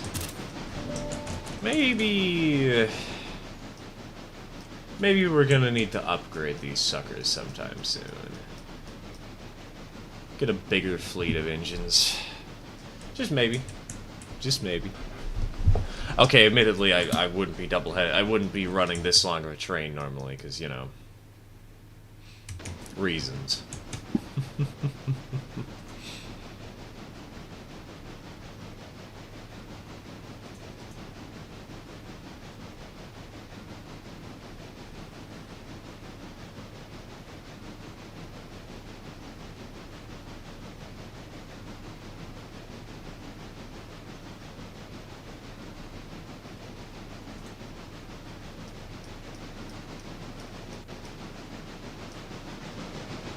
I'm really bad at French, as previously mentioned, especially because I pronounce all the words like English words, so all my speaking marks are awful.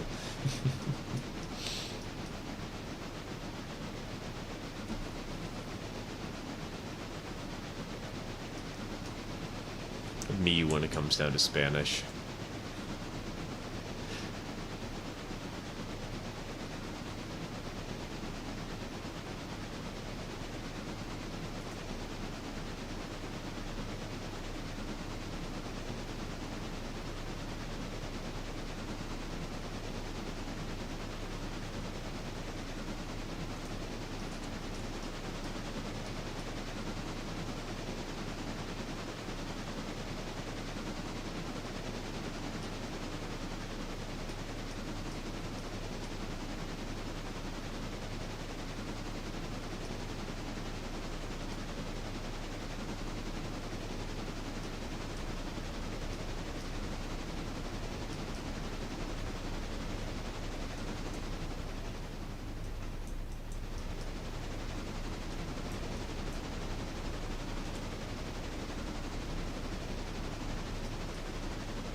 I love, I guess, 30-mile-an-hour curve. Look out. Look, man, I'm trying.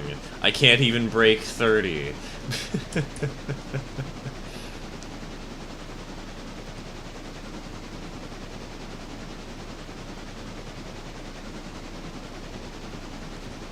Luckily, this is the last year I have to take French classes, so come next week, I'll probably never have to correctly conjugate. Oh, God. I'm not even going to try and pronounce that word in future tense again. I know that feeling all too well when it came down to my Spanish classes. It really sucks because now that I've grown up, I really want to learn more languages, you know? I'm out of high school. I want to try and learn... I want to try and learn Russian and Japanese if I can. I know that both of those would be a complete nightmare, especially Japanese. So I just realized 84% on Bronx Tender? What the heck happened to her? Huh?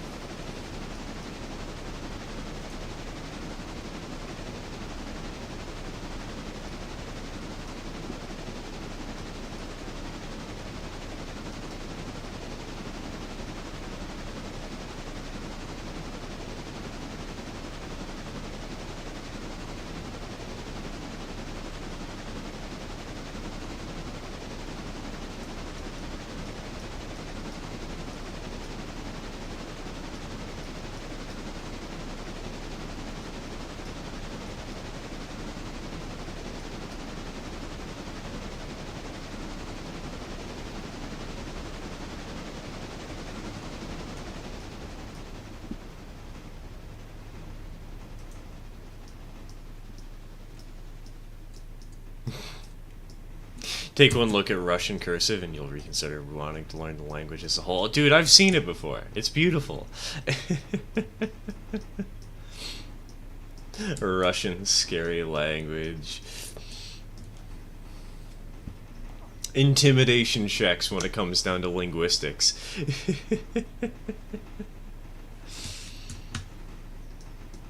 It was like that when I found it, I swear. I think it was, actually. I think I totally believe you, Mudge. The thing is, I think we put it in the sheds where we're doing the overhaul on number 1.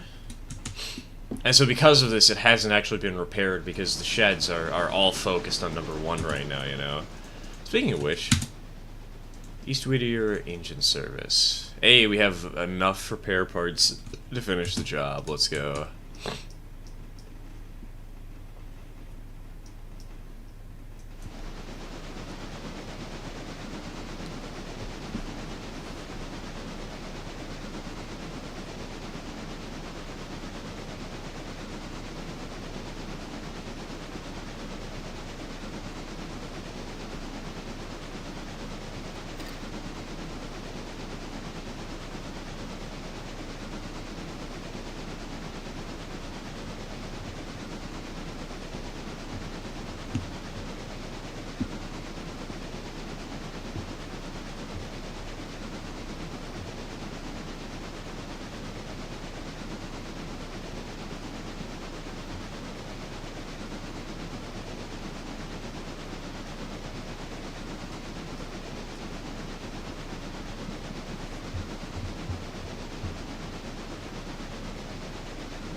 I'm gonna have to, you know, seeing this engine struggle, I'm gonna have to look into what the tractive effort would have realistically been for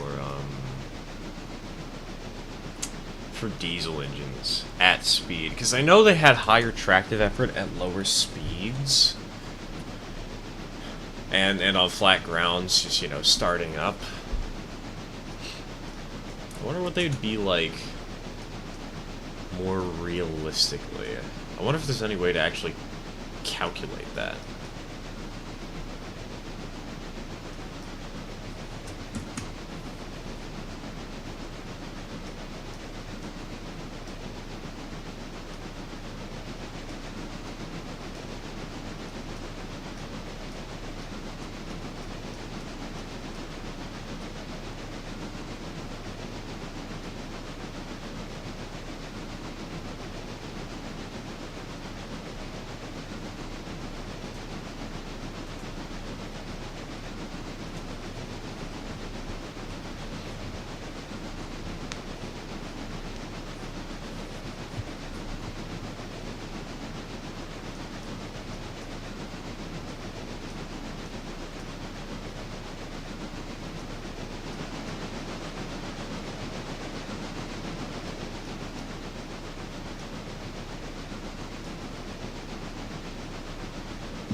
You know, I don't know why I thought of this.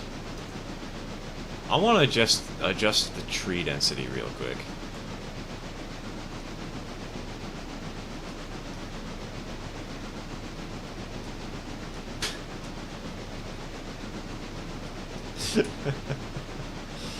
Also, you know what?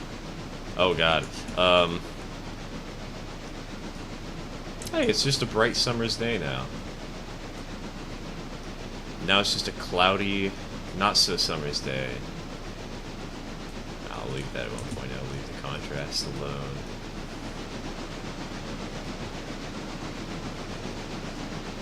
Oh, this feels... I like this actually. This feels very cozy. I might leave it this way for a while.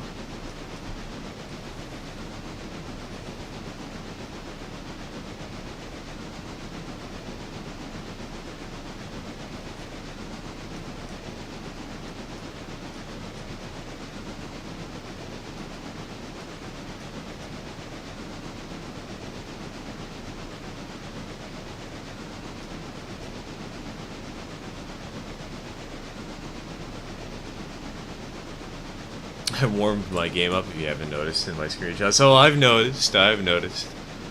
Contrast at 65 and post-exposure at 1.2. It's pretty nice. Let me try that. Post-exposure at 1.2 and contrast. Oh, I see why you'd like something like this. I wish there was some way, though, that I could still use the contrast to adjust the colors without making the engine look too dark.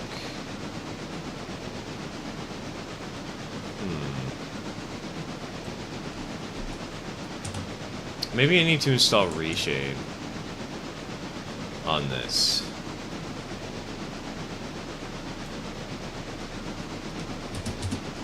There we go. I think this is good.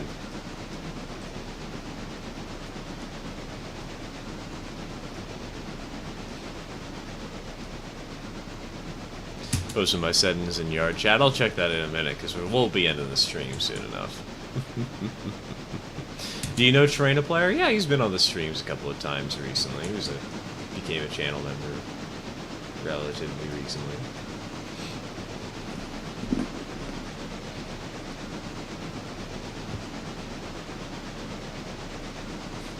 Not used to this much tree because I mostly play Rareorder on my laptop, and if I turned the Tree-inator up to full, my computer would explode and damage my HO280 from the explosion.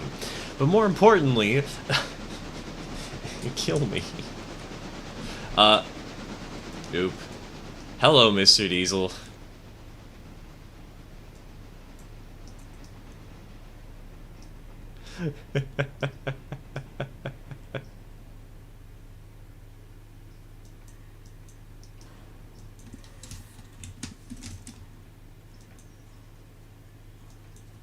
Try to beat me. Switch it fail.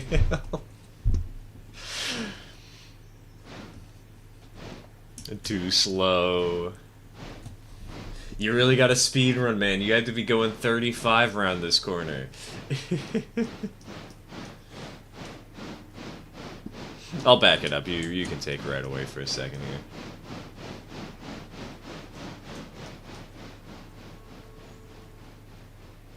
Yeah, maybe I'll install Reshade. I feel like I do like this extra bit of color on the game, but I don't like the darkness. Person that he joins for live streams and how he has told you about the Strasbourg Thomas Foamer. Yes, that interesting individual, to say the least. What is Reshade? Reshade is just a basic shader tool that's sort of like an overlay in a way. It kind of hacks into your game and it allows you to add some shader effects.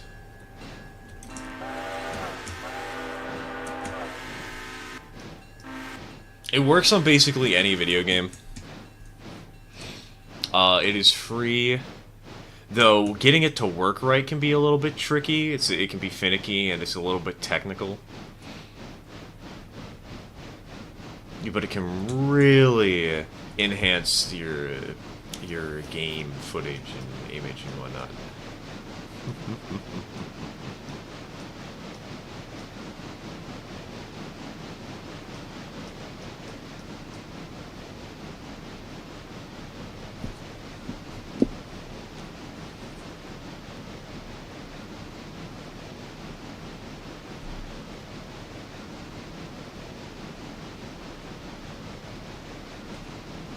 Him and I do rarity works sometimes and live stream it. Okay, I had one question about that actually. That I asked Train a Player and he didn't have a great answer for it. Actually, I don't think he had any answer for it. For the specific Thomas guy, why not just create a group DM and voice chat in there rather than in like a server where he can join?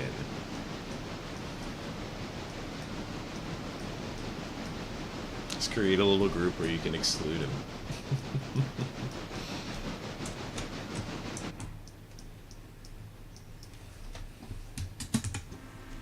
Oh, looking at your settings, Mudge, I just saw them on my phone.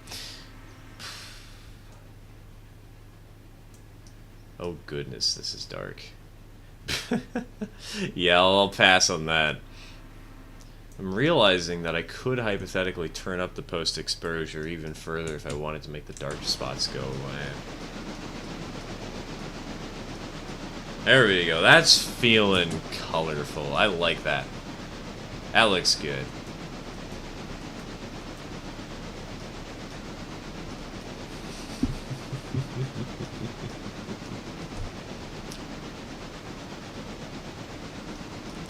Honestly, don't know. He joins my stream and all he talks about is Thomas. Oh, right. Sorry. I'm stupid. This isn't somebody who's joining a voice call. This is somebody who's just joining chat. My bad. Somehow I'm back and you're still streaming. Not for long. Not for long. We're gonna be ending it here in a minute. I gotta go get more pizza. I am hunger. I must consume. Yeah, we're still going. Gotta get this train to Whittier, you know? We got this, 20-car, 16-car freight train.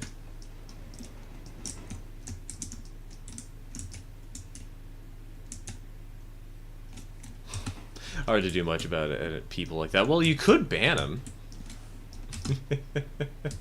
That is always the easy solution.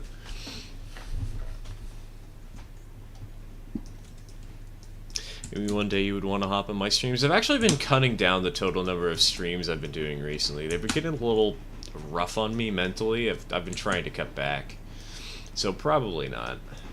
I like doing one a week. Especially with a streamathon coming up. God, that streamathon, I'm gonna have to plan out what I'm gonna do day by day when we actually do the streamathon. Because that'll be coming up next month. That's gonna be basically in a month. At this, actually no, like what?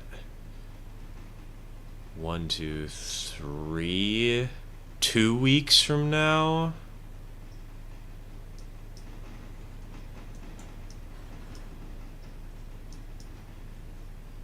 Looking at the calendar here, it's gonna be from, I believe it's gonna be from July 8th to July 15th.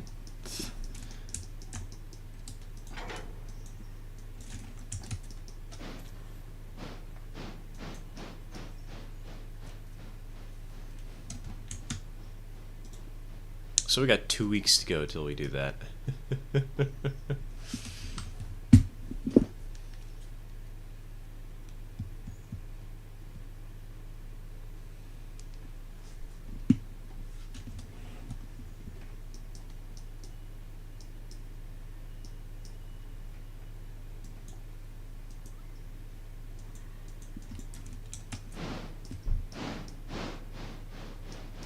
So is it just me, or I feel like I'm getting more lag when I'm looking at a large number of cars recently? Has it been happening to other people recently, lately?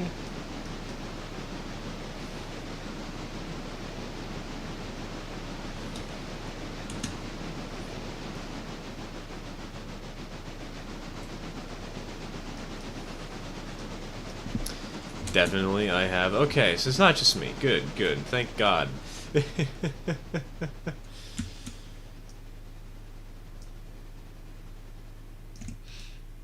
wonder what's happening then. Weird.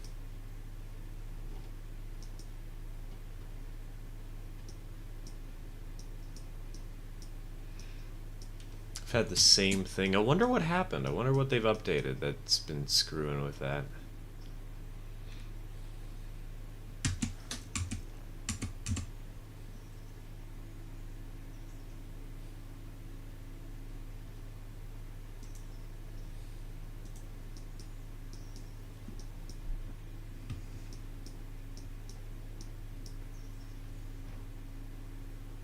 I overshot the crossover.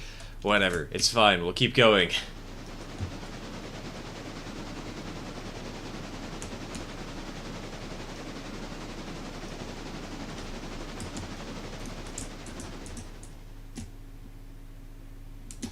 Oh no. Who put the Walker Lower Logs car? All the cars on the other end of the train.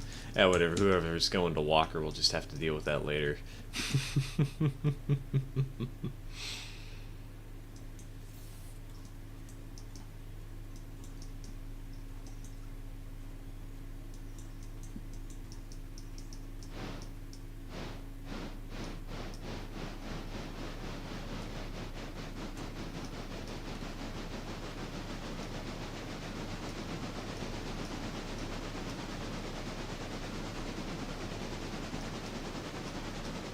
Was the tender always damaged? If not, then I must ask what happened. I don't actually know what happened. I think somebody might have just, like, rammed it too hard one too many times. Or maybe this engine derailed. We haven't been able to fix it, though, in a couple of days. Because usually this locomotive winds up over here at the East Whittier sheds, and it's probably going to wind up here again. And the problem is, engine number 1 is at 30% on both its locomotive and tender, which is a bit of a problem. And so it's kind of been hogging the East Whittier repair tracks for a few days. And so we haven't had the time to repair the tender here. Maybe cornered too fast. It might have cornered too fast. It might have gone around a corner at a high speed. I'm not entirely sure. What I do know is we're probably going to be moving engine number 1 out to Bryson today. And we'll be moving engine number 3 here into the Whittier sheds, where we will repair her.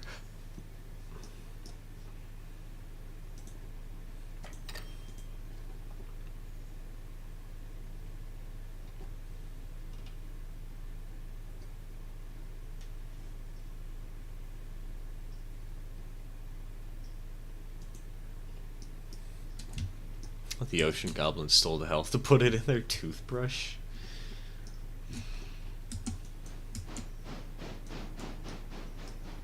When you say ocean goblins, all I can think of is either krill or of Jar Jar Binks and whatever species he happens to be. Do you have any parts? Yes, we have parts in the shed. We got parts in all sheds. We actually just delivered them today.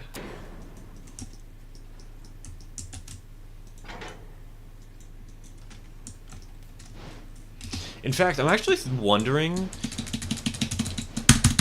why my PNG tuber isn't working properly. I'm wondering if I should buy some more tool cars.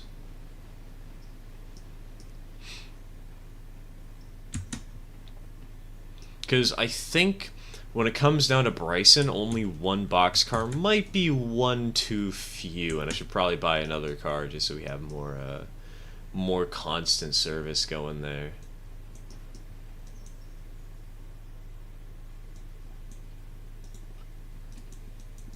Alright, once we get these cars put away, I'm gonna end the stream there.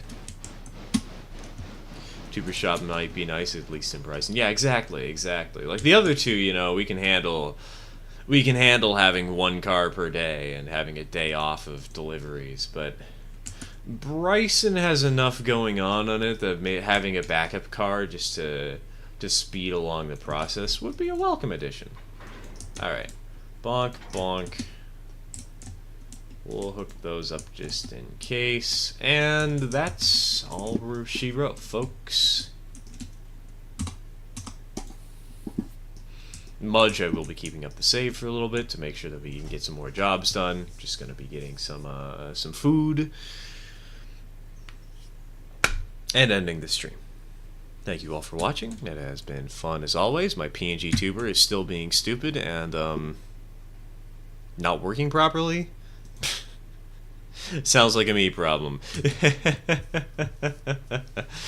Alright, take care everybody. I'll see you around next week. Cheers, folks. And maybe we'll have a special video tomorrow.